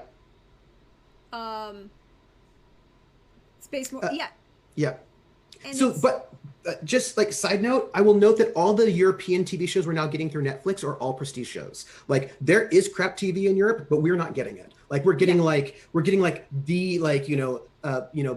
Babylon Berlin and like all like the most prestige sorts of things. And I just think that's interesting because like they have soap operas. Also, they have crappy reality shows. I know that maybe we won't believe it, but reality shows are not only in the United States. There's some crappy reality shows in Europe is all I'm saying. I mean, Eurovision exists. Yeah. But also I was thinking about that. Okay, so there's this really interesting book that I got to hear the author. That's not me crapping on Eurovision inherently. That's just me saying that it is an example of reality television. Yes. But there's it was a book that I heard the author giving an NPR talk on, and he was basically talking about the book was on Chinese, Italian, and Mexican food in the United States and how it changed over time, and talking about it as that basically the Chinese, Italians, and Mexicans who came to the United States were all very poor, and they brought with them peasant food, and then they got wealth. And they then added to their peasant food the things that you add when you have more money, mostly more cheese and more meat. The cheese I will give you for Italians. The thing I'll give you meat, but Southern Italians kept the cheese because that was the only source of but more cheese, different cheese. Different cheese and I was like, oh, that's interesting. So like thinking about pizza in that way, right? Because I was thinking about like an American pizza, and I was talking when I was in Italy. My friends were like, "We don't get your pizzas." Like, I was like, "Okay, what you have to understand is that our pizzas are for dinner, and they're an entire meal for an entire family. We're going off to lunch, and you're eating an entire pizza by yourself every day. Like these pizzas are not doing the same thing. Like they're not functioning the same way at all. Like this is like." You eat a pizza by yourself every day for lunch, and that's not what we do for pizza.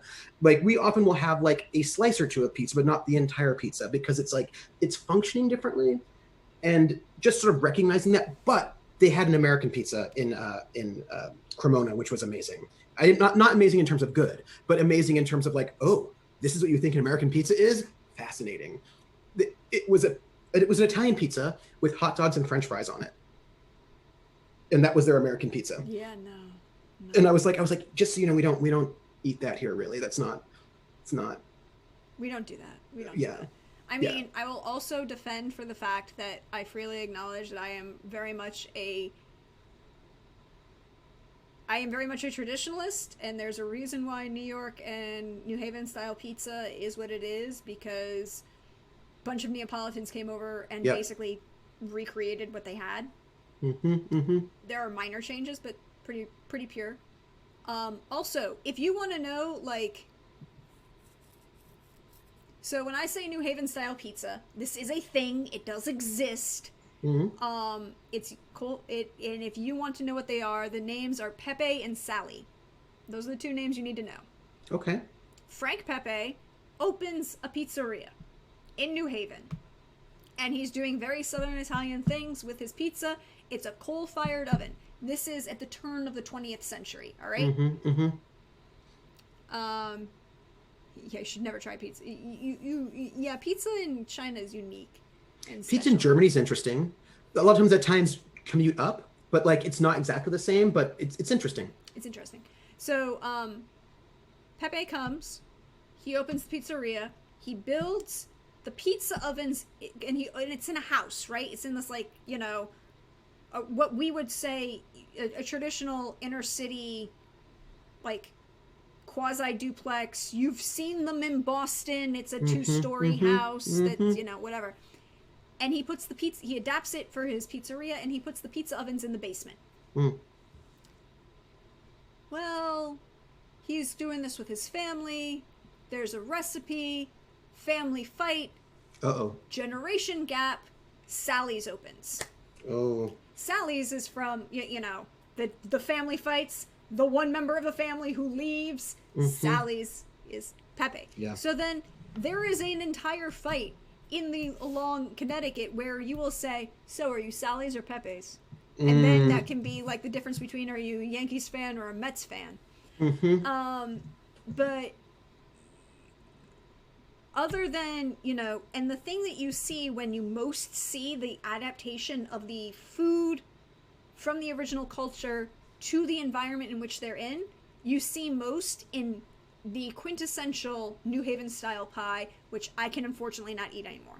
Oh no, why? I'm allergic to shellfish. And the original New Haven, you know, one of the things that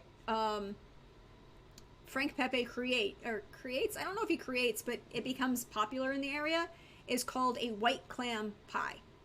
Ooh. So, and clams are not a thing in Italy the same way, like mussels and other shellfish are, but clams as we think of them are not, there are not as many of them in the Mediterranean, so there's not as many of them in the diet, but whatever. But it's a shellfish that is prevalent along Long Island Sound. Do you want a clam? We can go find you some. I'll just, like, you go clamming. It's a thing. So he takes a pie, a pizza, thin crust, olive oil, a little bit of Parmesan, clams that he's shelled, garlic, a sprinkle of mozzarella, some olive oil, throws it in the oven, pulls it out. It is considered by many to be one of the best things that you can eat. I can't eat it anymore, but, you know, if you like shellfish, it's a really good thing. So I'm from San Francisco, right? And we have our Little Italy in San Francisco. You do indeed. When we have especially when I was there, like, it was a very strong Italian culture in San Francisco, including a number of politicians, right? Have Italian politicians have sort of come to prominence from there. You know, Moscone, Pelosi, like, we've got a bunch of people. And I grew up eating Italian food made by my dad, who's from the East Coast, but also in San Francisco, including, like, my favorite place, which was Vince's, which is this place in the outer Richmond, where Vince actually came from Sicily, and when he was going to retire, he brought somebody else from Sicily to take over. But, like, I'm used to the food there, and I come here to the East Coast, and I'm going to just tell you, I don't know what to really do about this, because there are differences that are a little bit weird to me. And the main one is over here, like, and now I'm in Massachusetts, right? So I don't know if it's the same in New York exactly, but there's this weird obsession with chicken Parmesan over here that I don't understand. And when I say that, I mean, it's not just like, I'm going to have a dish of chicken Parmesan, but I'm going to have a chicken Parmesan sandwich, I'm chicken Parmesan pizza. It's like chicken Parm on everything. And, like, chicken Parm is not that big in San Francisco. Like, it's like, there's like a bunch of different things, and, like, we don't put it on everything. Chicken Parm as a thing is a East Coast, it is New York, is New Jersey to Massachusetts Italian. And it starts, and it really is a thing where you realize chicken Parm is not from Italy. It is an American made. It is a New York, Jersey thing. Okay. Because I didn't understand why it was everywhere. It was like I'm like, well, we have chicken masala. We have other, like, what is chicken this? Chicken masala, chicken Piccata. Breaded chicken dishes existed, right? But it's a thing that comes out of, I don't remember, but it was apocryphally, I don't remember all the details, and it may be apocryphal, but as far as I'm aware, I was pretty sure that it came out of a pizzeria. And it's a thing that comes out of the pizzeria culture in here, where you want to add more dishes. So you create chicken Parm, which is, really speaking, more a white people dish than an Italian dish. And you actually, you know, if there's no eggplant Parm on the menu, here's the way, here's a little secret. If you're in like a little ristorante or a trattoria in New York, New Jersey, Connecticut, and they have eggplant Parm, or they have, chicken Parm on the menu, but they don't have eggplant Parm on the menu, they are catering that chicken Parm to white folk. Oh, I see you, Nino. Chicken palm. Yeah, Getting, chicken getting, palm. chicken palm. Yeah. Mm-hmm. Chicken palm. Also important distinction, there is no Parmesan in chicken Parmesan. Yeah. There is mozzarella or provolone. That's it. But it is breaded chicken with tomato sauce and cheese on top. And that's an adaptation of an Americanization of flavors. You see this become a thing because people, and the wedge or sub or grinder that you get sometimes, depending on, a sandwich on a long thin roll. Wait, they called us. There's something else. Wait. What do they call it in Massachusetts? Wait. There's a, you can get it. There's a bomb. There's a, right. But I think a bomb is different than a grinder, because I think bombs have something else in them. Like I'm, we always just called it a Subway sandwich. Bombs and grinders. And then where I live, like specifically this area, it's called a wedge. Because you wedge everything into the sandwich. And it's like, so whatever.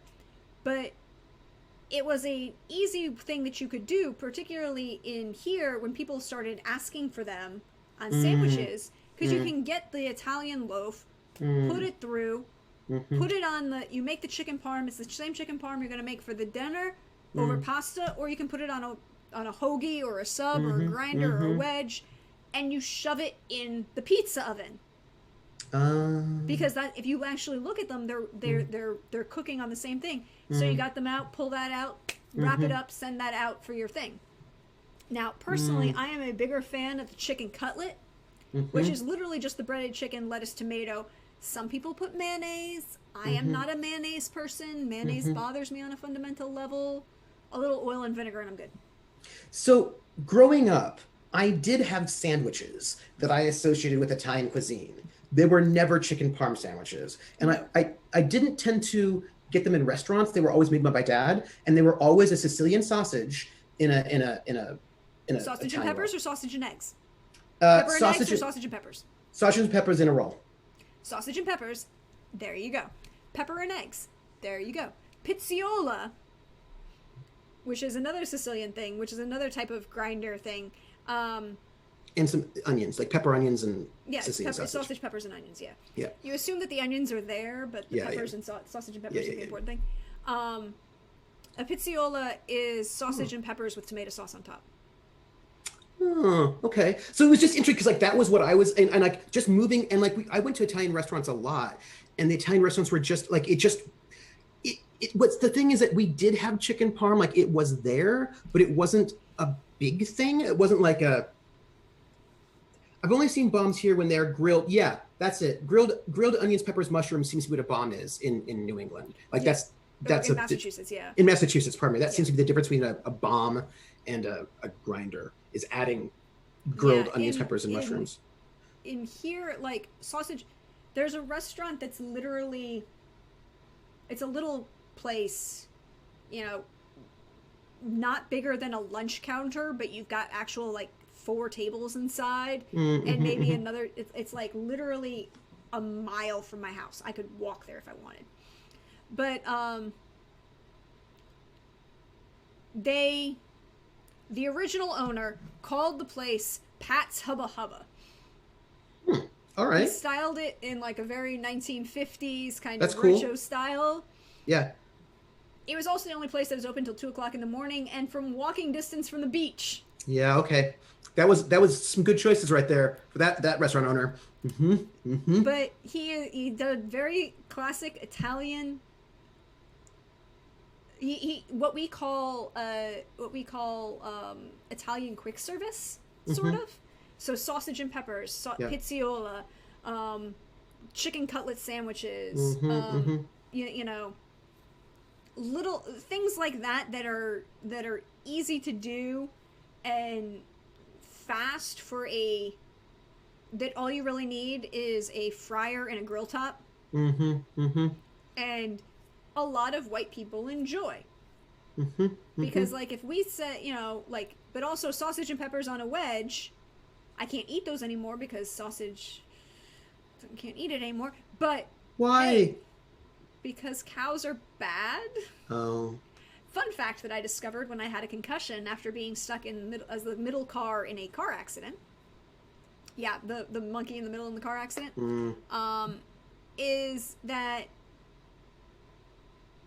if you are, and they found this out because I couldn't get rid of the concussion. And they sent me to a sports med doctor.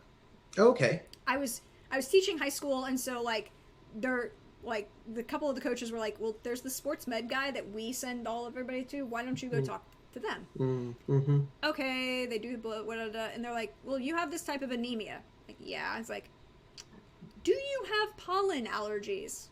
Yeah. Well, okay, here's a bad thing for you. Cows don't digest. And if you're allergic to grass pollens, because of the way cows don't digest, you just ingest all of that pollen.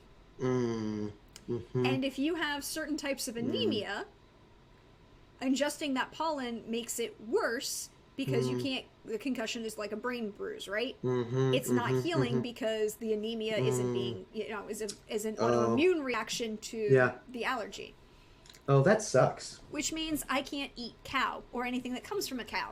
But I can eat a whole lot of lamb, goat, and anything that comes from them. Pork? Pork is iffy, and I don't want to chance it kind of thing. Yeah. I mean, pigs will eat anything. Oh, that's fair. In Greek food and Turkish food. That's what we have diners for. That's the other way. That's over there. The Greeks over there, they're the diners. If you trying to explain to people in the South what a diner is and what diner culture is hard. I'm a Californian. I get it. I get diner culture. We've got some great diners. But is it like a real diner where it's open 24 hours a day? There is a liquor license in the... Depends. I mean, California is not as, like, I mean, sorry, you know what's really great about traveling, as you would know, because you've traveled within the United States, is that you learn a bunch of things are quite different in other places.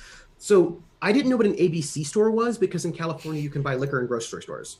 Like, you know, like you can, like, it's actually, you can just, like, your regular grocery store will also have liquor, but apparently in Massachusetts you have to go to the liquor store. Like, there's like we had liquor stores. There's ABC governmental, stores, right? Stores. Well, there's things that are buying it in your own grocery store, ABC stores, and then there's liquor stores, because ABC stores are state run. That's right. And then liquor stores, like we have in Connecticut, are local. Right. Yeah, but then also there are dry counties where you still can't buy alcohol. Yeah. Fun fact, you cannot buy alcohol in Lynchburg, Tennessee. Oh, but they make all the alcohol there. They make Jack Daniels. Yeah. You can't drink Jack Daniels in Lynchburg County. It's hilarious and makes me laugh. Also in Texas, they have the drive-through liquor barn where you can drive through, right? Scabianac has got like this drive-through beer distributor. Like, yeah, we have like the drive-through liquor bar. Like, you drive through to get your liquor. That's weird. That's weird. No, Georgia has them. Really? Their drives-through liquor stores. And I'm like, that seems like a bad idea. It does. Because I believe that's encouraging drinking and driving. Yeah, it does. Also, because you order in advance, you drive up, and this is before COVID, right? This is not like curbside pickup or anything. This is, I'm just going to go to the liquor store and just drive through, and they're right off the highway. Yeah. Yeah. You can... Want a sample? Sure. Sure. Take that one, and there you go. And you're just like, huh? But yeah, I mean, I spent... Yes, you can go to a diner. A Greek diner is a very particular thing with a menu that's literally probably an inch thick, usually. Like, you know, that drive-through liquor stores in Minnesota. We just don't have drive-through liquor stores in California. And you don't have them in large places in the north for a lot of reasons. Here's a funny thing about me not being from the East Coast that I didn't know. There were words I didn't know. I didn't know what a turnpike was. I thought I knew what a turnpike was, but I didn't. And then you came to Massachusetts. Well, I was going to say what station, no, but I worked in Virginia at William and Mary for a year, and then I moved from Virginia to Massachusetts, and so I was driving. They're like, oh, you have to take the turnpike. I was like, okay, and what I thought a turnpike was, because I had no idea what a turnpike was, right?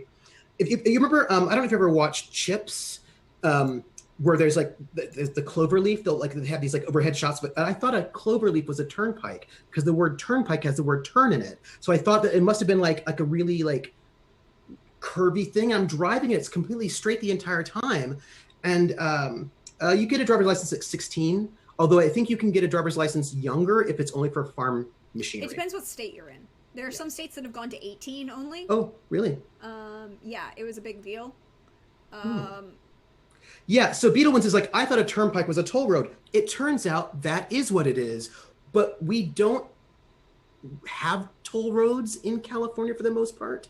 Um, we have bridge tolls, like so, like for like to crossing bridges, but we don't generally tend to have toll roads. So I didn't know what the turnpike was, and when I got into New York, they're like $50, and I was like, what? What? Like, it turns out it was a toll road, and the toll is not like $2.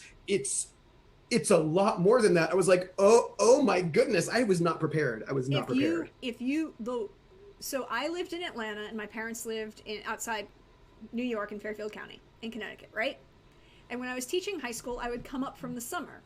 And Mm, I did the math that if I came up I-95, which would be technically closer to my parents and would theoretically be shorter, I would spend $150 on tolls oh my gosh. from Baltimore to New York. Between because you have to drive all the New Jersey Turnpike, all the tolls in New Jersey, Baltimore bridge, and DC, the bridge and Mm, tunnel in Baltimore, then the bridge in New York, you are $150. If I went up I-81 through Pennsylvania and then across 78 and then 287, theoretically it added mileage, but time wise it was roughly about maybe 30 minutes longer, hmm, because you have to remember that I-95 is a horrible, horrible road yeah. and is the thing that needs to die in a fire, just for pure traffic. But the thing about Beetle, when a lot of us don't have turnpikes in Yeah. most states anymore Yeah. because of the federal interstate system. That's right. Hmm. And I And imagine California's probably just newer, so that's probably one of the reasons why we don't really have toll roads. yeah, I mean, like we had tolls. It's always a debate right now. Like I-95 runs along the water in southern Connecticut, and it Mm, literally is the road between Rhode Island and New York. And hmm. theoretically, you can take I-95 and go to Boston, but I don't. I would just go up Mm, 91 and over the Mass Pike. hmm. Um, we had tolls on 95 for years, Hmm. and because Connecticut didn't have an income tax, Oh, right. and so when they got rid of that and put the income tax in, they took the tolls off of I-95. And people Hmm. are like, well, we should put tolls, people in Mm, Hartford are like, we mm, should put tolls back on I-95. And we're like, yeah, but how many people commute? And literally that road mm. would not be safe to put a Yeah. toll on anymore. Yeah. That's the thing, Yeah. is that like it wouldn't just function as a toll road. Ice Bunny, you can't drink until you're 21 in the United States. Mm-hmm. So if you drove through the drive-through liquor barn, they would ask for your ID, and if you don't have the ID, they're not going to give you alcohol. Mm-hmm. Um, yeah. And in some states, like Georgia, you can't even be the driver of someone, if you are underage, be the Mm-hmm. driver of someone who is intoxicated. Georgia did that, where they made it, because they have a much younger driving age than they do a drinking age. The drinking age is 21, but because of the massive rural population, you usually Mm-hmm. need to get a driver's license for things like a combine Yeah. by 14, Yeah. I think 16 because at the outside. I think in a lot of places you can drive like 14 if you're staying on the farm property. Like there's a whole thing about that. So Yeah. yeah, so they ended up with a problem, unfortunately, in rural South Georgia, where people would go to the bar get blitzed, shit-faced, call their teenagers to come pick them up. And so to try and prevent that from happening, they started giving DUIs to the teenagers with their parents were in the car, intoxicated. Because that's fair. But that seems not fair. And would you rather those parents drive drunk? I wouldn't. Like, that seems. Oh, also so fascinating. In Texas, I don't know how this is in other places.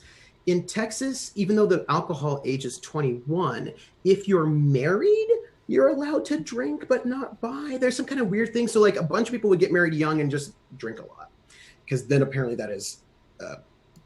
Yeah, but there's some other things that come out of Texas with that legal age to get married that creep me out. You know what's so interesting to me?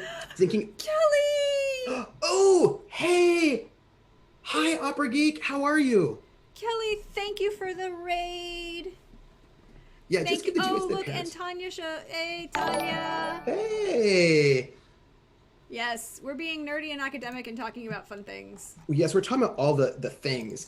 Hello. So here's the thing I thought was really interesting about like the alcohol situation is that in Germany, like Americans would go to Germany and get super drunk on really strong beer, alcohol.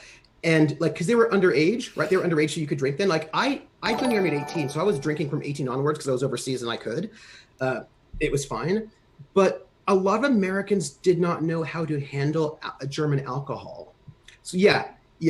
Well, okay, Opera Geek, I have seen drunk Germans, but they're different. It's interesting. One of the things I thought was really funny, because I was told this by Germans, French, and English people, British people, that they don't have alcoholism in Europe. Alcoholism is an American thing. And I was like, oh, yeah, that's interesting. My German friends who drink 3 liters of beer a day, I feel like that's probably not true. You're just high functioning. That's all. And also, British soccer hooligans are super drunk. I'm just like early in the day. Yeah. London is the place for drunk Germans. Fair. I mean, like, one of the things that I learned early is because, like, again, I grew up. I think that's one of the things that we lost with Prohibition, particularly in the United States, is the concept that you have to be taught to appreciate alcohol and to not. I mean, Americans have a huge binge drinking problem. We do. But so do Brits, I will say. Yeah. So do they. Yeah. But and so we have not taught a lot of people how to actually. Yeah. Young people in particular, how to handle alcohol. It's true. Like, lurk. Feel free to lurk away. I grew up drinking, drinking in, like, going to Sunday dinner, with a juice glass, and you start, like, this much wine and this much juice, and, as you get older, it grows, and you discuss appropriate drinking behaviors and inappropriate drinking behaviors. And, like, when I visit cousins in Italy or Ireland, the same kind of thing happens. Yeah. You're not, I don't want to say not demonizing it, but you are... Scabby neck. And Beetlejuice, yeah. But I also was thinking about rebellion, right? So one of the things I think with the United States is that, and this is what I see, like my undergrad, I don't know what Agnes Scott was like, but Mills was not a huge, massive drinking culture, but the school that I teach in right now has got serious problems in ways that I don't understand at all. Like I don't understand what you're doing. But like I think for a lot of young people, drinking is rebellious. And so it becomes this thing where you drink to excess because it's not a part of life. It is a part of like the rebellion. And so then it's like, and like there are things that I just don't understand. Like, and like, look, when I was in the Army, I did drink alcohol. It did happen. And sometimes I drank more than I probably should have. But like there are things I didn't understand. For example, there's a thing that happens at William and Mary. It's a special day. It's a secret day that only the seniors know about. And then at some point in time, it happens. It's like a senior thing where so actually if you are a brewmaster in Germany, alcoholism is considered an illness of the trade. Well, Berufskrankheit, yeah. The seniors would come to class drunk. During this one day, they'd be in class drunk. And the thing that I don't understand is, like I was teaching history of jazz, I think at 9 a.m. and like people were in my class at 9 a.m. drunk, not like a little bit of drunk, That but takes like effort. it takes so much effort to be fall off your chair drunk at 9 a.m. Why? Like, it just does not seem fun to me. Like, it just doesn't seem fun to me. Yeah, Tanya, I agree with that one. It's like, why are you doing that? Well, here's the thing for me. When I went to Agnes, and it's still a thing with there, Agnes has a very stringent honor code and enforcement and usage. But that meant that we had a lot of freedoms that went with that. Like, you aren't going to do any, here's an example. They would open events, like they would have free lectures that would happen after hours, or like concerts that they were inviting people, so like they would have someone come to do a presentation to the music school or the music students, and then they would have a concert, right? Whatever. But the concerts would be open to the public. Well, of course, there's going to be beer and wine and snacks at the event, because there are going to be people who go over 21, and we know that you're not going to be, and the way it was treated was, if you got caught and you were underage, it's an honor code violation. Yeah. But at the same time, if you are in a place where you're unsafe and you need to call for a ride to be picked up somewhere else, that's not going to be an honor code violation, because we'd rather be there. So most of the time, alcohol was just, at Agnes itself, was by most people controlled well. There was, however, and when you say, crazy drunken shenanigans, there were drunken shenanigans. There's this thing called pestle board. So you know how most colleges have this thing called mortarboard?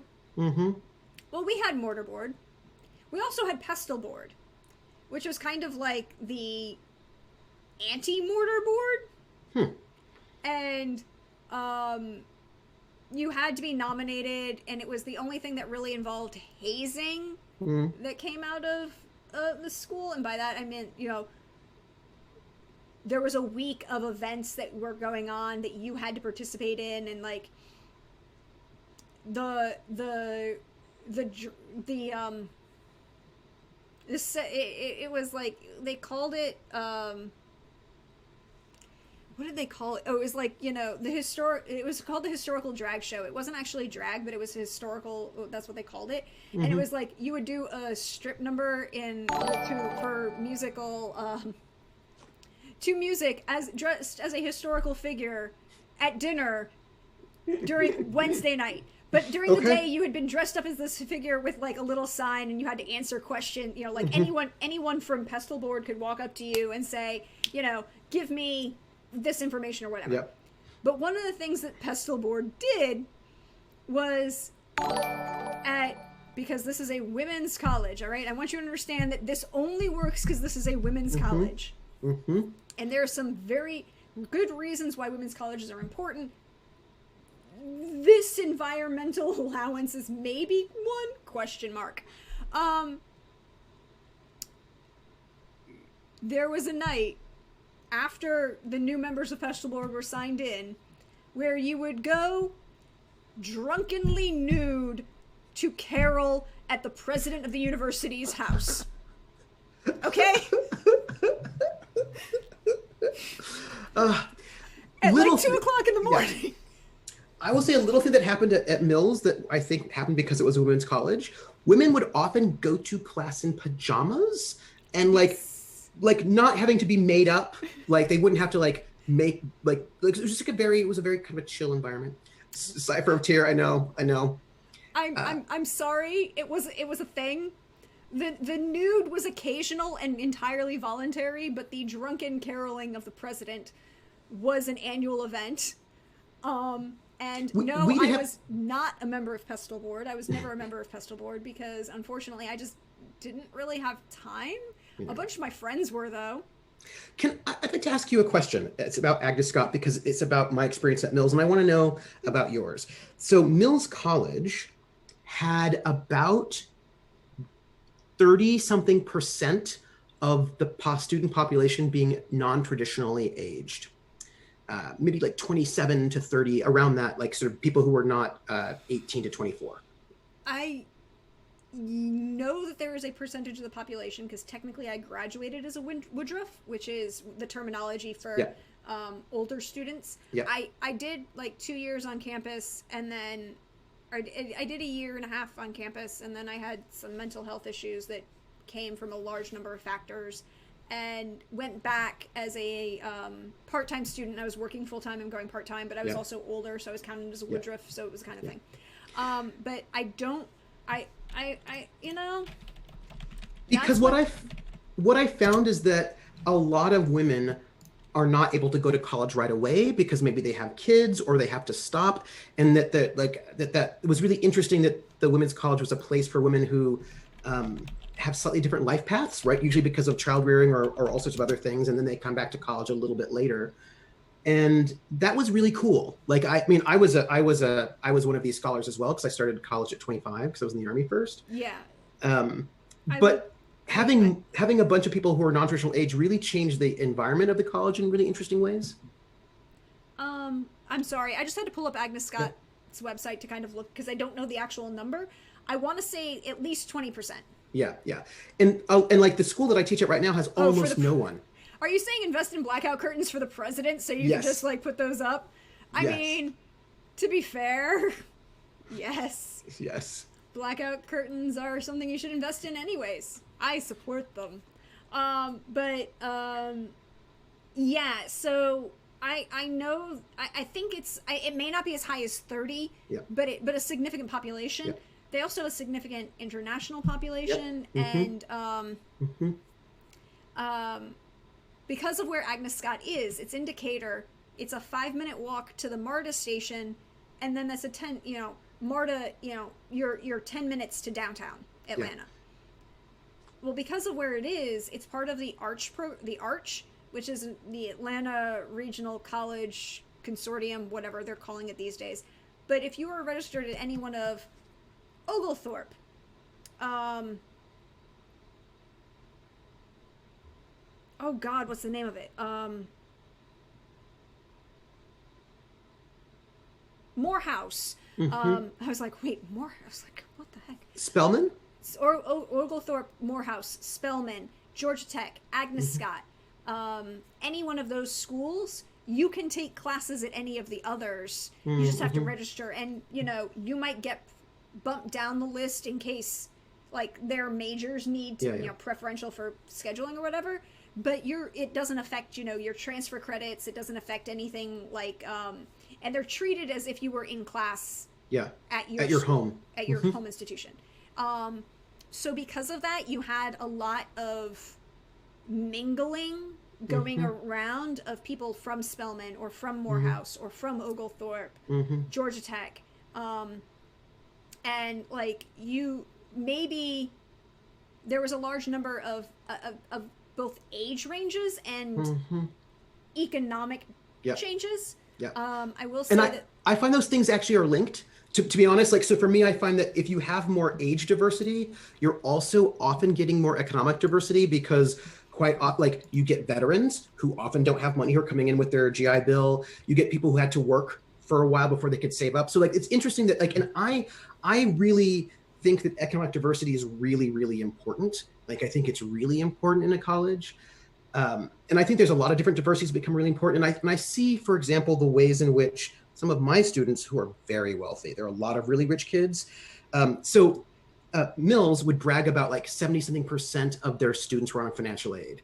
And like 70-something% of those students at Tufts are not, and you're like, oh, awkward, because it's an expensive school. But like when you have a lot of really, really rich kids and there's nobody outside of that age range, a lot of really dumb things start happening. Like really dumb things start happening.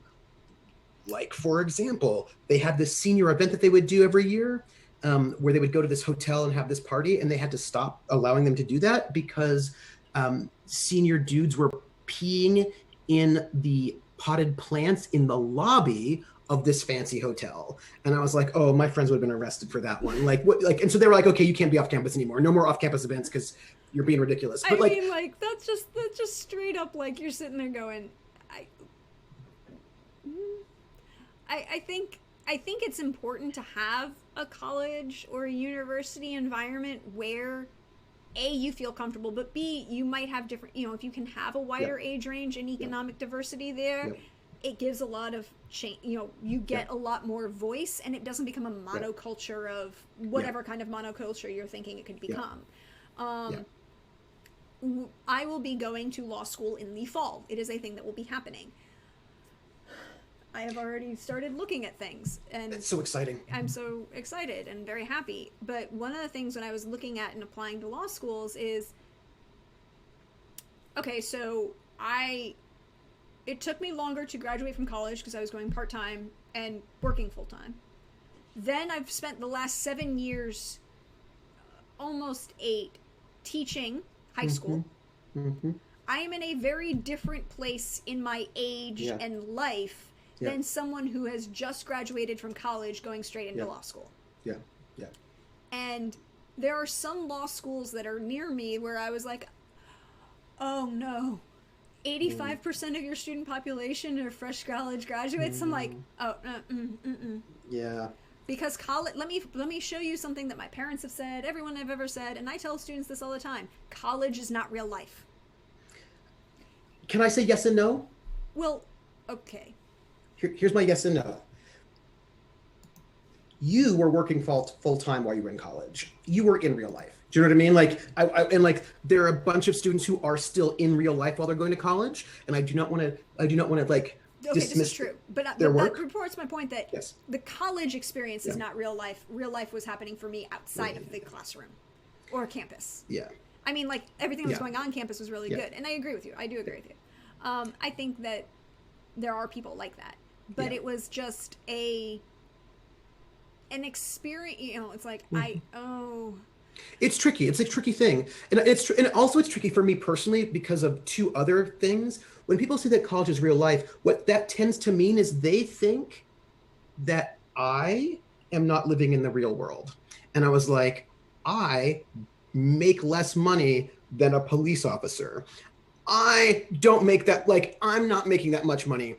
You think that I'm like, I have to pay rent and do my, like, I am a working person. Like, just because I work in a university, and like the people who work in the, like, there's a way in which they kind of like sort of frame all of colleges as sort of like somehow not real life. And I was like, the maintenance workers, the adjunct professors, the students. But the thing is, the problem is that like, it'll be this thing, especially people who don't, especially like millionaires like to somehow frame the people who work at colleges as if we're not in a real world space. And I was like, hold on a second. And no, you cannot do a BA in law, Ice Bunny.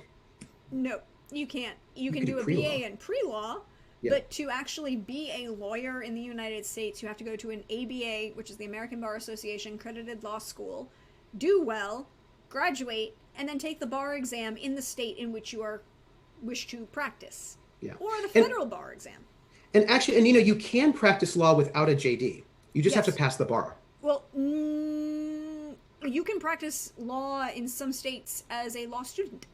Oh. Connecticut, you can practice as a second year. Most states it's third year, but in Connecticut you can practice as a second year. And so I was just thinking about, but also there's one more thing, and this is a thing that is a little bit irritating to me, and I think it's because I go to a school with a lot of rich people. They are like, there's this thing they keep saying, and other people say it, and I don't like it at all. They're like, I'm just a kid. I'm not a grown-up yet. I'm just a kid. This is not the real world. And I was like, first off, you're a legal adult. I want to point this out. You're a legal adult, and you still have to do your homework. Like doing like going to classes and doing your homework. This is actually your full-time job, and your parents are paying $40,000, $50,000 a year for you to be here, show up, do the work, and just put minimal amount of effort into it. And like there's a bunch of like ways in which they use this, well, I'm a kid, this is not the real world, as a way to not have consequences for their actions, and that is just not who I am. I was like, I'm going to tell you this, that was plagiarism, so like there are going to be consequences for that one, like, because that was plagiarism, like I'm just not into it. Do you know what I mean? Like there's a way in which, and also it's like a kind of infantilization that I think that perhaps you will appreciate, that for me as a working class person, I'm like, like when I was your age, and I don't mean because back in the past, I was in the army and I had a job to do and I had to be responsible. And everyone's like, and like, people are doing this thing where they're like, oh yeah, like you're not really fully formed until you're like 25. It might be 30. And I was like, stop. Like that's interesting. We could talk about that, but working class people don't have the privilege of being able to not be fully formed. Like they have to go to work and then they get married and they have kids. And like it's like to see the difference between the people I was in the army with who were married with kids at 20 and like were very like they had to do their thing, you know what I mean? And like students who are selling cocaine in the basement of their frat, it was just like, oh, kids will be kids. I was like, oh my god, this is like insane. What is going on? Yeah, and I get frustrated with like I had those when I was teaching high school, right?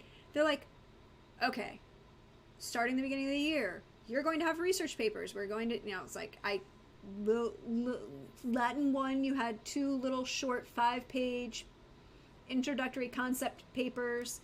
Then Latin 2, you have a full research paper. And then Latin 3, you have a full linguistic academic paper. And this is all me teaching you to get to this point. Because, Latin 1, they're set topics and they're only 5 pages you're writing to a semester. Latin 2, I'm teaching you how to write an actual research paper with a thesis and a bibliography. And you can write it on any topic in Roman history from 200 BC to 128, 120 BC to 40 AD, which is the period of time of the Roman Republic to Empire. Yeah. 18, legal adult, legal consequences. Don't sell cocaine. Yeah, and I was like, and of course, and by the way, nothing happened to them. Yeah, I just want to point out that nothing happened to the people selling cocaine in the basement of their fraternity because they needed a second chance and whatever. They were good kids and but you end up Latin 2 writing paper, actual paper, and then Latin 3 all of this to get to the point of like, can you cite primary source that's Latin? Right. Can you use this to prove your can you, because that's what the point of this is. Mm-hmm. And all of this is building, right? So I am teaching in high school. I explain as we're teaching. I am teaching you what plagiarism is, and I am explaining that plagiarism is a bad thing. You are going to fail this paper and all of this. The only person I gave a pass to once, and was never a problem after that, was the kid who came. She came from China. She was an international student, and she didn't have China doesn't have the same level of, a lot of Asian countries in particular don't have the same type of citation system that we do. Yeah, it's true. Mm-hmm. And it's like, okay, I see what you did here. Mm-hmm. I see that what you were trying to do, this is what you need to do to fix it. Yeah. But if you've been here and you know how this works. Yeah. And also you do have to teach people how to cite, because I find that high school, in college, you have to note it, because I find that depending on where you go in high school, a lot of high school, and universities cover up right? So they take everything in house, so things are all it's not good. It has to do with statistics and money. Yeah, statistics and money, because nobody wants to send their baby to a place with crime. So then all of a sudden there's just no crime, and you're like, well, but okay, but there is crime. Is that oftentimes, like I remember being in school, in middle school, and being taught that you footnote when you directly quote something. When it's a direct quote, you footnote. But when you get to college, you learn that anytime you're using other people's ideas, even if it's not a direct quote, you need to cite them. And like that is something that they often don't teach people in middle school and high school. And so then you're not prepared when you go to college that actually plagiarism looks a little bit different than you think it does. Yep. And then the cover-ups draw bad actors and it becomes cyclical. Yes. It's the same thing. It's right now be teaching in school in China. Plagiarism is a huge thing there. It's just not seen as a fault.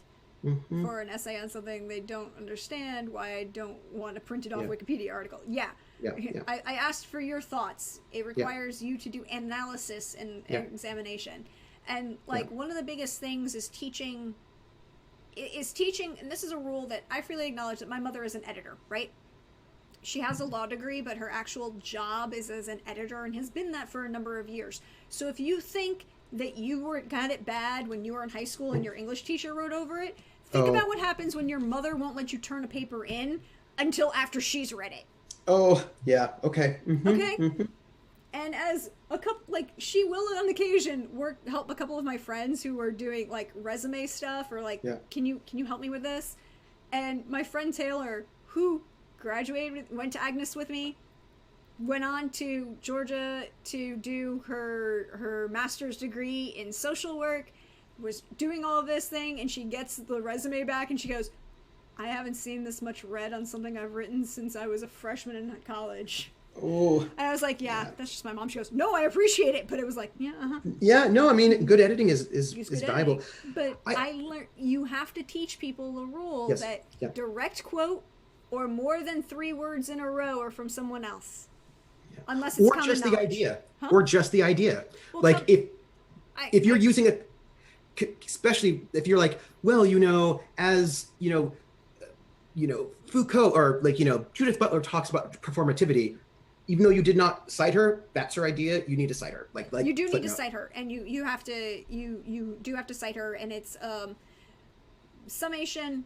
Yes. Direct quote. Like the rule is 3 words in a row. It's a direct quote. Put it in there. If it's summary or things, this is why a bibliography. This is where I put my little teacher's hat and go. A bibliography is better than a works cited.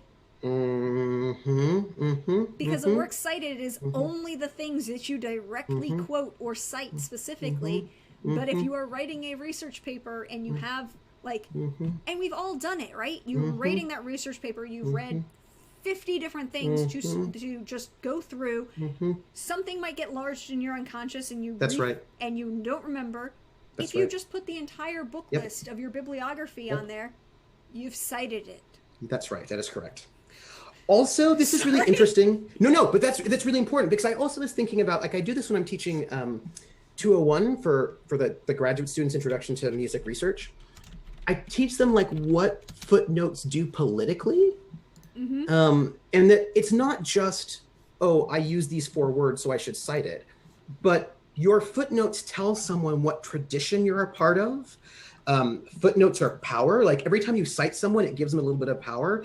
And by that, I mean, there are people who will use how many citations they've had to help them get tenure, right? Like how much you've been cited is important. It says who's important in the field. It tells you what tradition you're coming from. Like if there's a debate between different scholars and you tend to cite people in this school, that's going to say something about your paper. And so you can learn a lot from someone about their footnotes. And so those footnotes are like there was a really interesting move on academic Twitter not too long ago. And I was getting a lot of music people stuff, but it wasn't just, and it was about activism in your citations that you should, they're like, cite women and cite people of color. Like, don't just cite white male scholars. There is scholarship by women and people of color that's also really, really interesting and sometimes saying the same things, and you should also cite them, right? Like the idea that it becomes important to actually have diversity in your citation. So there's a lot of really interesting thoughts, and it's not just that, oh, I read that thing, and so let me, you know what I mean? Like there are ways in which it does really interesting things.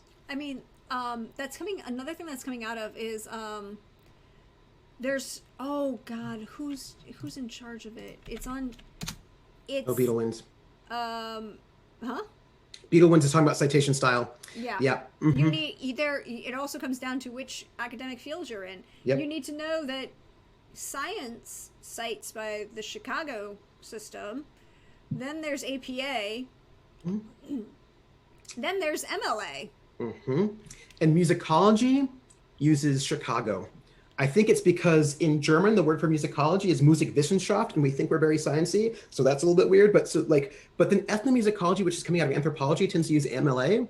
But so you have to so I have to know both MLA and Chicago depending on where I'm going to submit something, and that's so fun. Or is it? I mean, possibly. I spend a lot of time, but there's a push right now, and it's and the hashtag popped up today, and it's about adding women academics. Yep. Mostly classics, because this is started as a classics push, but adding women academics to Wikipedia. Mm-hmm.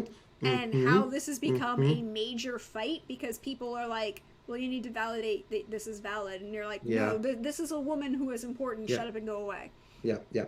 Um, MLA You is you'd be fine in English. For you be most of the humanities, you'd be fine for most of the MLA. humanities you'd be fine. Classics you'd be fine. Well, classics you'd be fine with MLA. MLA is entirely fine. But for those of you listening who are still in college and have to write papers, End note. end note. Zotero. No. Word. Oh yeah, yeah. Mm-hmm. Because Word now has literally a little button that says research at the top. Yep. Where you can change the type of citation Yep. you need based on the format you need. Yep. All of them, and there are a whole lot more than just Chicago APA and MLA. Mm-hmm. And it will save all of those citations to create a bibliography or works cited at the end of your paper. And it just stays there. It makes life easier. Can I make a little teacher story about outrageousness? Oh, go right ahead. So when I teach my large lecture classes, it's a little bit different. Like in my large lecture classes, I'm also building in how to write papers, like partway through the class, because I know, like, I talk about how to make a thesis statement, like what is a good thesis statement, what is not a good thesis statement. Tip: a true fact is not a thesis statement in the humanities. That's not an argument. That's just a true fact. That's not a good thesis.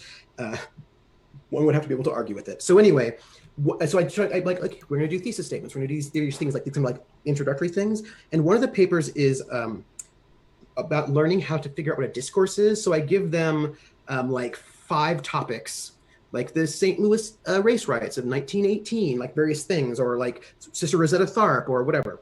And their assignment is to go and get 5 sources on that topic, summarize 2 things. One, what the topic is, which will only be like half the paper. And then the other part is what people are saying about the topic. You did the research, so what are the conversations people are having about this topic? Oh, wait, we're teaching them lit reviews? We're teaching a little bit of a lit review. And then like a little sense, like, what would you add, right?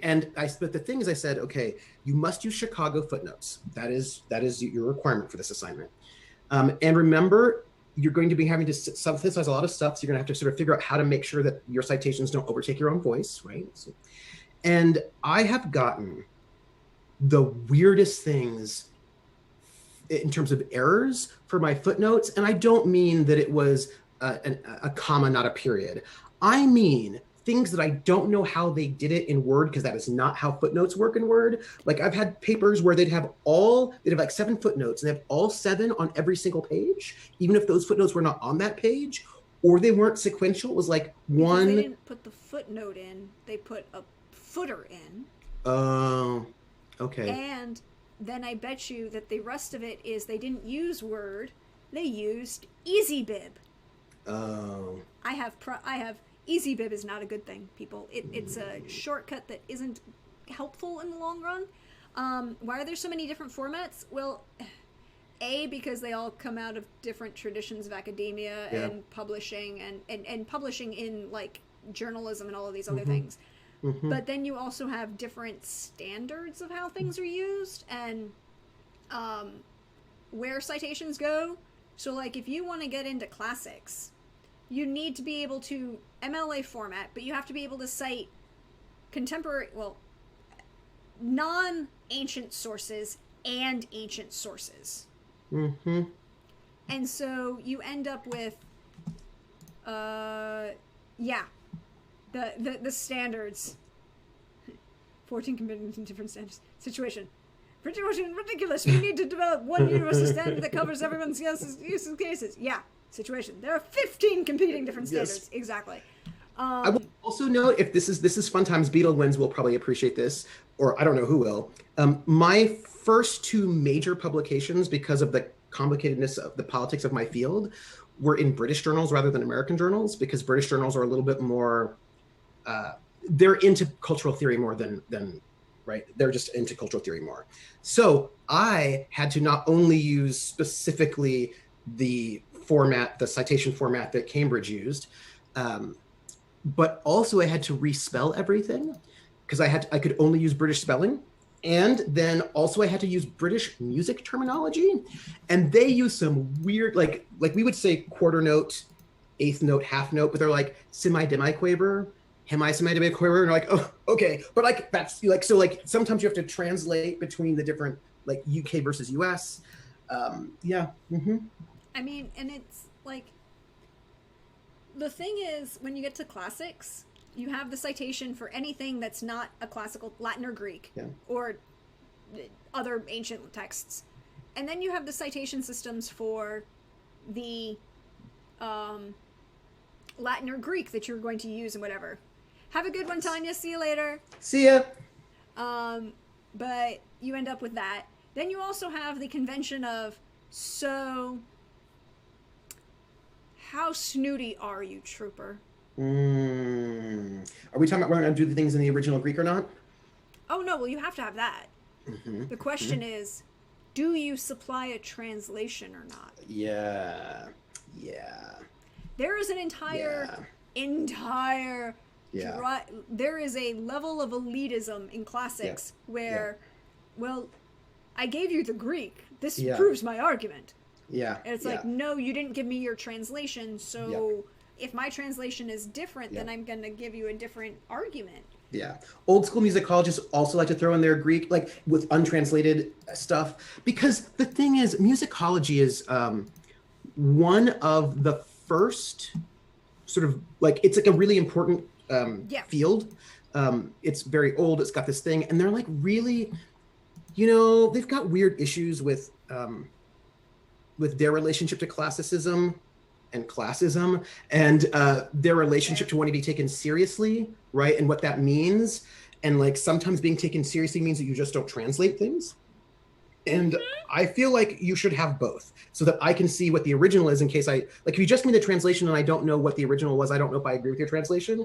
And also, if you just give me, like, maybe not everybody speaks Aramaic right now. So also, maybe your translation of this Aramaic text and mine are different, so I can debate you on this particular point. Like, if I'm going to get into a debate about what your work is, and it's a difference of translation, then that's a different fight that I'm going to debate you on than if I agree with your position or not. Yeah, that's right.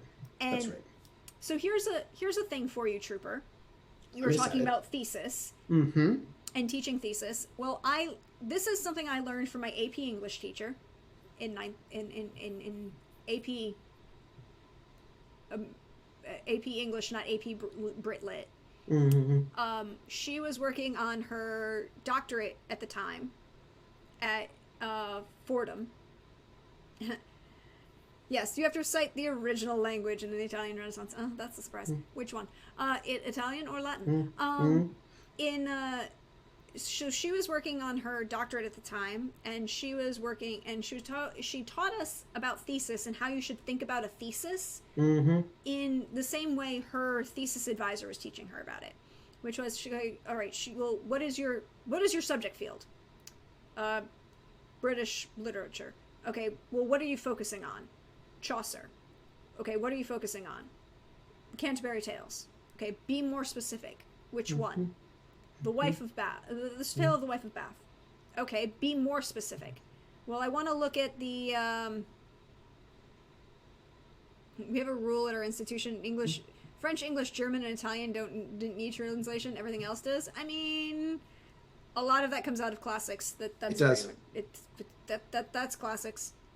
But of course, side note, politically, this is a bit of a problem because, for example, in musicology, if you want to get your doctorate in musicology, in most traditional programs, you need to have 2 languages. And those languages are German and either French or Italian. But what if you're doing Russian music? Or what if you're doing something other than those 3 things? And or Spanish, and there's a way in which the kind of language requirements have really, and German being required, have really solidified a particular idea of what music counts. That is a problem if you're doing other kinds of music. And so there's this push to try to open up what kind of languages can count, that instead of those set languages, the languages that you need for your project, maybe you need Spanish and Italian for your project, and that should be okay, or whatever, Yeah. But so she was like, okay, well, I want to look at the Wife of Bath as, this moral story. And her professor's like, okay, well, be more specific. What about the wife of Bath? Well, the description of the wife of Bath. Be more specific. Her face. Be more specific. Her mouth. Be more specific. The gap in her front teeth. And the gap in her front teeth is an example of her moral degradation because X. That's what you need to think about when you write a thesis. And for your answer, that whole thing, English, French, German, and Italian, that comes out of classics. That's straight out of classics. To get a PhD in classics, you need to prove a reading functionality in Latin, Greek, English, French, Italian, or German. Your choice, but you probably should have both, and we will look down on you if you don't have both. And I also think about the money aspect of all of this, right? In the sense that who can afford to learn all of those languages by the time they get to grad school, right? Like that takes money and time, right? And access. And so like not everyone is going to be able to necessarily get that in those ways. And so we have to like think about that as well. And sometimes it's a little bit gatekeepery, right? Sometimes you don't. Also, sorry. So in most music, as you know, I've been talking about like the kind of scandals about like the intense racism in my field. And in most music majors, there are requirements for your major, and you must take, depending on the school, between 2 and 4 semesters of music history, but that is only Western classical music. Between 2 to 4 semesters of music theory, also only Western classical music, and also usually not early music. And that's 8 classes right there. And then maybe you have some electives that might not be that, but like the way it's framed.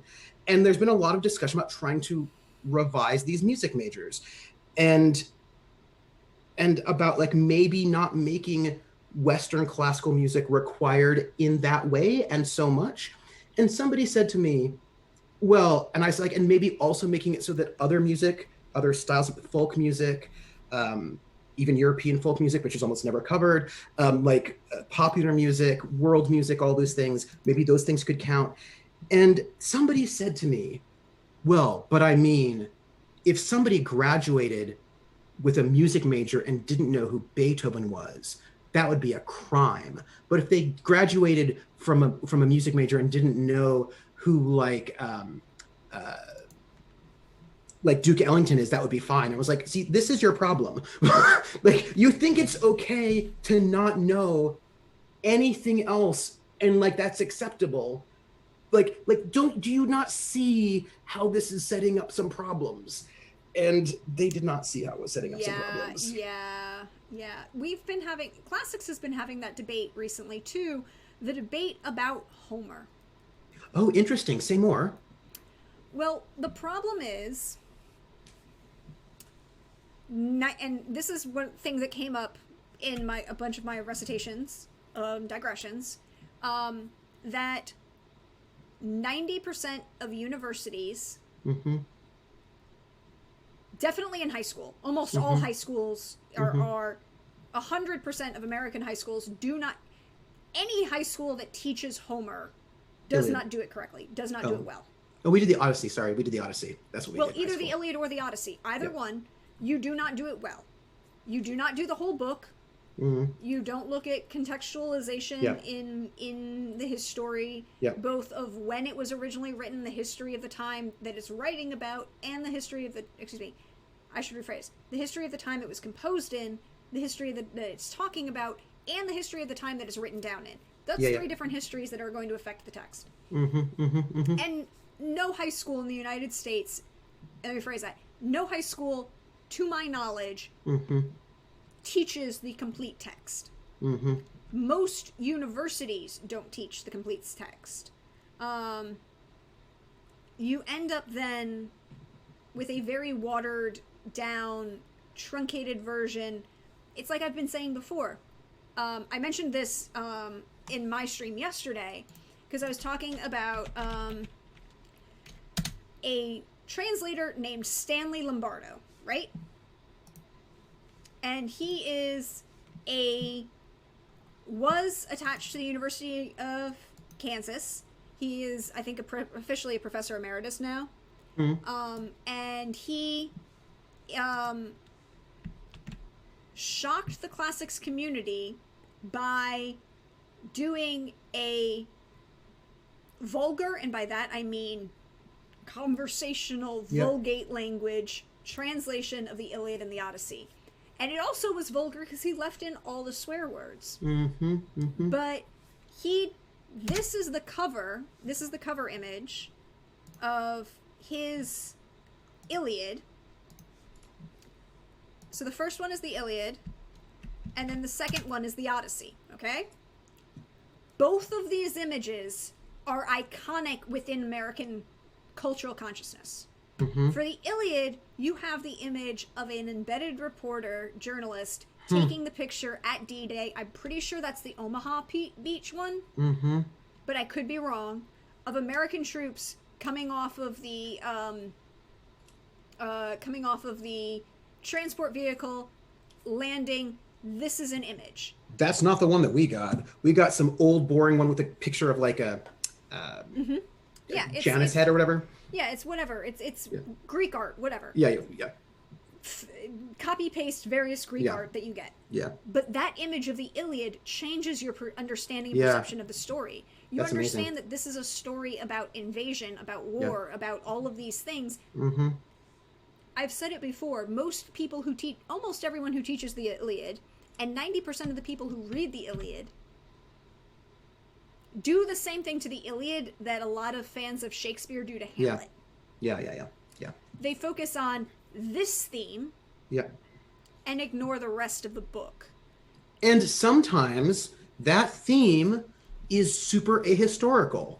Like maybe, like, look, I am actually okay with weird interpretations of things. Like I may buy it or I might not, but like you know, do your thing.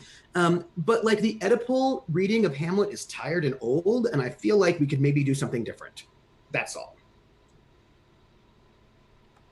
Yeah, I'm not a fan. I think you can do a lot of different things with that and do different readings.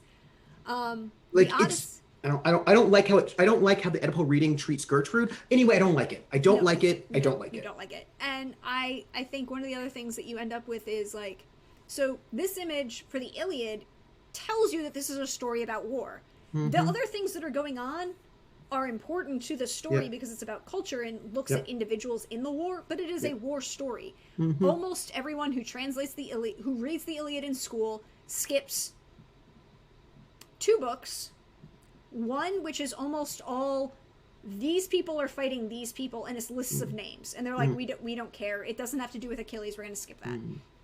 And then the other book that they skip in the Iliad is the aftermath of the battle, where literally Homer is describing cleaning up a battlefield from melee combat between spears and sword fighters, okay? It's messy. He depicts barrels of entrails, what you do with the remains of horses or dogs that were on the battlefield, what you have to do to clean it up. It is not pretty. Most people are like, this is gross and nasty, and I'm gonna skip it. Yeah. But skipping that changes the theme of the book. Yeah. The Odyssey, I love that image, and I'm pretty sure that's the Odyssey. The cover of the Odyssey is the I want to say it's the first image that, you know, of from the moon landing, from the moon to the Earth, and I want to say it becomes the cover of Time magazine. Is it Time or Life? Yeah. Time, maybe. It's one of the two. Yeah. It might be Time. I'm not 100% sure, but it's an iconic image in American Western thought, right? Yeah. Even if you don't, you know, didn't see the original magazine cover, you've seen this image somewhere, you know about it, and you're like, oh, this changes how I think about the Odyssey, right? Beetle wins. Here's the tricky thing: is that comedy and tragedy meant very specific things. Yes. In comedies, people get married at the end. In tragedies, they die, right? Like there are things about like also like tragedies dealing with certain class of people. Like there's a thing about like peasantry versus nobles, gods are not gods, whether or not people get married at the end or they don't. And also that's very much an English literature Yes. to look at the Yes. difference between comedy and tragedy. Yeah, that's right. Comedy and tragedy have very different definitions when you get to the original dramas, Yes. classical dramas. Like in classical dramas, there's a lot more about gods versus regular people in like tragedy versus comedy. Yes. Well, no, actually, you get more. Tragedy is about humans. Comedy is about. Are you talking Roman New Comedy or Greek comedy? Greek. Greek comedy is about social commentary. Yeah. I mean, Aristophanes, if you want to laugh, is social commentary. Lysistrata is about satire and social commentary. Yeah. Yeah. And sex jokes. I mean, the sex jokes all over the place. But tragedy is about human failing and human experience. And it's not the, and no, tragedy doesn't mean sad. Tragedy has to do with referencing to the chorus of young men that will be performing as part of the Dionysia, remembering, of course, that this is whole giant religious festivals. It is. But this is also where romantic comedies, sometimes people get weird about it, because a lot of these sort of a lot of the comedies in like English in this moment is about people getting together at the end. Also, sometimes difference between comic opera and tragic opera is that like people get together in the end, they get married. There's a happy ending. There's a happy ending, which means the play itself might not be funny, or the opera or the play may not necessarily be funny, but that's because comedy is not the same thing, right? Like it's not the same. It's not doing the same thing as what we think of a comedy as doing. It's about whether or not you get a happy ending or not, and that becomes like there are a number of comedies that you're like, ooh, I don't know if this is funny, right? Like from back in the day, but then like because everything until the very end is kind of bleak, and then everybody gets back together at the end, and you're like, well, okay. Like I'm thinking about Così fan tutte, where it's just like a lot of. Così fan tutte is a little bit different though. Yeah. Because that's Italian. Yes, it is. And that is a very different look at things. I mean, like if we're gonna talk about comedies that you're like, so what do you think of The Merchant of Venice? Yeah. That's technically comedy. It's technically a comedy. I don't think Shylock thinks it's a comedy, but no, yeah, it is a comedy according to classification systems. As is Taming of the Shrew. As is Taming of the Shrew, and a couple other things. The Tempest. Yes, technically The Tempest is a comedy, and yeah, you know what I mean? Like that's like, oh well, but. Because, and of course we can think about like hybrid forms, but it's because the formality is different, right? Yeah, it has to do with, it also has to do with structure and language and like the best people talk about Romeo and Juliet as this great tragedy, but if you actually do the analysis, except for the fact that that Romeo and Juliet die in the end, it meets all of the other formalic requirements to be a comedy. According to the literary analysis. Yeah, and it's just interesting, and especially when you sort of get into like there are these things about like also which is not as relevant today, but what the class of people, like are you dealing with peasants? Like if you're dealing with peasants, it's probably an opera comique of some sort, right? It's probably a comedic opera, whether or not it's funny, but because peasantry as protagonists rather than sort of like mythic heroes, all of a sudden puts you in a slightly different space because of the politics of how they're seeing it. And it's also, of course, going to take a little bit from the Commedia dell'arte stock character concept. Yes. There are stock characters. Yep. We repeat them frequently. And so all of a sudden now, Commedia dell'arte stock characters, or how Commedia dell'arte stock characters translated to like German spaces, like, and technically, the Magic Flute is technically a comedy because it's using Commedia dell'arte stock characters. It's using a Singspiel format. Now we think of it as being this sort of great, high serious thing because it's Mozart and we think that way. But by like it's got all the markers of like an opera comique, right? Like it's just that it has too much. It's just that it has more prestige, right? And like a lot of prestige, and the Queen of the Night basically will basically prove it. Whatever. Peasants are automatically funny. Look at them down there with their men without any lands. Yeah, pretty Yeah. much. Yeah. Pretty. And here's the other thing is the Commedia dell'arte, if you actually track it back, goes all the way back to the concepts of Roman New Comedy. Like Roman New, and by New Comedy they meant non-Greek comedy. Yeah. Which is so Roman New Comedy is truly a Roman form of theater versus, you know, adaptation of Greek theater. We don't have, most of what we have are fragments. They're not a lot left, but we have writings about other things. Plautus and Terence are the two authors that we have the most of. But I bet you, Trooper, you've seen you have seen a full production of a Roman New Comedy. Which one? A funny thing happened on the way to the Forum. Oh yeah. Yep. I've seen it. A funny thing happened on the way to the Forum is Bernstein, right? Bernstein? No. Sondheim. I think it's Sondheim. It's Sondheim.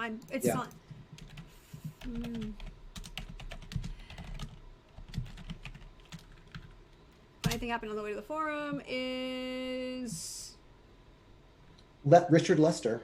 That's the director of the movie. I don't like. Oh, Zero Mostel, my friend. Hello. Hi. Sondheim. It's Sondheim. Yeah, it's Sondheim. Music and lyrics. Music and lyrics. Stephen Sondheim. Sondheim took, basically Who Types Faster. Sondheim took the majority of the most expansive Terence play that we have, complete with all the stock characters, and left their stock character names in, which makes me so happy. Hero, Pseudolus, Miles Gloriosus, and wrote a musical about it. Speaking of being a classicist, yes. Have you seen Fellini's Satyricon? Yes. Okay, I just wanted to check in with you to see if you had. Hey everybody, if you want to see a film that, you know, go see Satyricon. It's Fellini. It's one of his. He actually was using he was using a couple different texts, ancient texts, right? Well, the Satyricon is a text. Yeah, but I think he sliced in some other things, perhaps. He put, well, I mean, it's a ring cycle, so there are a bunch of little stories that kind of end up in there, and I think he ends up using two different I think he used two different manuscripts, because you know that's the other thing is that these are all dependent on the manuscript that we have, and sometimes there's debate between manuscript. But I was pretty sure that was what that is. And the Satyricon, I'm going to warn you, if you don't know, is about a guy who pisses a Roman guy who gets drunk, pisses off the god Priapus, so the god curses him, like they do, so that he can never achieve an erection. And then the guy has to go on an epic quest to appease Priapus so he can get his mojo back. This is the Satyricon. And Miles Gloriosus, by the way, is the name of the character in the Satyricon. But I will say this though about it. I recommend Satyricon. It is stunningly beautiful. Yes, it is. It's a Fellini movie. And there are all these, and it's also in some ways a little bit more avant-garde than some of his other films. Like in the sense that like something like La Strada, La Dolce Vita, like they're a bit more normal, I suppose. La Strada's my fave. I love La Strada, but like there are a lot of La Strada or Lysistrata? No, La Strada. Oh, La Strada, sorry. With Giulietta Messina and Anthony Quinn. Yes, Anthony Quinn, sorry. Oh God, so good. Anthony Quinn before he becomes, famous for this other role when he's older. Yep. But there are all these really interesting shots that happen. Like there's like, you'll have like a tracking shot with the characters walking, and there'll be like a bunch of Romans behind them looking at the camera and muttering. And there's this like beautiful moment where this crowd, this mob is carrying this giant statue head down this alley. Like there's just like these really beautiful shots that are, like I said, and I always thought it was a very interesting take on ancient Rome, coming from Fellini as an Italian, to see how he was framing it. I thought it was very interesting. Let me tell you what, they're not all speaking in British accents, wearing all white togas in some kind of way. That is not what's happening in this movie at all. Fellini doesn't do a lot of that. Mm-mm. I mean, there's a lot of like Italian classic and that period of Italian cinema that comes up with classical films based on classical stories that are very embracing of the white togas. We need to have more color and all of these things. A lot of painting on the walls. A lot of painting on the walls. Another one we could mention, but we give you. This is where we put a content warning. Oh, I know what you're gonna say. I'm gonna guess what you're gonna say. Go ahead. Content warning. Just content warning. Yep. The answer is stamp content warning. Is it there? Yes. Is it? Yes. Are we warning for it? Yes. Yes. It is. If your question is this for a content warning? The answer is yes. Yes. So there's this movie that comes out about the same period of time. Called Caligula. Yep. That's the one. That's art house porn. Yes. Yeah. Yeah. Art house porn. Yeah. You know, oddly, I was doing a paper on pornography, an academic paper on pornography soundtracks. So it was basically what I was interested in. I was taking a class on funk, and I was thinking about like, why is it that everybody's like, oh, porn music, bow chicka bow wow, like that was like. So my paper was about that. And the thing is, so I was like, okay, let me go and like get soundtracks from 1970s porn. So I was like, oh, that's 70s porn, and that's not at all what 70s porn sounded like at all, because it was all very art housey, and it didn't actually have funk in it. There was like a lot of like elevator flute, or like there was like a lot of stuff that just was not. That's just not. Yeah, like that wasn't at all what it sounded like. So the paper was about like, why is it that we think that that's what it sounds like when that's not what it sounded like? Because we hypersexualize Black people, like, and that's. There's that, yeah. Yeah. And the answer to your question, Ice Bunny, is togas. The actual toga by itself was a limited garment worn only by Roman citizens. And to be a Roman citizen, you had to be freeborn. Your parents had to have been freeborn in one of the provinces that will eventually become able to have voting rights, which expands throughout the empire. Oh, wait, and you have to be male. And it was a sign of status. So most people didn't wear a toga unless they needed to. Yeah. It was like, oh, I'm going to the bank, I have to put the toga on. It's like putting on, like, I'm going to the Senate, I have to wear my toga.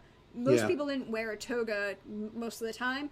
And I love, the most interesting thing for me to read is the description, the comment from Juvenal, who's like, I'm pretty sure, is it Juvenal? Yeah, it's Juvenal.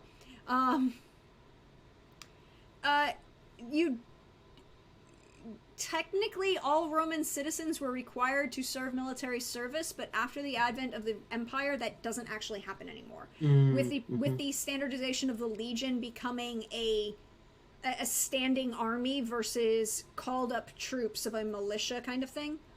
So, I mean, it's more ceremonial. Yeah, so like, rather than a suit of the day, perhaps it's like white, if you're doing full formal white tie and tails. Maybe not that fancy, but more like, because it's also a symbol of status, right?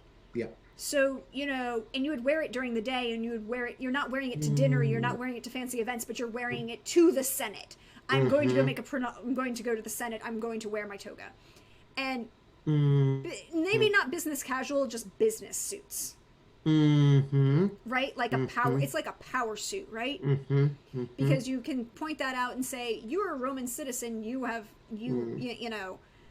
this particular stripe along your toga delineates that you're a senator, this one doesn't. It gets very complicated.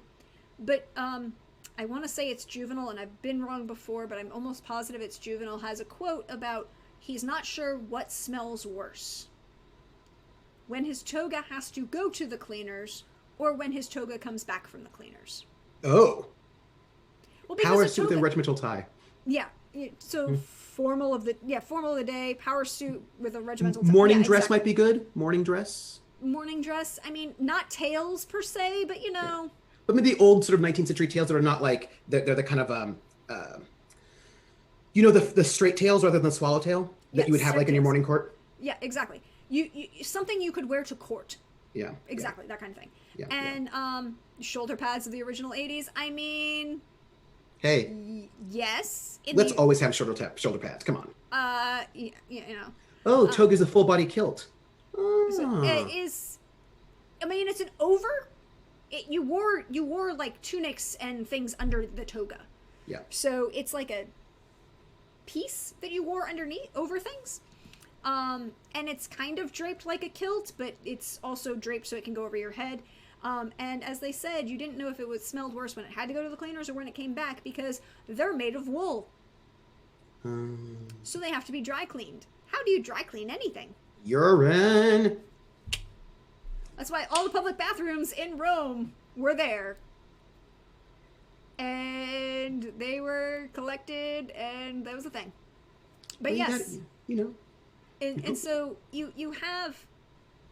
Everyone wore a tunic or a tunica. You had different people wearing different styles, and there were higher fashions and lower fashions, and white was not the dress of the day. There were color all over the place, dyes, jewelry. How fancy can we make this, y'all?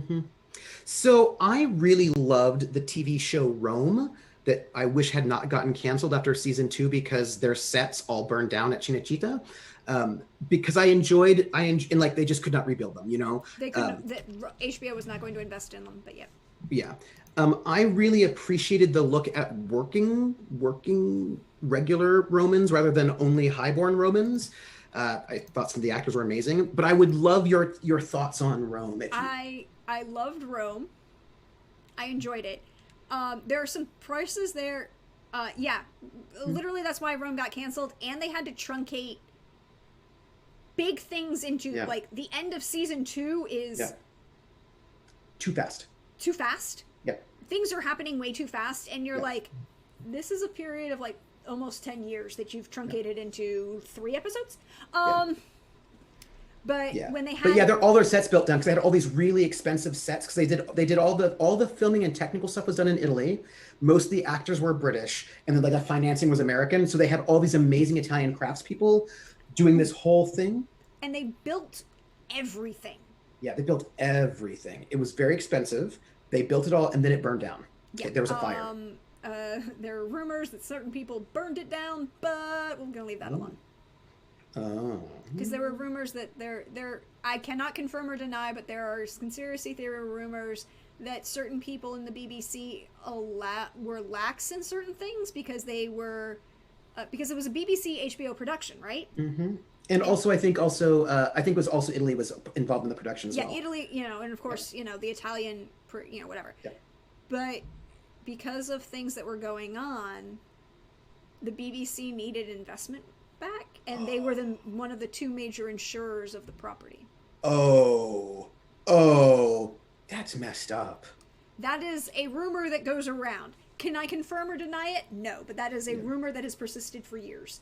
Polly Walker was amazing as Atia. The cast was amazing. The cast was great. The cast was brilliant. And I really enjoyed it. I thought they did really well with Caesar and Pompey and Mark Antony and Octavian, and they did really good things there. And I'm just like, God, you rushed this so much. Yeah, they rushed it. But I enjoyed when we got to the housing of the regular people in Rome. I enjoyed the tenements. The tenements. I thought that was great. I love that. Fun fact, the 2 of the everyday people that you follow in Rome, their names are Varenus and Pulo, right? Mm-hmm. Mm-hmm. You want to know where they come from? Tell me. Book. Oh, I don't want to mess it up because I know exactly what the chapter number is, but like I need the book number, which will take me 2 seconds to confirm. And I'm pretty sure it is... nope, I was right the first time. Book 5, chapter 44 of De Commentaria de Bello Gallico by Julius Caesar. Oh. Yes, but Beetlewind gets it. They are mentioned in book 40, in chapter 44 of, they are, of course, two of my favorite, they are, so here's the thing. I love them to death. They are some of the most interesting characters in all of literature, and by that I mean they're supposed to be. So here, let me go to chapter. I'm just gonna read this because it's great and it's like short. They're Rosencrantz in the Guildenstern of the series? No, they are better. Nice. Because okay. In that legion, there were two okay, so by the way, I am using a translation from W.S. Bond from Harper Brothers 1869. Okay. I always cite my translations because even though it's public domain, give the translators. Still, yeah. Yeah. In that legion, there were two very brave men, centurions, who were now approaching the first rank. So centurion is kind of like your non-com, and then there are ranks within that. Titus Pulio and Lucius Veranius. These used to have continual disputes between them, which of them should be preferred, and every year used to contend for promotion with the utmost animosity. When the fight was going on most vigorous... Okay, so this is set in Gaul, and the Legion is under siege, so that's the context I need to put in there. So they're there.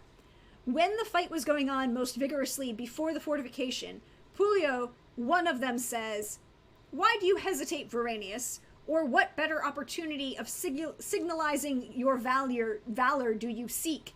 This very day shall decide our disputes." When he had uttered these words, he proceeds beyond the fortifications and rushes on the part of the enemy which appeared the thickest. Nor does Veranius remain within the rampart, but respecting the high opinion of all, follows close after. Then, when an inconsiderable space intervened, Pulio throws his javelin at the enemy and pierces one of the multitude who was running up, and while the latter was wounded and slain, the enemy cover him with his shields, and all throw weapons at the other, and afford him no opportunity of retreating. So, Pulio attacks, harms one, the enemy has shields, they start attacking back, right? Because he just ran into the... Okay, go on. Yeah, He jumped off the wall and attacked. Then... the shield of Pulio is pierced and a javelin is fastened to his belt. So he brings his shield up, the javelin goes through the shield, gets stuck in his belt, okay? This circumstance turns aside his scabbard and obstructs his right hand when attempting to draw his sword. The enemy crowd around him and thus he is embraced.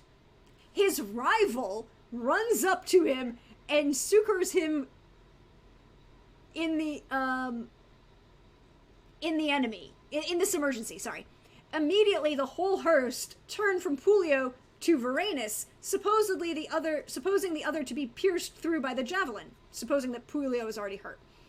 Veranius rushes on briskly with his sword and carries on the combat hand to hand, having slain one man, and for a short time drove back the rest. While he urges on too eagerly, slipping into a hollow, he fell. He fell in a gopher hole. To him, in his turn, when surrounded, Pulio brings relief. And both, having slain a great number, retreat to the fortifications amid the highest applause. Fortune so dealt with both in this rivalry and conflict that the one competitor was a succor and safeguard to the other, nor could it be determined which of the two appeared worthy of being preferred to the other. That's it. That's their entire mention in all of history. That's amazing. And I love that. I mean, they're kind of close. They're kind of close to Asterix and Obelix, but they are just straight up the gayest thing in Caesar. I love it. I love it. And they are great. So I have a. Oh, by the way, the part of the set that wasn't burned down was used for the Doctor Who episode Fires of Pompeii. But that's where Ger's comment is coming from. Yeah. I also got to meet. I got introduced to Indira Varma for the first time through Rome, and I love her too. It's just Rome is a thing. It also, from a historian standpoint, shows you the difference between the Roman legion did not fight in a phalanx.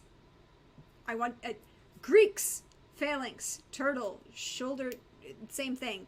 The Roman legion have shield arms that block over each other, but it's not the phalanx because it doesn't fight the same way. What you watched when you watched Rome, particularly in the early when they have the shields and they're attacking, and then the centurion blows the whistle. That's literally what would happen. So you'd have a line 6 deep, and each man would fight for 30 seconds. Because thrusting a javelin or a sword or anything like that is heavy and takes tiring.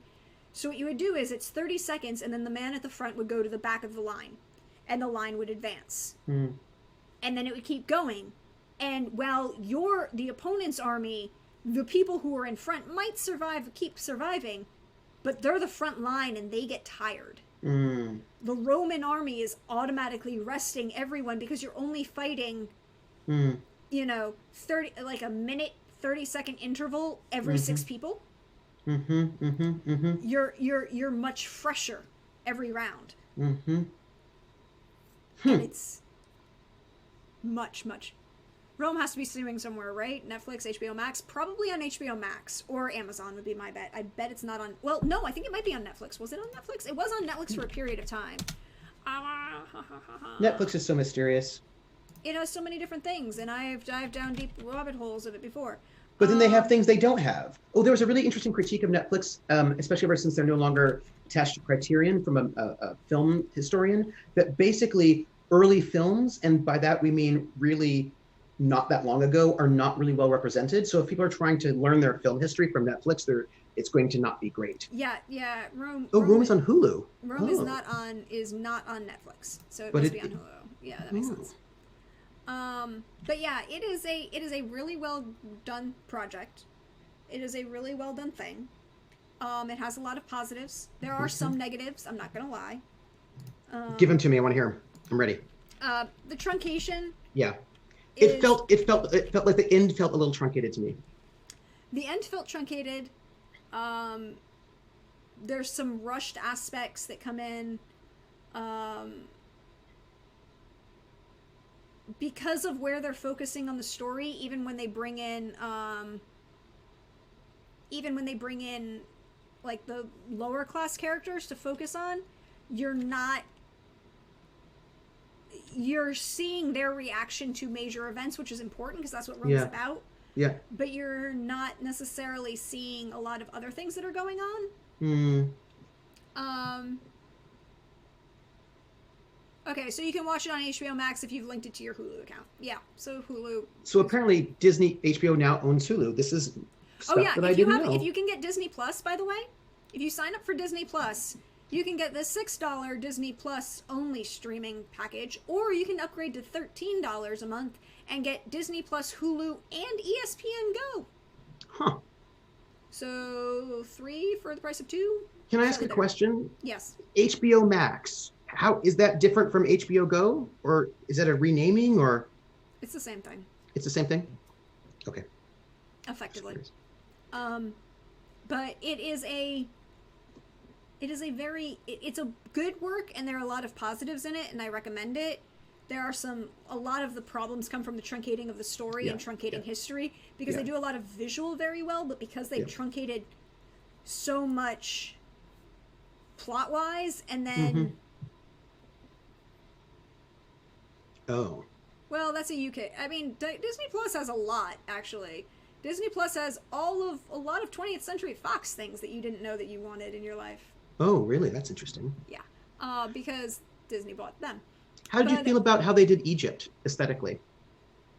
Aesthetically, it was close. I thought they did a really good job, but I think they ran into some budgeting problems because they didn't because they focused more on the Egyptian rather than the Greek. Yeah. And so it's like, okay, I get it. It's hard to discuss the fact that, by the way, the Ptolemies were Greek. The Ptolemies were Greek, and they've been here for the past 300 years. Also, fun note, Cleopatra VII was the first Ptolemy in 300 years to speak Egyptian.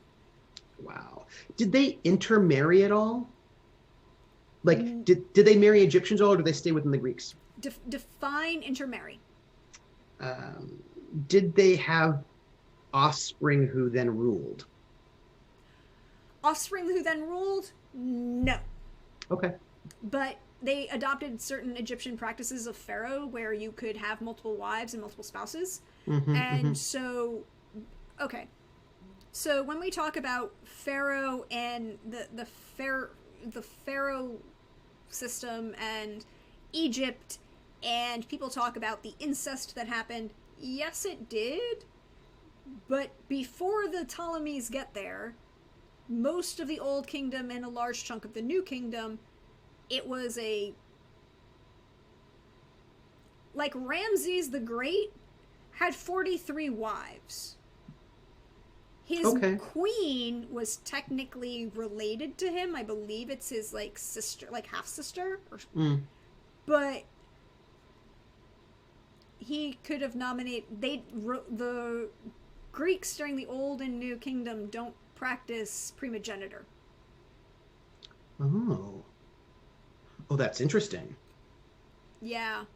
Not primogeniture, by the way, is the concept that the oldest male specifically inherits everything. And primogeniture is a very relatively limiting concept for people. So in Egypt and a large number of ancient societies, primogeniture wasn't inherently the thing to do, particularly if you had concubines and a vast amount of children. Because you had the number of children that are going to survive to adulthood. Infant mortality rate is complicated and is a thing. And then B, you might have, like what happens with Ramses, his first 3 oldest sons, who did live to adulthood, die on the battlefield. So you're not, none of them are assuming that the oldest male is going to inherit in, it's not the English medieval system of the heir and the spare. No, there are going to be like a whole army of them for a reason. Yep. And so you look at that and you go, okay, the multiple, so it ends up being that usually it would be a like religious marriage of the of the pharaoh marrying his sister, although that could have been like a half sister, and wouldn't necessarily be required to produce children, although it might. It gets more when the Ptolemies come in. Primogeniture becomes a thing. Do they have it in Greece? To an extent. But it also has to do more with the Greek concept of more to do with the way women were treated in Greece.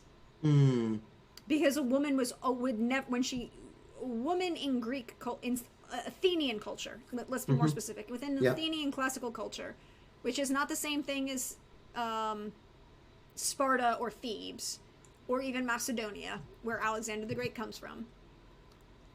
In Athenian classical culture, a woman will always belong to her father's family lineage.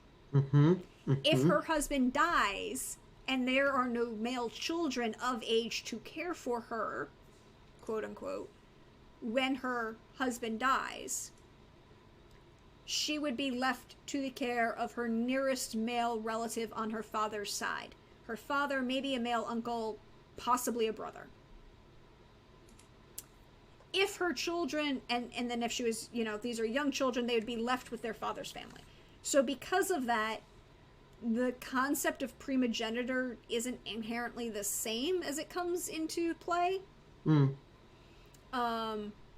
Although most Romans and Greeks, there was not primogeniture in the sense that they would inherit everything. Does that make sense? You might prefer your oldest to a younger sibling, but I'm looking for something from Crusader Kings 2. The term is what I'm looking for. And it's not primogeniture. It's the one where it's the people, if anybody in chat plays a lot of Crusader Kings 2, it's the one where you have to split your lands between your boy children. Oh, you mean what happens when okay, so I don't remember the term for it particularly. It's equal. It's basically on the equal inheritance, and it's used in two different groups, specifically for and it affects two different groups very differently. So in Nepal, the only one of the so reminder everyone that while monogamy might be the realistic reality for most of the world, it is not the ideal for most of the world. Polygamy. Gavelkind. Yeah. Gavelkind succession, right? Gavelkind succession. Polygamy is the standard for most of the world, even if not everyone who can practice polygamy can afford polygamy.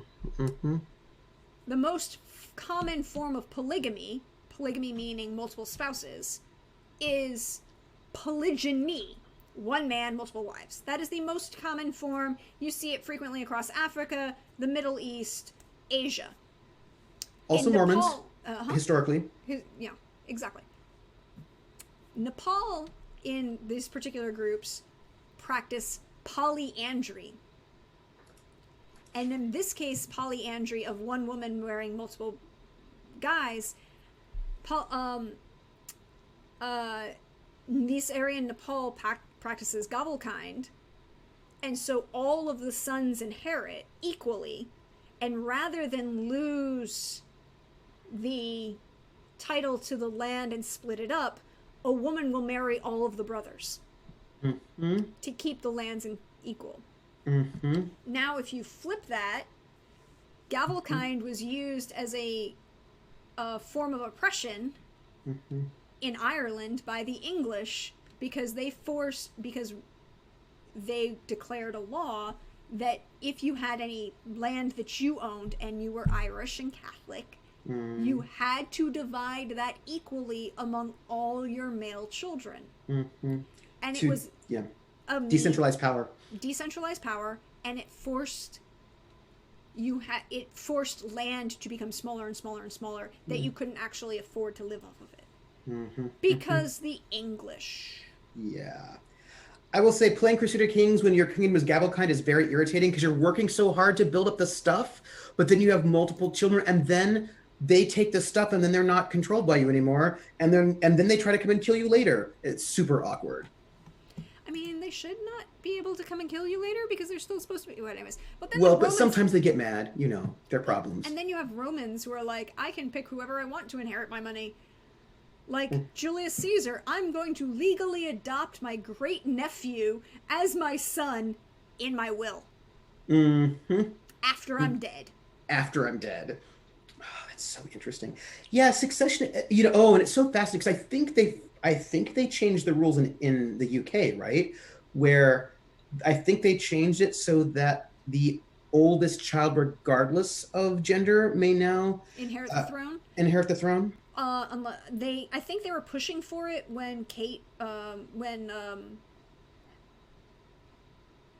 William and Kate were having their first. And I think it finally went through. I think it went through, right? But I think it was with Charlotte after George was already born. Because George is the older, and then there's Charlotte, and then I don't. But yeah. I wonder if it had something to do with Andrew and their daughters, right? Still no Catholics allowed, though, because the monarch is also the head of the Anglican Church. So So apparently you have to be Anglican if you want to be the monarch. I mean, I'm gonna keep my mouth shut. Do you want to talk about like Mary Queen of Scots? Like, I just want to know what you're thinking about right now. No. I'm talking about like I mean like everyone. I'm of the generation of people who were like, oh my God, Harry is so hot in high school, right? And I'm like, okay, he's reasonably attractive, but you know what really turns me off for him? He's a Windsor. And they're like, well, what do you mean? I'm like, my family are from the west of Ireland. We like, I'm pretty sure if I turned around and said, out the window, just nonchalantly, I think a member of the British royal family is attractive.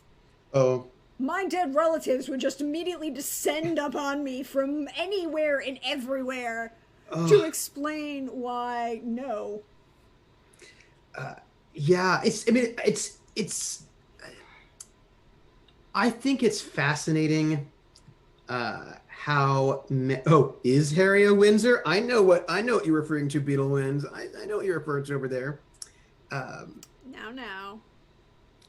I mean, the more interesting question in the debate is, inheritance laws are complicated and certain people might be getting passed over for them. Oh, we're talking about Charles, aren't we?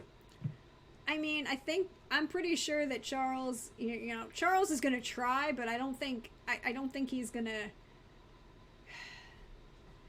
I think Mary and Camilla basically ensured that because the question then will become, hi, we all know that you were having a public affair with Camilla while she was married.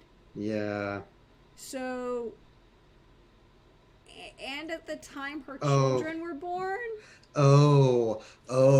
So I'm pretty sure Elizabeth looked at that and went, we don't need this problem because technically Camilla's oldest son is older than William. Beetlejuice is, Liz is a socially immortal, so none of them are going to get the throne. That's fair. That's fair. You know what? I just feel like it's so weird. Like, you can't be divorced, but apparently you can if you're Henry VIII. Whatever. Well, now, admittedly, everyone he divorced, not annulled, divorced, he then executed, so he was a widower. That's a way to do it. That's a way to do it. That is literally, if you actually look at the legal things that are going on, that's how he got around that. But he did divorce them. Yeah, but then he had them executed. Yeah. So, and he was like, then what's the point of the divorce then? To disinherit the children.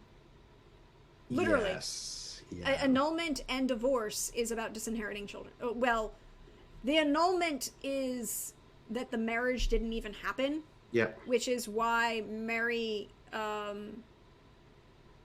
Tudor, Henry VIII's daughter, gets a very interesting. Technically, he declares that he declares an annulment, although the Pope does not. So she is in line to inherit.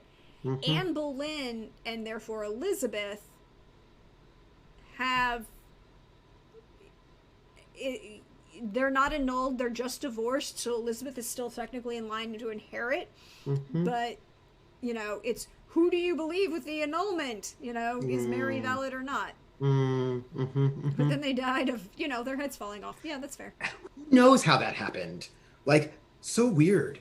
I always assume she's just gonna outlive Charles and keep things clean. I mean, I would not be surprised. I mean, her and her husband are like still going. Like, just basically, the women in that particular line live a long time. They're Queen very Mother long-lived. lived to like 102. Yeah. Yeah. And didn't Elizabeth I live quite a long time? Well, for a given value of her age, and I mean, she probably would have lived longer if she wasn't, whitening her skin and giving herself mercury poisoning. Hey, what's a little mercury poison between friends? No, the one who actually lived the longest, because you have to remember the Tudors. Victoria, right? No, Anne. Oh. Elizabeth has already outlived Victoria. Or reigned longer than Victoria. or lived longer. I don't remember. It's one of the two. If I were a mod, I would just ban that person right now. Oh, yeah, that's fine. I But I'm not am a doing mod. that anyways. Because that's not a person, it's a bot. It's a bot. I was like, wait, why are we bothering? Why are we getting rid of Beetle? I'm like, no, okay. No, not Beetle. Beetle is fine. Beetle's It's just fine. that bot's got to go. Good bot. Lead-based powders just feel nicer. Gosh. Yeah, whiten your skin and give yourself low lead poisoning. I've got to grab something, but I'll be right back. But I want to talk about depictions of the British monarchy. And I am not currently watching The Crown, but a friend of mine is watching it and says that it's really, really good. And that they have 3 different people playing Elizabeth, young, Yes. middle, and older. And they deal with Edward being super sketch with the Nazis, like a little bit too like visiting a concentration camp. And there are photographs of the actual Edward visiting a concentration camp. Yeah, but it's not. The important thing to distinguish here, Yeah. and I'm going to say this as a historian. The important Concentration camp, not death camp. Those are different. Yes, concentration, not death camp, and a lot of people knew that concentration camps existed. Yeah. Almost no one knew that the death camps existed. No, that's true. People are like, how could you like? They're like, how could you not know? It's like, well, because they worked really hard to make sure you didn't. They actually, I mean, like they worked really hard to make sure you didn't. That is a true statement. I mean, have we not had a break? Okay, I mean, like we're gonna take like 5 minutes because I need to get some water and realize. Yeah, I gotta get some water too. I was like, I gotta get water. I'm out of water. I'm gonna put the break screen up and we'll be right back, guys. All Yeah, right. thanks, Scabby Snag. We've been at it for 6 hours. I'm just gonna get some water. We'll be right back. All right, we'll be back. All right. So I was like.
And back. you're not muted. Hey, yo. Welcome back. We are back.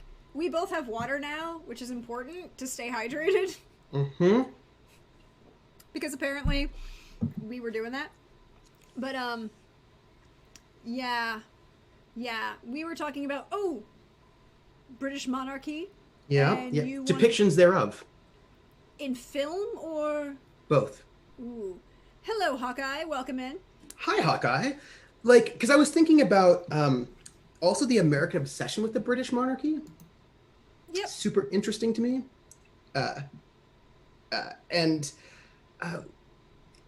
What is that? What? Oh yeah, no. We're pretty obsessed with the British monarchy. If you were alive when Princess Diana got married, you would know the U.S. was obsessed with Princess Diana. In a lot of ways. Mm-hmm. Mm-hmm. Mm-hmm. And then we get to claim that, because as close as we get to monarchy are certain families. Mm-hmm. And some of them are not good, and some of them are okay. Mm-hmm. And then... Is Europe actually obsessed with the British monarchy as well? So, like, some of y'all have your own monarchy. Yeah, some of you have your own monarchy. I mean, the only monarchy we had were the Kennedys, and... Yeah. Yeah. That's weird. Yeah. I mean...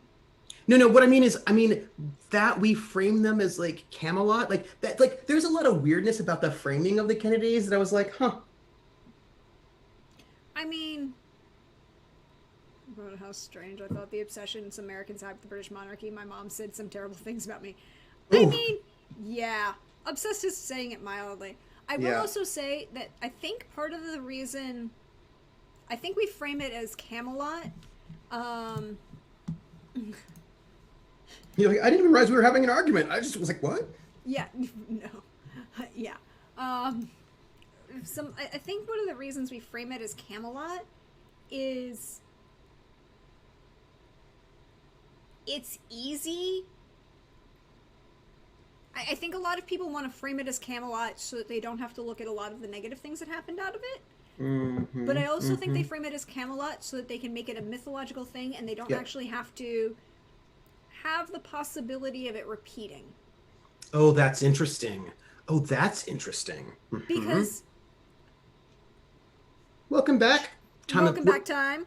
We're talking about the quote-unquote closest, because it's interesting, because you could say that, like, George Washington, but there's something very mythological about the Kennedys, right? Yeah, and I think part of it is that they want to make that period mythological, and, like, my parents will always say that the Kennedy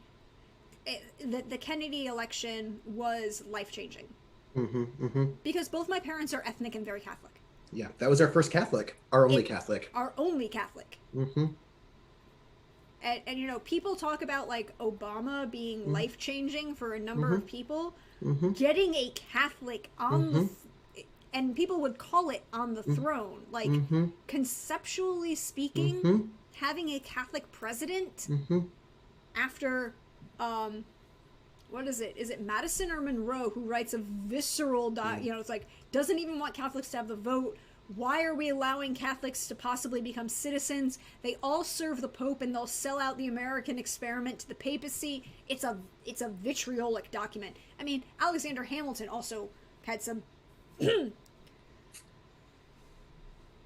things to say about Catholicism and Catholics. Cracks.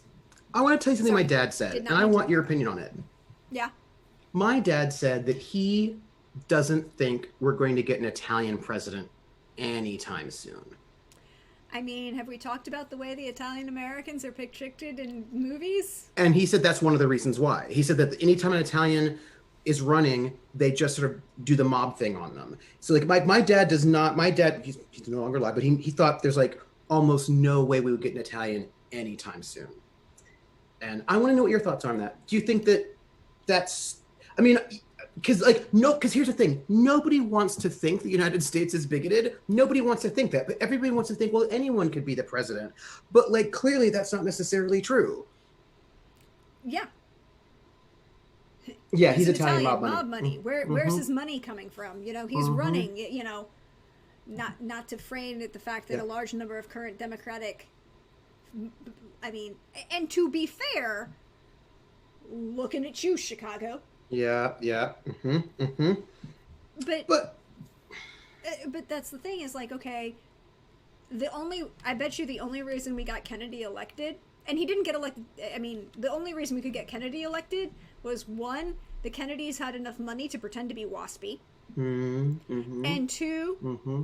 he was a fighter pilot mm-hmm. with multiple kills during World War II mm-hmm. in combat, a combat fighter pilot. Mm-hmm. Mm-hmm. Like, you could have maybe gotten Bobby. Mm-hmm. But they killed Bobby. But they killed Bobby. And Edward had kept Chappaquiddick, so that's not ever going to happen. Yeah, Teddy. Mm-hmm. I live in a kingdom, and our queen is loved because she has flaws like every human being, and it is just that she is smoking. Yeah. See, well, also this whole country, this greater country in the world, we got a whole system to help prevent people like you from ever becoming president. Yeah, pretty much. I mean, and like Obama got it, which was pretty shocking in many ways. Like I think a lot of people just didn't think that was going to happen. But at the same time, when you realize where he's coming from, because Obama is the governor of Illinois. Yeah. And if we say this, and people are Senator. like, "Oh, that's right. He was PT 109. He was Navy. He was Navy. Sorry, Joe Jr. was the pilot. I messed that up. But they were both combat veterans. Yeah. Joe Jr. and Jack were both combat veterans. Bobby is a combat... Thank you, Hawkeye. Yeah, thank you, Hawkeye. Bobby is a combat veteran at the very end, and I don't think Teddy is old enough to serve. Teddy's too young. Mm-hmm. I think he does a tour in Korea, but he's not a World War II. Mm-hmm. Yeah, and here's the thing, Bunny. I think our American obsession with... Our true American obsession with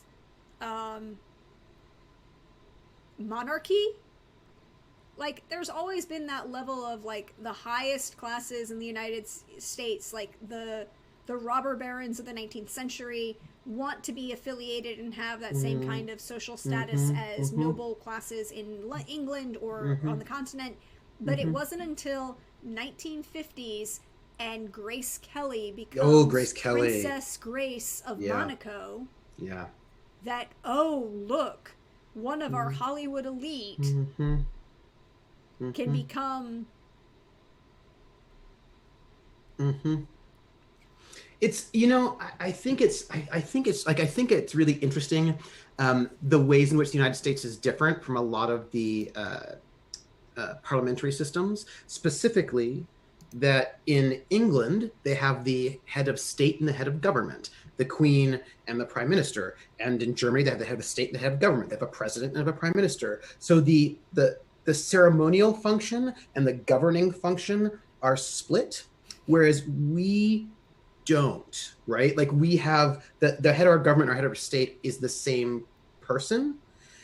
And that leads to some interesting things. Like I remember living in Germany, and my friend was like, "Hey," and I was like, "What's up?" They're like, "How much did your president spend on their haircut?" I was like, "Oh, I think it was like $150." Like, "How come you know that?" And I was like, "What?" He's like, "What's the name of your president's dog?" And I was like, "Oh, I think it's Socks." Like, why do you know that? And like this idea that we are so obsessed with the personage of our president in a way that, like they're like they don't kind of care about their prime ministers as much because they don't have to be the sort of figurehead as well, and so that our president must be figurehead as well as legislator means that they have to be somehow weirdly perfect. It's a complicated thing, and then you get things like, and okay, full disclosure, I know that we are officially in the darkest timeline when I can no longer call my Italian relatives and we can just sit and watch Italian politics on the TV. Because if you want, like, my cousins called me from Sicily, it's like, "No, you're officially lower than we are, you elected Trump." And I'm like, okay, to be fair, he hasn't been convicted of a crime when we made him president, as opposed to the guy who ran from jail and won. Just noting it. Although not as entertaining as the woman who in the parliament, member of parliament who represented a portion of Rome and like northern districts. She was a porn star. Oh, yeah. I remember her. She's cool. And cooler than Angelina Mussolini, who was in your apartment for a while. And I was like, hey, granddaughter Mussolini, what are you doing here? Yeah. But, I mean, yes, we weren't throwing a tantrum. We were expressing our distaste for excessive taxation that didn't apply to anyone else in Britain. But weren't we paying way less than British citizens in taxation? Technically, if you want to get into proportionality of it, probably, but at the same time, that's when they started. We were paying less on taxation in general, and then they started charging things like the Stamp Act, the Townsend Act, and the Sugar Act. The Stamp Act is the worst because it's basically like, hi, we're going to tax you every time you turn on the internet. Because you couldn't do anything without Stamped. Yeah. And meanwhile, in Kentucky, we had a dog as mayor of Rabbit Hutch multiple terms. Yep. Was the dog like awesome like Benji or Lassie and could like save the people? That was just about the taxes. Yeah. Although there was also a town in Michigan where they basically have elected the same dog mayor 4 or 5 times. The dog everyone who didn't vote for. Yeah, that's fair. The tea was in poor taste. Bad batch. Had to go. To be honest, politicians are crap. Royalty gives a sprinkle of magic every day. The royal guards walk through town from the breaks to but see, here's the problem with that magic is that it's not democratic. Like right now, I mean, I'm just going to say, and I don't know if there's anybody here who's a super royalist, but most of my British friends are not. Like the House of Lords is an inherited position. Like the House of Lords is not democratic at all. Like it's just not. So, I'm just saying. I mean, don't worry, I'm definitely not a royalist. No, I didn't think you would. Hawkeye, that was a good one. The classic yellow dog Democrat, yeah. Yep. Looks at the politics around it, could have been discussed calmly, but once you threw the tea away, angry musket loading noises, that's it. Once the tea goes, that's it. I mean, one of our second American... Okay. This made me think, and going back to what the problems I have with Hamilton as a musical. Right? Oh, all right. And I think that it does a good job of encouraging people to look at a certain period of time in U.S. history and possibly getting to go and read more. But if you just stop at Hamilton, it's not real accurate. No, it is not. Also, there's a lot of weirdness about Hamilton, not just in it, but around it that's a little bit weird to me. Like all the people who kind of have a crush on Hamilton and now hate Aaron Burr in ways that are not at all attached to history. I mean, like, if you want to know how much people did not like Alexander Hamilton at the time, and not just Aaron Burr, but like hated Alexander Hamilton, go look at the Continental Congress Constitutional Convention and the pettiness that is James Madison. Mm-hmm. Madison or Monroe? Madison, one of the two, gets so pissed off at him that at the Constitutional Convention, he speaks for 6 hours, and then he has to go back to New York because there are people are voting against him in New York, and he has to go and deal with that. Hamilton has to leave the convention and go back to New York. And while he's gone, Madison gets passed through as part of the requirements to become president. You have to be born you can be naturalized citizen for anything else, but you have to be born an American citizen, or you had to have been on the U.S. soil prior to this date. And he picked a date specifically 1 year before Alexander Hamilton could get here, so he could never become president. Wow. I understand that Hamilton frames that situation as if, he just loses out because of the Reynolds pamphlet. It's like, no. He couldn't do it ever because so many people hated him beforehand. Now, point for information, most active members of the House of Lords are life peers. Only 50 or so hereditary peers sit in the Lords. Oh, okay. But those are still appointed people, and you still have hereditary peers. I mean, to be fair, Time doesn't have hereditary peers anymore because Time doesn't. Time is lucky he lives in that other country to the west. But and you also have things like, I wish that more people of the younger generation, it's like, okay, you've seen Hamilton, now let me introduce you to this other musical. It's called 1776. Yeah. And that is more historically accurate, both because of because the individual who wrote it decided to just take the papers of the people who were from the time period and, you know, create the script of the play based on that. Also, it does a really, I think it, where can you find 1776? It also stars, oh, what's his name? Feeney. Mr. Feeney from, I'm pretty sure, I mean, like, I have a DVD of it, so is it on Netflix? They made a film, right? They made a film, yeah, right? I have the DVD film of it.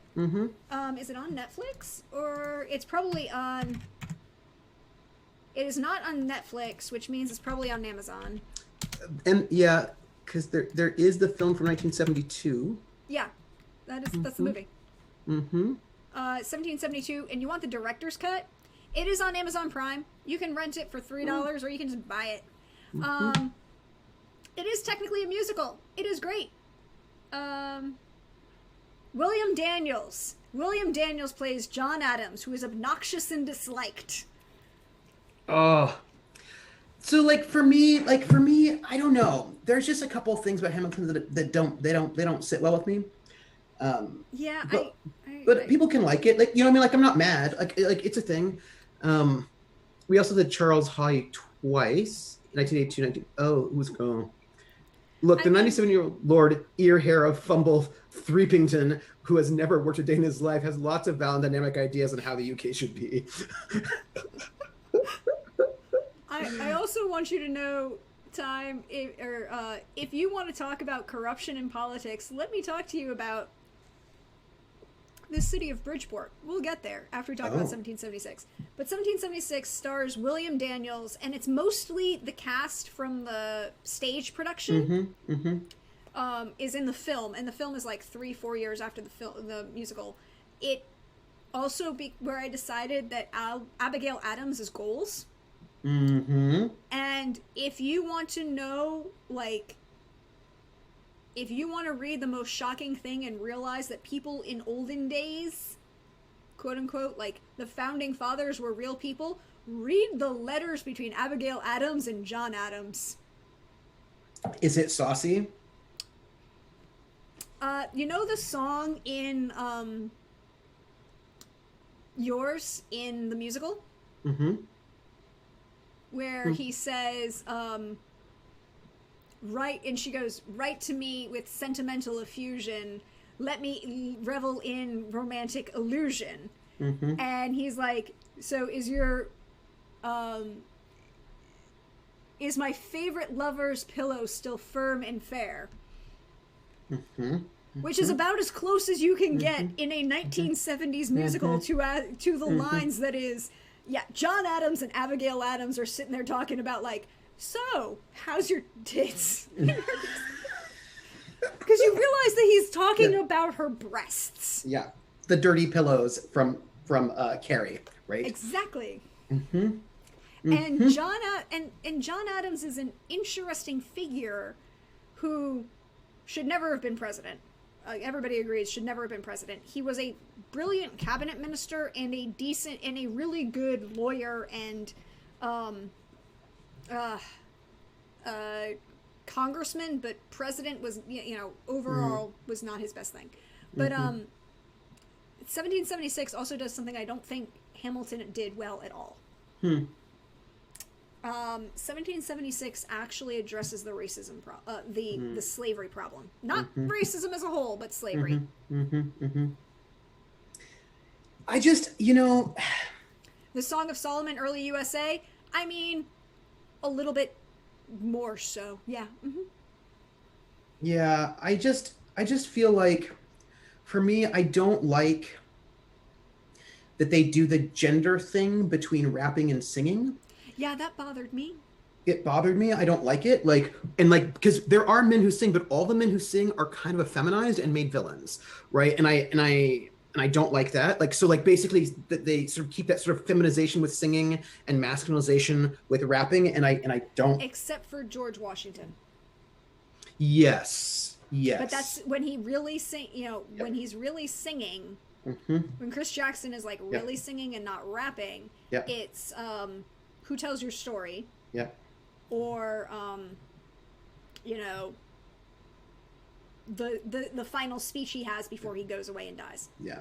And he's also a bass, right? So like, you know what I mean? Like, and so like baritone. And I just, so I don't like that. I that is a thing that it's sort of like, for me, okay, I'm going to say this thing. This is a little harsh, right? It's a little harsh, but I'm going to say it. So there's a stereotype that musical theater is for women and gay people. And there's a song about how that stereotype exists in a show called Spamalot. Mm-hmm.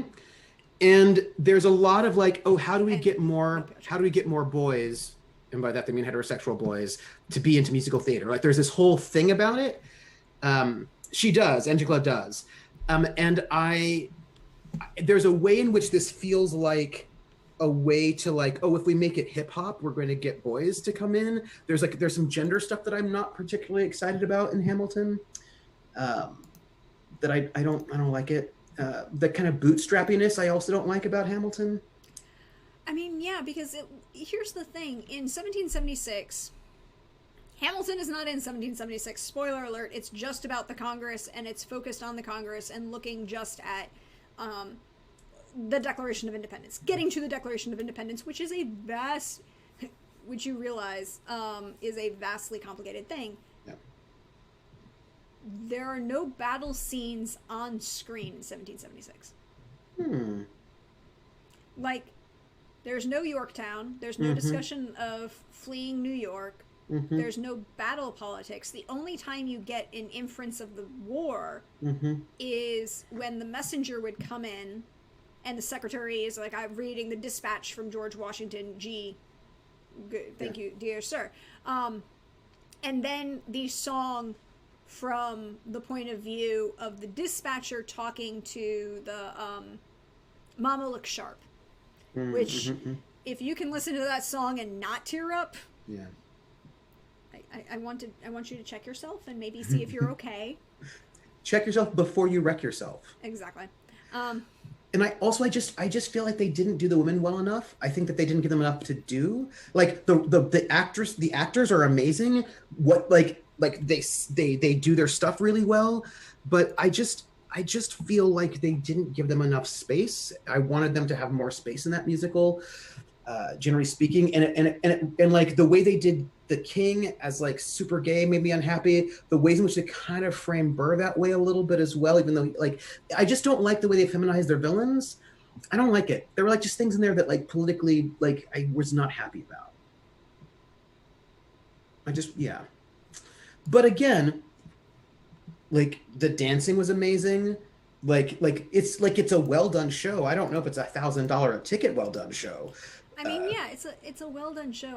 I agree with that. I think so much more comforting to hear, given how folks in my department fawned over Hamilton in our meetings. Yeah. That was the other thing I didn't like about it. There's also the point where you're like, okay, so remember I said I grew up in the military and my dad was in the United States Coast Guard. So who started the United States Coast Guard? Alexander Hamilton. Because it started as the United States Coast Guard Cutter and Revenue Service.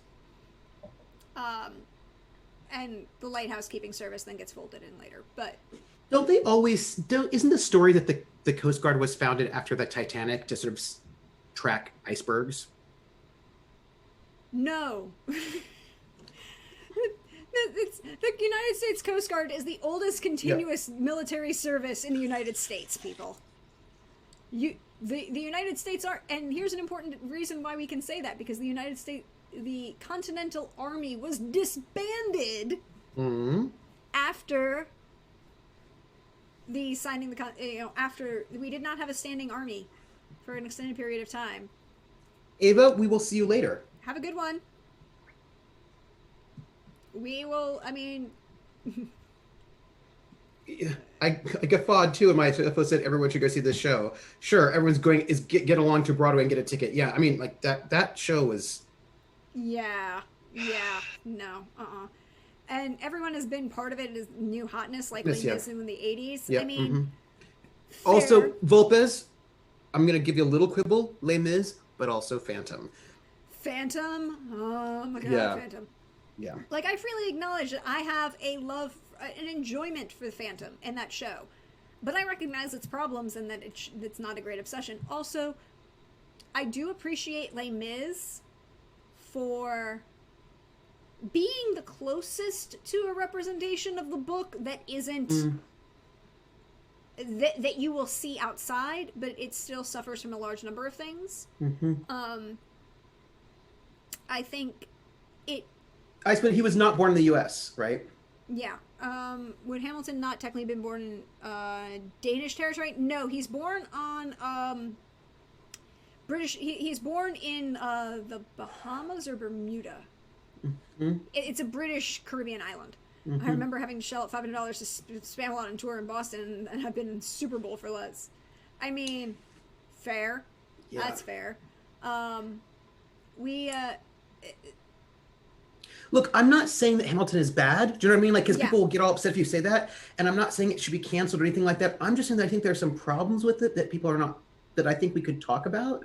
We could talk about how it deals with history, how it deals with women, how it deals with gender in general, the kind of bootstrap politics of it. We could talk about why it is that Hamilton got really popular rather than In the Heights. Both of them had hip hop in them, right? Like, but the story about contemporary Latinx people was not as interesting as the story of our founding fathers. Like, I just feel like there are conversations we could have. Lots of conversations we could have. I mean, like, you can have. There are so many things that go in there, and I think that you, like I said, now that I've seen 1776 and Hamilton, I enjoy them both. I prefer 1776 because, I think it did a lot of things better. I thought it dealt with the slavery problem a lot better. I also now want a musical of this. Somebody give me a musical of this, please. Oh. Ooh. Okay, I was thinking of the West Indies that the Danes give the U.S. to represent. No, this is the British West Indies, yeah. Yeah. I don't believe the two of you could have a conversation. I don't believe the two of you could have a conversation about lots of things. We probably couldn't. Yeah, that probably couldn't. I mean, like, what have we been talking about for the last 6 hours and 48 minutes? I would love. I was thinking about the overrepresentation of the UK in U.S. media. Frequently. But like, I would love a lot. Like, when I was in high school, we did this very cool thing, which impacted me a little bit. It was neat. We did like a special unit on the French Revolution, where we all had to be someone. We had a list of people who were important in the French Revolution. We had to pick them, and then we had to like basically research this person who we were and like write a diary in their space and all of that. And but I was like, ooh, there's some amazing people in the French Revolution, and like we could talk about. Madame Roland of the Gironde and like all these amazing people. And like, I just feel like we don't actually get enough of other histories. Like, and for the record, at the moment, I'm just talking about European histories, let alone Asian histories. Sorry, let me rewind. Western European histories, let alone Eastern Europe, Asia. Like, I mean, there's just a bunch of stuff we don't really get at all. Your community education credits are worth 5. So how many can do? I mean, yes, it is. You're here for this. Alexander Hamilton was born in Charlestown, St. Kitts and Nevis. Yeah, so St. Kitts is a St. Kitts is British VI. Okay. I think so, yeah. But I know I know it's a thing. I mean, I want a bunch more women role in musical theater and history plays because I think they kick ass. I would love to see so we did something similar when we were in high school, and we did world history, and we had to pick a figure, not specifically French Revolution, but a figure in the world history period that we were talking about. And we were put in pairs. And unfortunately, this was a case of my teacher trying to make me and someone else work together that we hated. But you were put in pairs, and then you had to pick a interviewer that you were going to personify, and you had to pretend to be the historical figure. So there were two sects. So like we switched back and forth. So like she decided, and this person was African American and not my favorite person, and we never got along in high school. And when she tried to strangle me, everyone was convinced that she, her statement was like, what if I put my hands around your throat and just squeeze, and then I come up or through and break her arms? And I'm like, you're not gonna do much. And that was her statement of like, whatever. Would love a musical about Abigail Adams married to John, raised John Quincy. Yes. Abigail Adams for Saltpeter alone deserves everything. But this particular person and I were not friends is a good way to put it. And this was my teacher trying to at least say you have to work together. Because maybe don't do that, but go on. Yeah, it's a period of time. So and I want you to point out that I want to point out that she was African American. Okay? And we're doing world history. So she decides that she is going to pick a famous female figure from history, and this is who she's going to personify, right? And we're supposed to write these biographies and then trade off so that you could have like a bunch of write a bunch of questions, right? So you could ask. She never gave me her paper. She did tell me who she was going to do, and I was like, okay, I can research this because I am that person and I did my own research. She decided that she would be the great African queen Cleopatra VII. Oh, okay. Well, I mean, Africa is a continent. That is true. But she's not black.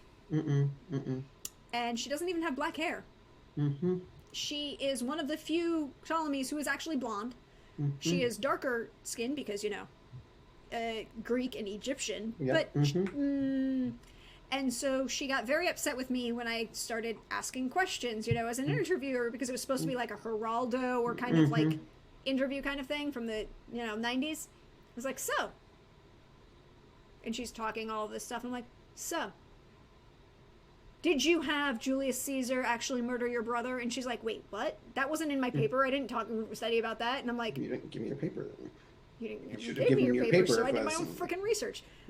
Yeah, that became the thing that apparently Deirdre pointed out, that she didn't do half the research she was necessary to do about Cleopatra, and all she did was watch the movie Cleopatra. And I'm like, so did you have any regret when you were fighting your brother in the husband in the Civil War? She goes, I wasn't married to my brother. I'm like, wait, what? Oh.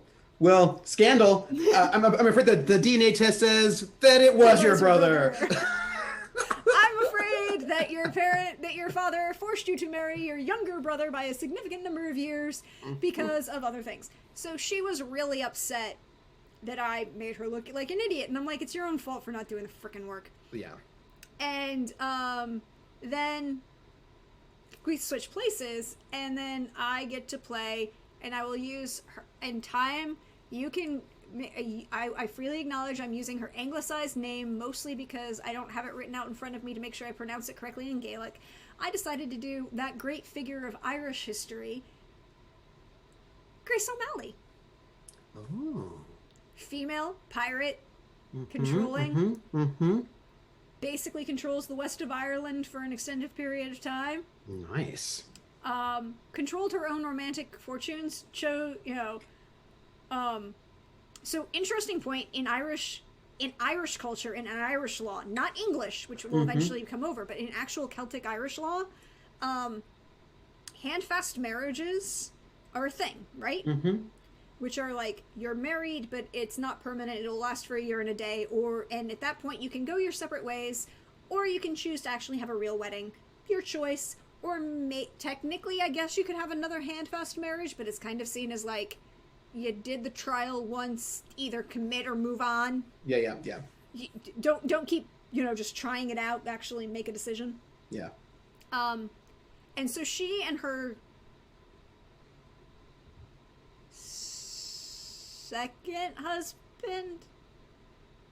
third husband, the one that she spends, have a hand-fast marriage, and they are, by all accounts, happy and really with it. And the year and the day comes, and her husband is conveniently encouraged to be somewhere else, and out of town. And when he comes back, she's like standing on the gate, on the rampart of the castle, going, "Yeah, we're divorced. This is mine now." Well,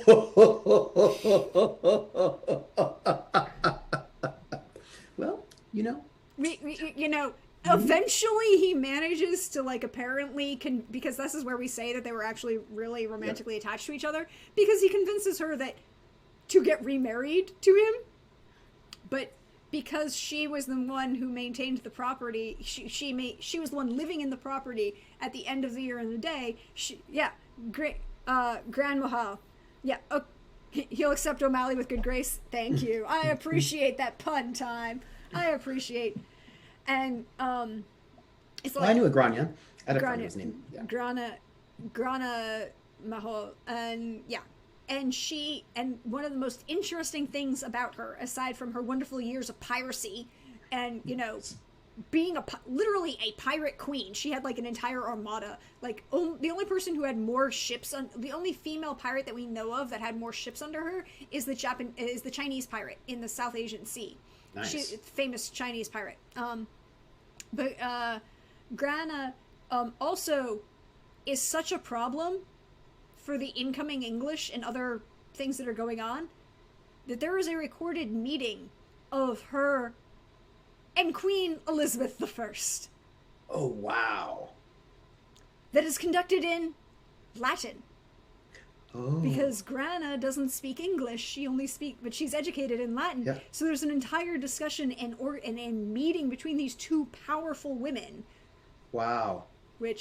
In Latin. In Latin. Yeah, I knew a Grania. Grania whale. See, here's the thing. I would have put it Grania. Grana. Well, I'm too West Irish. It would be Grana, not with a Y. Because, again, Deirdre, it's the same thing. The E is an A. Because, fun fact, the British parliamentary system decided to screw the English language even more. Because of what we call the vowel shift. Oh, yeah. When the English Parliament decided we're going to change by root of law, this sound will now be written with this symbol, and this sound will now be written with this symbol. We're just going to switch A's and E's. Because, yes. What? So, yeah. Grania whale. She is a very interesting figure. And fun fact, there's a musical about her. Is there really? It's called Pirate Queen. Ooh. What year? Or what decade? Early 2000s. Okay. It's by the same... It didn't last very long. It's actually it's about her early life, I think. Mm-hmm. More. And, it's by the same... I want to say it's the same lyricist and composer who did, Scarlet Pimpernel. Oh. Speaking of, do you know what we do not have a lot of? Men's chorus numbers over pirates? Women composers on Broadway. Also a problem. Nora Bayes in the teens, and then there was nothing until I think Secret Garden. Basically there was a huge, super long gap, and now we've got a couple more people that are doing stuff, but we don't have a lot of women getting their shows on Broadway. And stuff off Broadway. Sad. Which is sad. Wait, there was one that was supposed to open this year too. Because of I was looking forward to it. Because I know, did you see Secret Garden? No, because we weren't living in New York at the time. And we were, I want to say we were in New London. So can I tell you my personal problem with Andrew Lloyd Webber?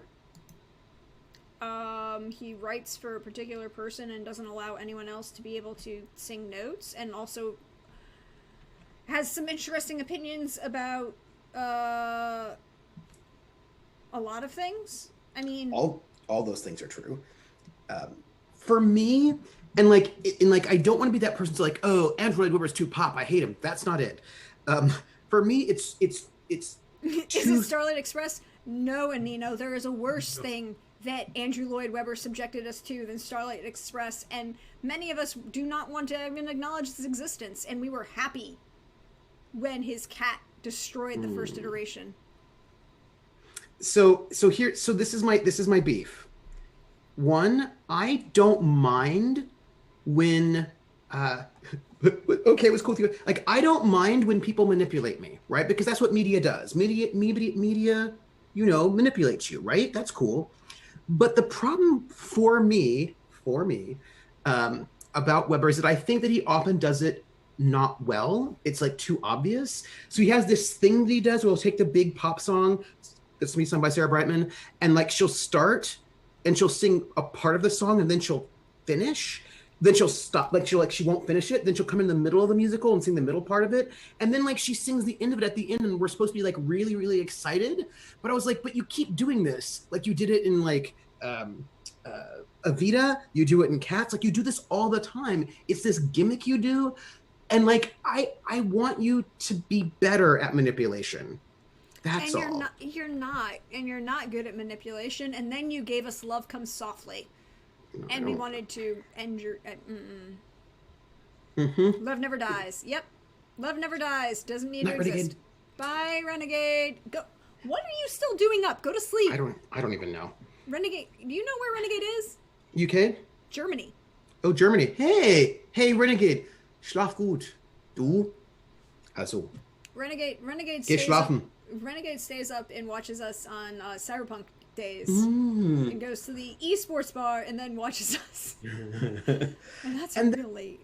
And then one other thing I will say, actually I think Joseph is probably my favorite Andrew Lloyd Webber because he doesn't do that thing with the sort of breaking up the song. Yeah, there's not a major female role for him to do that with. Well, that's true. Gute Nacht. 3. And I think he writes music for girls who can't understand. And the one other thing, and this is like super like picayune, like I understand that, and like it's just like this is clearly me.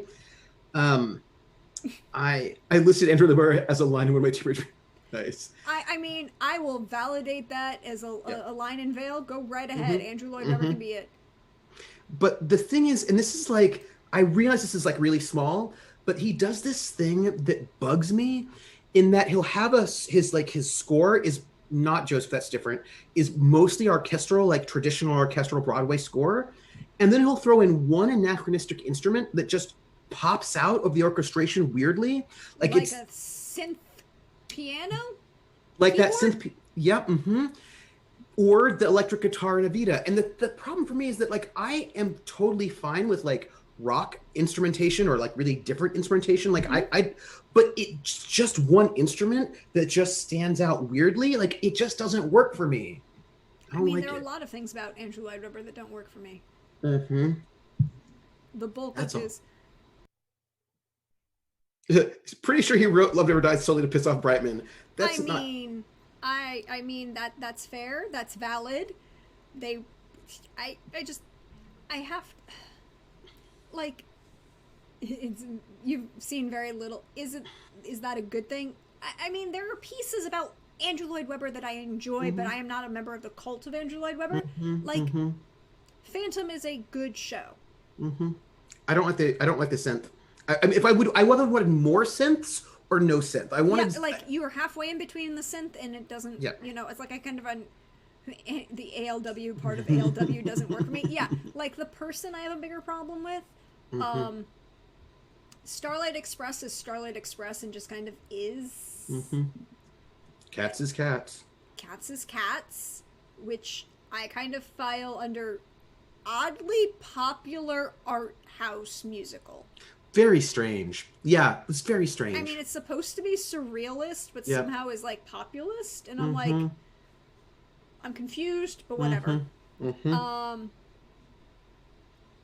Repo and Phantom, I mean, Repo is a better showcase for her talents. I really love when the chandelier flew over the audiences and crashed on the stage in Hamburg. I mean, I was lucky. I got really lucky. My 16th birthday, my mom got tickets to see Phantom of the Opera. Or no, not my 16th birthday. It would have been my 16th birthday. We went to see Aida. That's why we went to see Aida with Audra McDonald. That was a very special performance and show. But we went. It was 10 when we went to Beauty and the Beast. So it must have been my 18th birthday. Like my 18th birthday, we got my mom. Anyways, my birthday, my mother got tickets from her work for Phantom of the Opera, and we are 4th row center orchestra. Oh, nice. And you want to know what came home with me? What? The champagne cork. After they do the saber, when they do the saber open in Masquerade. Yeah. I mean, it's a brilliant. Here's the thing about Phantom. I can pick it apart. I can dislike it, but it is a showcase spectacular that if you see live ever, you are riveted and will enjoy. It doesn't matter. So one thing, and I'm going to defend Andrew Lloyd Webber for a moment, even though please note that I'm not like a fan, and that is 2 things. One, he, not exclusively, but was really important, and this goes to what Vulpes was saying, was really important for the development of the mega musical with like these sort of huge, spectacular things. And that was an important trend. And I don't think it was a bad trend. I think that like Starlight Express is pretty impressive. Phantom is impressive. This is also part of like Miss Saigon and Les Mis. Like there are all these big mega musicals that are like. Miss Saigon, like I got to see Miss Saigon live with Mia Salonga. Okay, if you want. I mean, yeah, and the other one defense is sort of related to your Gone with the Wind thing, and that is, people were attacking Andrew Lloyd Webber because they perceived his audience to be teen girls, and that's not cool. Do you know what I mean? Like that's not like, and I don't want to support any of that. You know what I mean? Like, and yeah, there were a lot of teen girls who were super into Phantom, but like that doesn't mean that it's a crappy show because of that. And there was a way in which like misogyny got tied into critiques of Webber, which I did not appreciate. So like it's this tricky thing that I think we have to recognize his part in the mega musical, which is cool, and not be sexist when we say we don't like him. That's all. I mean, and you are fair. There's a whole lot of yikes going on in Miss Saigon. I will say it's a slightly better reading than Madame Butterfly. Yeah. So, fun fact, my friend and I, like when I was living in Atlanta, my friend Taylor, she and I would go to like a lot of theater things, and we were just like all artsy, and she had never been to an opera. And I'm like, okay, well, Fathom events happen. They're $20. We'll go. And it'll be great because you'll go and see the Metropolitan Museum, the Metropolitan Opera Company, doing an opera, and you're like, you're closer than anyone would actually be in the opera house because of the way things work out. Jared, this is the thing that's really interesting because that's part of the point that when you have, that's why I say perceived audience, because just because you have a perceived audience, like you don't get to be Phantom that successful if the only people who are seeing it are 15-year-old girls. That is just not that's just not real. And I think that's an interesting look, because if you were in New York in any time during the 80s and 90s, you knew that the audience for Phantom was everyone. That's right. It was everyone. Yeah. It was literally like, and it was you knew that that everyone had seen. If you want to talk musical theater, you could pick up Phantom and be like, oh yes, I've seen that. I know what you're talking about, whatever. And then it suddenly became this perspective of like, every teenage girl who ever wants to play in the lead in the school production does Christine. And you realize, hey, Christine is a really hard role, and I know I can't do it. I'm too much of an alto. Would never happen. But what was I saying? Oh, Saigon. And King and I with Yul Brynner. Yeah. We got to So I took my friend Taylor to go see an opera.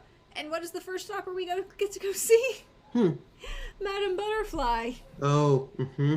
And she has, like, very strong opinions about the lieutenant in that. Yeah, and I'm still going back a bit. My first large theater show was King and I with Yul Brynner in the early 80s. I mean, my parents saw that. I didn't get to, but apparently it was a fabulous show. And it was his, you know, the revival when it was his last performances, and he could just hit it still. Yeah. I mean...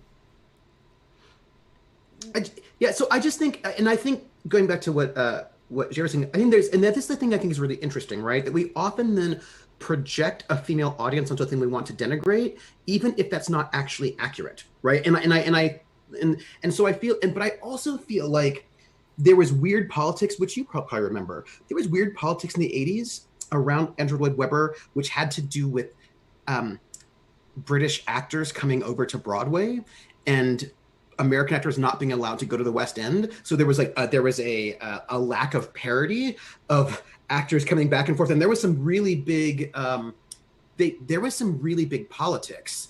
Nightwish. The symphonic metal band, Nightwish. Yeah, Nightwish does a fabulous job. I love them. But there was I remember there was a big thing where they're like all these British shows, mostly Weber at the time, right? Were coming over. Were more accurately all produced by Cameron. Yes, all produced by Cameron. We're all coming over with British actors. Many of whom were not equity, right? And there was like a whole bunch of anger about the fact that the UK would not allow American actors to go over there. So there were kind of interesting politics that I think were also involved a little bit in terms of some of the weirdness around Weber. And then, of course, you have the height of these shows that are really a good draw to New York. They're big, like Cats, Phantom, Les Mis, Miss Saigon to a lesser extent, but still kind of a big draw. Helicopter, right? I mean, like the helicopter scene in Miss Saigon is spectacular. Yeah, it just is from a stagecraft perspective. There are a lot of bad politics, lots of things in Miss Saigon. You're like, but it is a show. If you see it live, you understand why people want to go, and it encouraged a lot of tourism, encouraged a lot of people to come. And then you have the beginning of the rejection of that tourist draw theater, which is Rent. Which is like New York theater for New Yorkers and this subgenre that is, I have lots of problems with Rent. Here, quickly summed up in, if you want to watch La Boheme, watch La Boheme. Don't watch the fake wasps pretend to be La Boheme. But also Sarah Schulman, who was a lesbian, wrote this book, and Larson stole it, like plagiarized her. Yep, there's that. And made it not about the queer couple, but about there's like a lot about Rent, but of course I'm of the generation where like all of my peeps loved Rent. Well, that's actually a little bit tricky because there are people in my circle that were like, I don't know about Rent. Like we're not quite certain about it, but there are people who are like maybe 2 or 3 years younger who are like, Rent. Like, I mean, and it was like, and the thing is, for me, in Hamilton's the same way. Hamilton, Rent, there are a couple of these shows that people get really obsessed over in a way that feels a little weird to me. I have to say, I have another feeling, and I want to add one to that. I want to, don't sing Rent in TTRPGs. Anino knows me. Anino, yes, that ended up happening in one of the games we played, and I was like, no. Line, X card, no Rent. That's it. I mean, like, I also think that Dear Evan Hansen falls into that too. It's really interesting because I'm thinking about, and this is not bad, right? This is not bad. Yeah. I think it's actually kind of interesting that a lot of youth are getting really into musical theater. Like, I remember all the people who were into Spring Awakening. Like, there's a particular kind of like youth moment that I think is actually pretty cool, because I would like musical theater to be a continuous like living tradition that doesn't stay only with things from 50 years ago or whatever. Yeah. So that's exciting. I mean, like, she didn't X-card me. And to be fair, Mercutio was saying it is to taunt a squadron of fighters to attack their ship. Yes, we were That's playing. We were playing a hack of Lady Blackbird. Mm-hmm. Which have you played Lady Blackbird? I played. No, that was Firebrands. I don't know really Blackbird. I've seen it played though. Okay, so it's it's a dice pool system, and it's really kind of a great thing. We played together a hack of Lady Blackbird on Jim Other Doc's channel, and it was Robot Hamlet versus Robot Richard III. Oh, nice. Oh, and nice. The premise is yes, Hawkeye. Hawkeye was also in that game. Anino played Mercutio. Okay, so the premise was that in the very distant future, humanity and all sentient living things are gone, and the only thing that's left in Bard World are the animatronics who for all of the plays. And they've achieved sentience. So Anino played Mercutio, Hawkeye was playing our dear friend Falstaff, and I got to play Hamlet. Oh, nice. Also, I think Hawkeye would make a great Falstaff, by the way. Hawkeye made a fabulous Falstaff. It was a great Falstaff. And, but in this distant future, everything of great literature had been attributed to the Bard of Shakespeare, including that series called The Star Wars. Oh. So, out of that came... So, when he says a squadron of fighters are out to attack the ship, he's talking about a squadron of TIE fighters about to attack. I see. And we this is also where we get it was your first campaign on Twitch. Wow, that's so cool. It was a great campaign. It's on his YouTube. It's on Other Ducks YouTube channel. It's hilarious fun. It's also where we discovered and agreed that the dark side of the Force is a sexually transmitted disease. Oh, Because how else do you justify Richard III suddenly having Sith powers when he's hanging out with Darth Vader? That's fair. That makes sense. That makes a lot of sense. And it's a thing. It's a thing that happened. Can I say one other thing about Rent that really bugged me? Go right ahead. We will. But this is a thing that really bothers me to this day. It ushered in, and I think it's Rent, that ushered in a new singing style on Broadway that everyone says is rock singing. I was like, no, nobody sings that way in rock or pop. It's this overly enunciated. They're doing these weird things with their consonants. Like, it's 500. It's like, ooh, it's very like, it's like a rock beat, but with like a pop enunciation tied to a Broadway like belt. It's really weird. And nobody sings pop that way. Like, it's way too. It's too over enunciated and strange. And I was like, if you think pop singers sing this way, you have not listened to any pop at all. So don't blame pop or rock for this. What are you doing? And I think it's they want to seem cool and not like an old Broadway style, but it sounds weird and affected. Like, it sounds too much. I don't like it. And ever since then, I'm hearing it all the time. Like, I'm hearing this particular style. And I'm hearing it frequently with shows that want to be edgy. And like or young. If they want to sound young, they like also Fun do it. Home did it. And I'm like, why? Also, Legally Blonde does it. Like, a lot of these things are like. I mean, like Legally Blonde, I give it a little bit because when she over enunciates, she's affecting the accent. Yes, and that's one of the few times I'm like, okay, that's fine. But like, it happens so much, and I'm like, why? Why is this happening? But it doesn't happen in Spring Awakening. It doesn't. It doesn't happen in Spring Awakening. It doesn't. I think that's another reason I don't like Dear Evan Hansen. And I just don't like this. I don't like the style. It feels very affected. I don't know where it's coming from. And look, you don't have to sound like Julie Andrews, right? You don't have to sound like Ethel Merman. No, like you can do, but like it's very weird. It's the thing is, like, people don't tend to sing that way, so they're all just. It's this very, like, artificial sound that I don't like. Ooh, I was going to show you. That one of my, like Jedi I said, mice into tree syphilis. That's amazing. Like, if I am in a stream on Jim's channel, sometime somewhere, I'm going to drop the word syphilis and just watch him fall out of frame laughing. It's hilarious. I love it. So one of And just like, oh no, actual rock musicals, they don't sound like that. no like actual rocky musicals, they don't sound like that at all. Like Jesus Christ Superstar, Yeah. don't sound like They that. don't sound like that at all. And Hedwig, they don't sound like that. No. I mean, I have some problems with Hedwig, but that's different. yeah, Hedwig has a lot of problems. It really does. Everyone was obsessed with Hedwig too, and I was like, no. Yeah, I made you work it into your Munchausen story. We played Baron Munchausen, and I got to throw that in. It was fun. Hair also, like, basically a lot of rock musicals, they just don't do this weird sound at all. They don't do it at all. But Iman, like, so we were talking about the Lightning Thief earlier, right? And one of the the show, I'm gonna post it here for you in that chat, and then I'm gonna post the link here. Because sympathy is just a word between shit and syphilis. Yeah. It's sort of natural autotune attempt. No, it's not even that. It's like, No. because that would be the tuning and the pitch. This is about the way they're saying the words. Yeah, it's the way they're saying the words is very,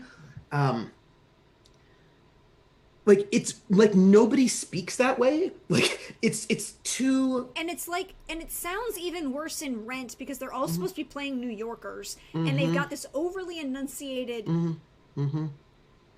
But nasally, it's very strange. It's very strange. It's very piercing. I find it a very piercing sound. That it doesn't work for me. So the song I'm about to put in chat for everybody is Annabelle's number from, like, it's like choral singing almost. It's like if you take Gregorian chant and put it on like a pop trend, maybe. Closer. The song that I put in chat is Annabelle, the character Annabelle's song from The Lightning Thief. It is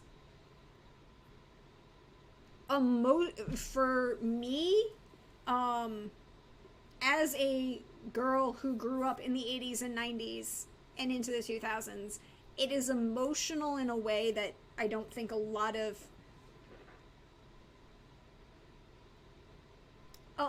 current generation are gonna get in the same way, but they might. It's called My Grand Plan, and it's Annabelle singing about her experience before she meets Percy. And Annabelle is supposed to be, and the whole thing about all these characters is that the kids are all half-bloods, right? They're camp half-blood. They're all demigods. And their parents, so they have one mortal parent and one god parent. Annabeth's, I'm just messing everything up today. Annabeth, not Annabelle. Annabelle is Olivia de Havilland's character in Captain Blood, Annabeth in Percy Jackson. And her mother is Athena. Oh, I love Athena. Yeah. I'm also in the opposite end of Rent phase where my older friends were obsessed. Yeah, there was like this weird little Rent moment where people were like, it's Rent, we have to love it. They were like Rent heads and they were super into it, and I was like, But that was Idina Menzel, right? That was Idina Menzel. And yeah. Also, I feel like there's like we're getting, what do they call them? What are they calling them now? There's a phrase for it. A trend for making people belt super, super, super high in a way that's probably going to wreck their voice real soon. Like the screamo, there's like a whole thing. Mid-90s, all the kids in my high school were in it. Yeah. And so the song is My Grand Plan, and it's literally her. Was the series worth reading? Yes. Go read Percy Jackson, and then go read all of the rest of the series that Rick Riordan writes, because he writes good books. And oh wait, he finally convinced Disney to give him a live action series. Oh, that's cool. Yeah, we were talking about that earlier, Volpes. Olivia de Havilland, and only getting mentioned for in news bites for Gone with the Wind instead of the 2 movies that she won an Academy Award for. Or Hush Hush Sweet Charlotte, because who doesn't like a good late 60s horror film? Yeah. I enjoyed Rent personally, but only when I got to the age when I could properly critique it. Before, I just didn't like it because I didn't know why. Yeah, this is really interesting. There are things, I think, this is really complicated. For me, critiquing something and enjoying it are not antithetical, and sometimes they go hand in hand. Like sometimes the ability to sort of sit there and work through it makes it much more interesting for me. I can usually like there's some things that I can do that on, and some things that I just look at a piece and if it I can't. Like, I look at Rent, and I'm like, so wait, you all have financial support. You could just deal with this. You are not in the financial position where you are not... It's just a lot of privilege. It's so much privilege all over the place. Yeah. And it's just like there. And you're like, you're supposed to sympathize with them? Like, no. Yeah. Sven, Rick Riordan, they're young adult novels, so go into that. And Rick Riordan has a PhD in classics and used to teach at UT Austin. Classical theory. The books are really good for Percy Jackson. And also, I can tell you, here's how I will sell you this book, right? The title of the first chapter of the first book, Percy Jackson and the Lightning Thief. I accidentally blew up my pre-algebra teacher. That is the title of the first chapter. Oh, the Egyptian series I enjoyed more than the Percy Jackson books, but they all have an interesting take on things. Yeah, what's the name of that one? Cain. The Red Pyramid is the first one. Oh.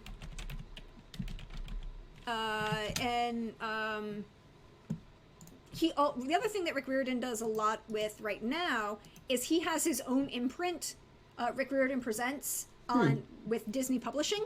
And he's doing a lot of marginalized voices YA and encouraging authors of marginalized voices YA.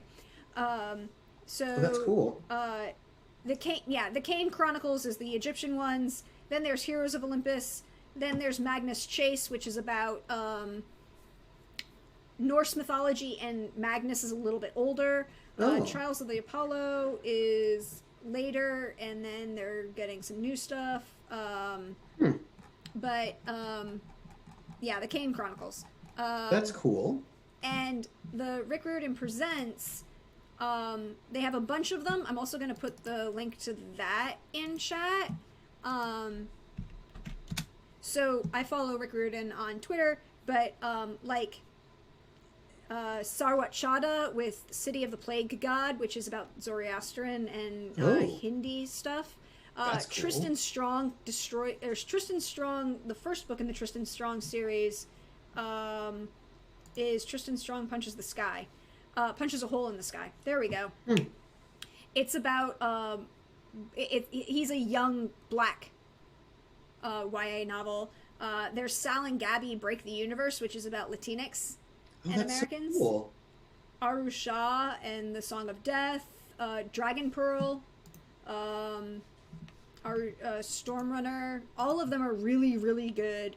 Great authors, and they do a lot of work to encourage authors and get them into schools and they do a lot of outreach with the the Egyptian ones are good. I liked them all. The mythology. Here's the thing for me and why it works. When the mythology is changed, because the premise of the Percy Jackson series is that it's all contemporary. The Greek gods are real. The Roman gods are real. They're still causing you problems. And half-bloods exist. These are, because of course... The demigods are still there, right? The demigods are still there. And, they're not gonna just... So they still exist and can't but all of those mythical monsters that also exist... They can't ever really 100% die. They can just be kind of kicked off of this plane of existence, and then they kind of coalesce and come back, and, but they can hunt down demigods because they smell good to monsters. Oh. So they go to Camp Half-Blood where they're protected, and they can actually get, integrate and re-socialize, and it's where a bunch of these kids come from. So when he makes changes to the myths... in the story, he's already set it up that, well, the myth already happened, This is a new event for that same, like, the Minotaur still exists. And Percy Jackson has to deal with the labyrinth. That's a thing. The Golden Fleece exists, has to deal with that. He has to deal, the first book is about someone stealing Zeus's lightning bolt. Oh. Yeah, the only gods, I guess, because the gods can never keep it in their pants. And seriously, I'm really okay with I'm okay with things changing and doing new things, but like, you have to do it well. In the same way that I often feel frustrated with when people do a Shakespeare play and they don't do anything with it at all. It's just like really by the numbers, and I'm like, well, do you want to do anything with that? Like, you know what I mean? Like, if you just do Hamlet the same way we've always done Hamlet, I'm a little frustrated because I want you to do something with it. Like, you want to give me put something. some effort into it, and that's the thing. Yeah, give me something. But I just feel like you can do it poorly. And you can. And then I'm you can not do it happy. poorly. And I think that Rick Riordan does it well because when he's changing things, he's already established why he's changing it, and he's got a PhD in this, and he knows. So when he changes it, he knows he didn't. It isn't that it's bad research; it's that he's choosing to do so, and this is why. Yeah. And so just reasons about music, and it was going through my head in Rick Riordan and expression. So the Lightning Thief in the musical The Lightning Thief, which has a brilliant, just everyone should just go listen to this cast recording because it's brilliant. But the woman who plays Percy's mom is an African-American woman. She's not black in the books, but that's just, she's an African-American woman, and it's mostly blind casting. Cool. And it's really kind of good. So she plays Percy's mom and a camp, because it's a limited cast. There's only 8 players. They're all playing multiple characters except for the guy who plays Percy, because he's literally on stage 99% of the script. But the woman who plays Percy's mom also plays Chiron. Oh. Well, that's the interesting. Ferryman. And the way you get to the underworld, so they're going to the underworld because they're convinced that Hades, somebody told them that Hades stole the lightning to kind of make his brother look bad, and when they finally get there, they find whatever. Go read the book, they're good. But they're going there, and they're like, so where's the underworld? It's in LA. Okay, well, to be fair, that's valid. It's at a record studio. I mean, yeah, called DOA. And so each of these actors, even if they're not a main character, get like a highlight song to really show off their vocal ability. This black woman on Broadway gets the song DOA, right? It's everything you love about Motown records and more. Oh. As a Broadway hit number. It's what you want, that kind of thing in a Broadway number. It's like, I put it in the chat. I mean, they're, they always cut forward and rest up. And they really should, exactly, don't focus on the madness of Hamlet when you realize that there are so many other things that are going on in that world. Yeah, but also, I personally, okay, sorry. I also get a little frustrated that a lot of actors feel like Hamlet's like the role, that's their big role. Play this role. Right, and they're 40, and I was like, I don't think you should be 40 and playing Hamlet. I don't think that's interesting. I find Hamlet a little vulnerable. I think Hamlet plays better if he's a little vulnerable. And I realize that some people will say that Hamlet's actually 32 and not younger, but he only put that in there because Garrick was playing Hamlet, so he aged him up so that it would work. But Hamlet is a much younger character. Come on. It doesn't make sense with all of the other characters in the play where they are, Yeah, no, it doesn't make any sense. And so I find like playing Hamlet a little bit less, I'm a famous actor who's in my 40s and I'm playing Hamlet. I feel like that just works less than having a sort of like a younger Hamlet who is a little bit more vulnerable or volatile. Anyway, that's a different thing. I mean, yeah, I think it needs to be a little bit more vulnerable. It doesn't really work with Ophelia or Laertes if he's not like a 20-something college student, which is what he is. Yes. Like so many more things make sense that way. I just feel like it's literally like you read the depiction and everything else that everyone's writing, and you're like, he's not 32, he's 20. Yeah, and that was just like one line that was clearly put in there because of the actor at the time, like to make that work. I was in my military theater company did Hamlet, and it was great because they started off because Elsinore's under siege, right? So in the beginning of the play, when the people on guard duty see the ghost, and there was this really great sort of sense of like, we know what it's like to be in guard duty for 24 hours when you're kind of losing it a little bit and maybe you're really stressed out. And there was something really great about a kind of like, there were like soldiers walking through quite a lot. It was very clear that we were in a militarized space, and that puts people under stress, right? And that really, I thought, gave a really nice it inflected the play very well. It made a lot of things like the ghost, a bunch of things, and like some of the tension that people are getting through worked really well, knowing that you're under siege and this is like actually sort of really stressful in the very beginning. I thought that worked very well. I mean, that works really well. I think that there's a lot of things that depend on what you're doing and when you're doing that they're going to affect the story and affect how you tell it and affect, Adam Driver. So BT Dubs, they were just posted about this and it popped up on Twitter that Adam Driver has been nominated for an Emmy. Good for him. Oh, for what? I don't remember. I didn't actually look at the whole thing. But Adam Driver also has a really, really good charity that I usually like to try, and even if I can't financially support, I like to signal boost and do a lot of things.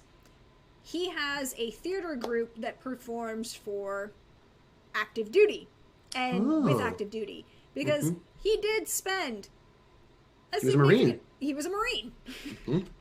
And we all know there's no such thing as ex-Marines. There's just non-active serving ones. Yep. For SNL. Oh, that's interesting. For SNL. Huh. Oh, okay. Okay. All right.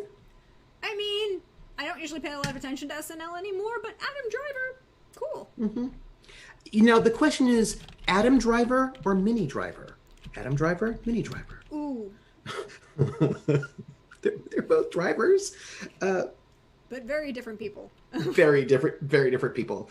Yeah. I was, I like West Side Story. I think it was too bad that they didn't really do anything, like they didn't do enough interesting with it with the revival. Also, speaking of West Side Story, sorry, circling back, do you know what is, I think, often missed when people think about West Side Story today? Because they don't think about it?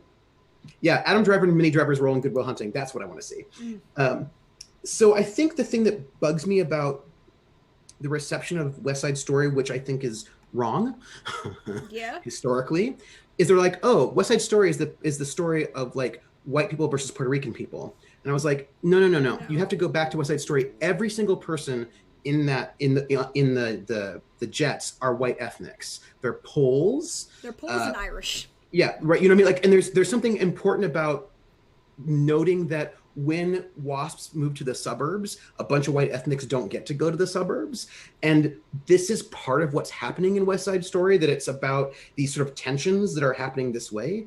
And I feel like that's missed, and I don't like that, because I think it makes the show a lot more interesting to realize we're talking about working class white ethnics that are being left behind in certain ways. And I think that's the thing that people forget because they want to ascribe whiteness as an overall thing, and it wasn't. And that's what Bernstein is writing. I mean, that's why they write it as West Side Story with Poles and Irish versus in Hell's Kitchen versus Latinos. As opposed to the original concept, which was going to be East Side Story, which was going to be Italians and Jews. Right. This is about it's about the ways in which ethnic people who don't get to fall under waspness end up being pitted against each other through like economic sort of like it's, I think it's because it's like Officer Krupke, like these, like there's a way in which the power structure is pitting them against each other in these ways. Like it's a really interesting story that I think gets lost when you don't realize that race was different in the 1950s, basically. Yeah, and that race becomes, I mean, we've talked about this pretty much a lot, but there becomes a point when race is not, that there's a difference between ethnocentric and racist. And that there is a difference, particularly in some place like Manhattan, which when you realize that West Side Story is taking place in Hell's Kitchen, and they're arguing over this place, they're arguing over 4 blocks. Yeah, that's right. They're and like everyone doesn't kind of conceive of that unless you are unless you're like a true urbanite, or you've lived in New York and you're like, no, the delineation. The eternal battle over putting cheese on your meat dishes. I mean, so Sebastian Maniscalco has an entire discussion about that. Sebastian, what's his name? Sebastian Maniscalco. He's an Italian-American stand-up comedian, but his wife is Jewish. There's an entire bit where he's talking about being invited to his first Passover Seder. Oh, Kelly! Hi, Kelly! Hi! Sorry. So yes, so there's an entire bit where he's talking about, you can find it on YouTube, he's hilarious, he's a good, you know, he's not a comedian for whom, he takes a lot from his own ethnic experience, but he's not denigrating people, but he's like, I got invited to my first Seder. He goes, okay, we're going to dinner. All right. We sit down, and people start handing out pamphlets. Like, what the heck is going on? I'm looking around going, what the heck is this? And he goes, well, we read first. And he goes like, no, you don't understand. I'm Italian. I sit down, there's bread and oil. My right hand's got to be doing something. And it's like, it's hilarious because it's true. And I may or may not know some of the people that he is describing in some of these environments. Like when he's describing his father's reaction to wildlife eating his tomatoes. Oh. You want to see an Italian get violent? Watch them against little things. Okay, so the joke is about antifreeze on bologna. And putting that out to get rid of... Oh. Uh-huh. And an hour of reading first. Yep. And as he says in the bit, he goes, you know, Italians and Jews, same corporation, different divisions. Hey, Namira, welcome back. Same Italians and Jews, same corporation, different divisions. And like, they're really cool and they do a lot of really good things, but no one says had such a great Jewish meal the other day. The gefilte fish, amazing. And you're just like, why don't we just have the Italians cater for the Seder? Although I will say latkes are delish. Like, latkes are delish. Latkes are delish. Yes, as a Jew, I feel this on a deep level in the mirror. I mean, valid. I mean, bagels and schmear are a gift the Jewish population has given to the world. Rugula. They're like the little things in there, you know. But and challah is good. But I mean, like the baked goods. Yeah, Namiria, the baked goods. Latkes and matzo ball soup, and that's about it. And then there are some duds. Gefilte fish. Yeah. Sorry, you know, it's no joke, but it's I think it's really interesting. Like, okay, the United States is pretty cool. I understand we're in the trash timeline right now, but the ways in which cultures have mixed in the United States is pretty cool. I mean, there are some times when I come to Maryland, I can feed you good Jewish food. I mean, like, lots of Jewish deli in my life in San Francisco is what I'll say. That's what Katz is for. Yeah. Like, and by Katz I mean Katz. It's in Manhattan. Yeah. Have good night, Gorman. Have a good. Yeah, we've only been at this for 7 hours. You know, good night. Yeah, have a good one. You're moored. But a Jewish deli is an important staple. Yep. I will acknowledge the greatness that is pastrami. Oh yeah. A pastrami on rye with spicy mustard. Mm-hmm. And you can know when the Jewish deli. You will know if a deli is kosher or not in New York by if they have a Reuben on the menu. Oh. Because a Reuben has Swiss cheese. Mm-hmm. Mm-hmm. And you can't keep kosher if you're serving it at all. Mm-hmm. Mm-hmm. Yeah, a good Jewish. You need two types of delis in your life: a Jewish deli and an Italian deli. Point of order. Mm-hmm. I grew up in the outer Richmond in San Francisco. We also had some very good Russian delis. Gotta get your pierogi on. I'm just saying. No, I go to the polls for that. Well, that's fair. Like our Russian delis also had pierogies, or kind of like a bit of a mix of a bunch of different Slavic stuff. I'm gonna go to the polls for pierogi. Yeah. See, this is why I love living in a mixed ethnic environment. Like I could not. And when I was teaching, I was teaching in Atlanta. I lived 30 minutes minimum from where I worked. Because I did not want to go, like, where I was working was out in the suburbs. It's in a different county. It's further north.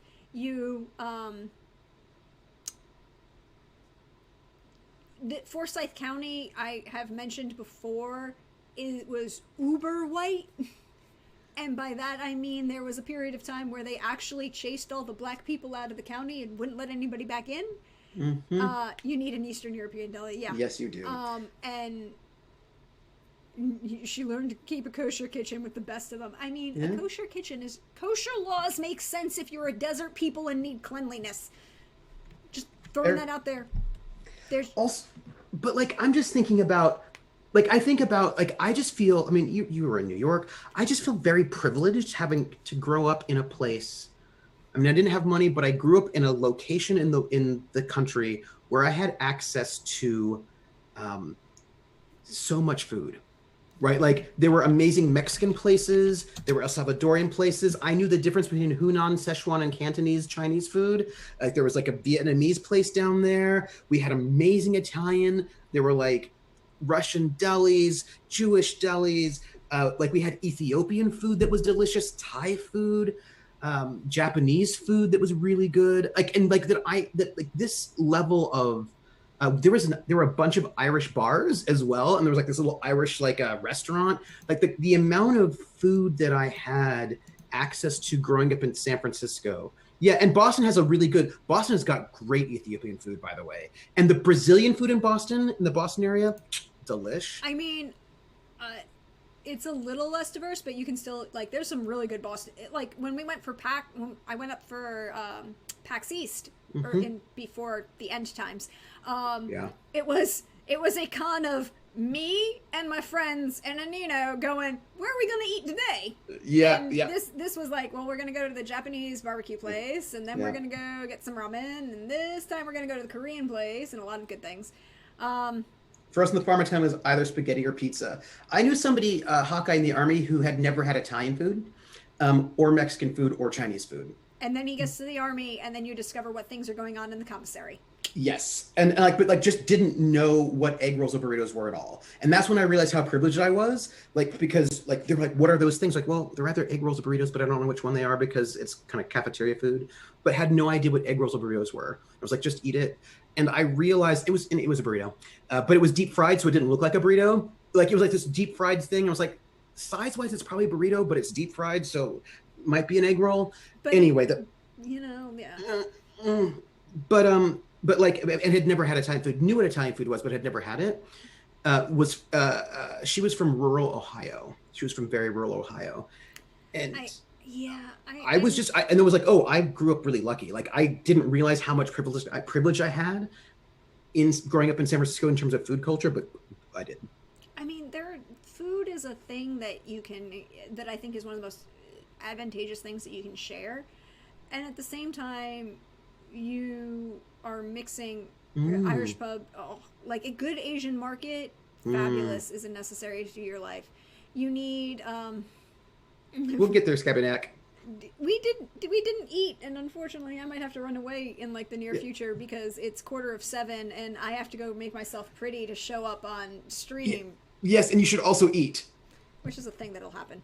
But like here's one of the things that for me is like I loved living in it. I lived OTP, but I was like right on the perimeter. Okay, OTP means outside the perimeter, and ITP is inside the perimeter. Okay. In Atlanta, when we say that there is a perimeter highway in Atlanta, we mean that there's literally a ring road that circles the city, and you can go all the way around it and just keep going in circles for eternity. Markets. It's one big roundabout. With horrible traffic and, possession. And just whatever. But I could go from where my apartment was, I could go half a mile to the west and end up in Little Korea, or half a mile east and end up in the Peruvian portion of town. I could go then south, and by the way, one of the places that I freely admit I may have spent a little too much money at was a restaurant called Ponko, Ponko. Lopez, we're ending soon, so you're not gonna miss much. No, have fun. We're gonna end in like 15 minutes because eventually we'll have to eat. But Ponko is Japanese fried chicken place. Oh, nice. But treating Japanese style fried chicken on a Southern style fried chicken sandwich. Oh, nice. Ooh. With Asian slaw instead of American mayonnaise slaw. And you could get it spicy or not, and a side of one of the best things in the world that you can always have is French fries with nori and sesame. Ooh, nice. Because it gives you that level of salt, but it's a little bit better, and then it's just a little bit of crunch and like that sesame that's coming through. Yeah, it is. I'm gonna tell you, I'm gonna be that person and pull them up because we had this really in LA. There was this amazing food truck that was a Korean Mexican fusion place, and it was like you'd get like this kind of interesting fusion between like you could get burritos with bulgogi, right? Like this really cool mix of Korean and Mexican, and it was delish. Ooh, they managed to open like 4 more locations. This is so cool. So like I moved out of Atlanta at the end of last year, and the Chambly store was the original, and that's where I was the closest one to Island lived. And by the way, they delivered to my apartment. I may have been that person. And then they're in Midtown, Buckhead, Marietta, Decatur. Ooh, they got a place. They're in the stadium. That's so cool. Sorry. But they did really great fried chicken, and in a way that was a nice fusion in the right terminology, right? Yeah. There are sometimes I look at things that people are calling fusion and I go, just, putting something like Spam musubi is a fusion dish.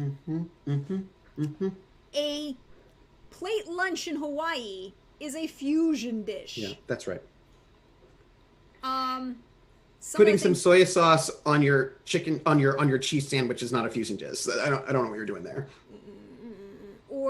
Or things like it's like I'm going to be fusion and put all of these weird things like sushi pizza. Oh. Yeah. But then again, you know how Americans can be. I was just looking at a place and I was like, and it's usually places a little bit too fancy. They've got these hamburgers, but the buns are donuts. And I don't really want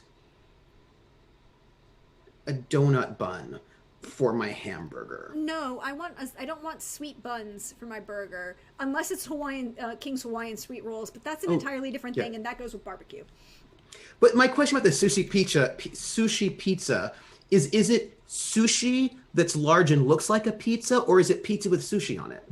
It's sushi that's shaped like a pizza and large and cut in slices and like covered in stuff. Oh. So the crust is rice. It's Huh. There's a lot going on. I mean, like half of it I can't eat anyways because I'm allergic to it, but you know, it looks a lot. I am also freely acknowledge that I am one of those people that I have a very Southern Italian palate. And by that I mean I am not. Yes, it's not that bad. Yeah. Sushi burritos are also a thing. Yeah, that's. And they're delish. I enjoy a good sushi burrito. But the poke place has it. I freely acknowledge that I'm a Southern Italian in a lot of things where I recognize that salt and pepper don't need to be your only seasoning. That ingredients provide their own flavor, and sometimes people are like, well, this needs more pepper. I'm like, why? It's like, well, you can still taste, like, I like the taste of, you know, arugula. Did I tell you that when I was in Italy, I went to the Mexican restaurant there? And when I arrived, the owner apologized to me. First off, he was like, please note, this is not going to taste like you think. Like, he actually learned how to cook in New York and Mexico, so he could do it. But he was like, it's not going to taste like that, just know it. And I was like, oh, all right. And it didn't. And one of the things he said to me is that Italians, now this was in Cremona, so that's more northern, that the Italians don't like the taste of cilantro, or like a lot of the flavoring that you would get in salsa, they don't like. So the salsa we had tasted like marinara sauce, which was not really what I was looking for. But like there was a way in which just the flavor palette was different because of the different taste palette, right? That was popular in Italy. And I thought that was really interesting, thinking about taste palettes and how you might shift a thing to taste different, right? Well, I mean, part of it is also that a large number of Italians, particularly Mediterranean people as a whole, have that gene. Have the gene where cilantro tastes like soap. Yeah. It just tastes like soap. Yeah. And you're doubting me liking arugula? How can you not love a fresh roll with arugula salad with a little bit of fresh balsamic dressing with fresh ricotta cheese? That's your sandwich. Enjoy. Come back in like 4 days. Speaking of food, I just want to say something about German food, because I actually quite like German food, or let me be more specific, Bavarian food. And like a good German potato salad, which is like vinegar based rather than mayonnaise based. So nice, right? Like some delicious potato salad over there, some nice noodle dishes in southern Germany. Like there's like some there's some good stuff in there that I appreciate. Well, sounds like you like anything but arugula, the devil's lettuce. Well, arugula is not technically lettuce, so there's that. Yeah, I would love to see a really good German restaurant in Boston area too. Yeah, because I like there's some like really good German food. Sorry, Beetlejuice, if I can't smoke it, it's not the devil's lettuce. That's fair. That's fair. I mean, you could attempt to smoke arugula. I wonder what that would be like. Probably an interesting experience. I mean, arugula with endive and radicchio is a great, kind of palate cleanser. I'm a fan of it. But I'm gonna have to say that I think that's where we're gonna have to leave you all, because with arugula, and when we do maybe we'll do these again, and one of these days, sometime when we have scheduling, but. We are at the 8-hour mark, and I still have to eat and get ready for game tonight on Laugh Love Lindy's channel, playing some Witcher: Family of Wraiths. But Trooper, so we basically just did a, what do you call it, a marathon stream with talking. Yes, I mean I'm really excited to find out what we're going to talk about next, right? Because we don't plan this. We're just like, let's go. Let's do it. Literally, we don't plan anything. We're like, oh, no, wait, we can't talk about this. We're going to talk about this on stream. And then we'll go. Yeah. And we'll get there. It'll come back. Things will come back. But we'll probably do another one of these. We'll have to see when both of our schedules work out, because things are happening. But Trooper. Yes. What? Do the thing. Shill yourself. Oh, I am TrooperSJP, and you can find me on Twitch at TrooperSJP. Here's what you need to know: I stream video games on Thursdays and Saturdays. Thursdays at 6 p.m. Eastern, Saturdays at noon Eastern. And when I say that, I mean I'm mostly talking about stuff and sort of playing video games for the most part. But I also do RPGs, and I will say that August I will be GMing. Cthulhu Confidential on my channel, the 16th, 23rd, and 30th. And then I'll be running a French Resistance game in September. And I'm also in Aether's Walkway, which is a game that's going to be over on Lindy's channel, I'm pretty sure. And that's starting up again on Friday. And I'm also in The Witcher. I'm currently on hiatus, but some scheduling stuff has changed. And so you don't know when you'll see me. You might see me sooner than you think. But the question is, will we see Ezrin, or will it be another Doppler that Ainfer has to stab? I mean, it'll be awkward if you're like, stab the Doppler. Oh wait, no, that was the real Ezrin. Awkward. It is awkward. And hey y'all, you know me. I'm at Deirdre on Twitter, or Praxagorth as Miaphoria. Around on Twitch. You can find me tonight over for Witcher, Family of Wraiths on Laughter of Lindy's channel. And then tomorrow, I'll be back here without Trooper, but doing more nerdy recitations and digressions. We're working our way through Ovid. And Origami's correct. I'm actually guesting in on Ghosts of Saltmaw on this coming Sunday. Ooh, and by the way, Dark Matter. Speaking of Dark Matter, because I've been just keeping track of it on Twitter, their Kickstarter went live today, and they are about to break their second stretch goal. Ooh. Because they have a whole new game set. The Dark Matter people are fabulous. Hey, Half-Arsed Hamlet, we're about to go because we're going to go get some fun things fully funded in 3.5 hours. Oh, that's amazing. Yeah, it was great. In case anybody wants to know, my Twitter is Academic Foxhole, yeah. and I live tweet The Witcher when I'm not on it, in case you want to see my weird live tweets. It's okay. You can always check out the VOD of our 8-hour marathon conversation. Yeah, it was an 8-hour stream. It's cool. 8-hour stream, and it will be going up on YouTube, which is the thing that I have, because there's a YouTube. Also, Lydia was my favorite alien in the TV show V, in the miniseries V. I'm just noting it. Yeah.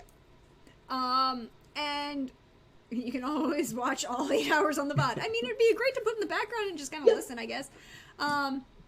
So we're gonna go raid Simon, because Simon's up and he's doing fun things. Apparently he's playing Ranger, which is like a solo player TTRPG. Half-Arsed, I'm feeling called out right now by you. I just feel like I'm feeling attacked right now. I don't know why. It's a valid statement. No, it's true. That's what it is. I mean, this is just it. No, please. This is a call out. No, I will take it. I will take that call out. I will take it. I mean, I'm not gonna be pissed about this. I'm gonna be like, yes. This is accurate. This is accurate. This is accurate. I have no shame in this. No, it was awesome, and I'm looking forward to the next colloquium in the Salon. We'll figure out when we'll do this, and we will see you around. But we're gonna go hang out while we go raid Simon, because you know. Simon. I'm ready to put my raid fingers. Okay. We're going now.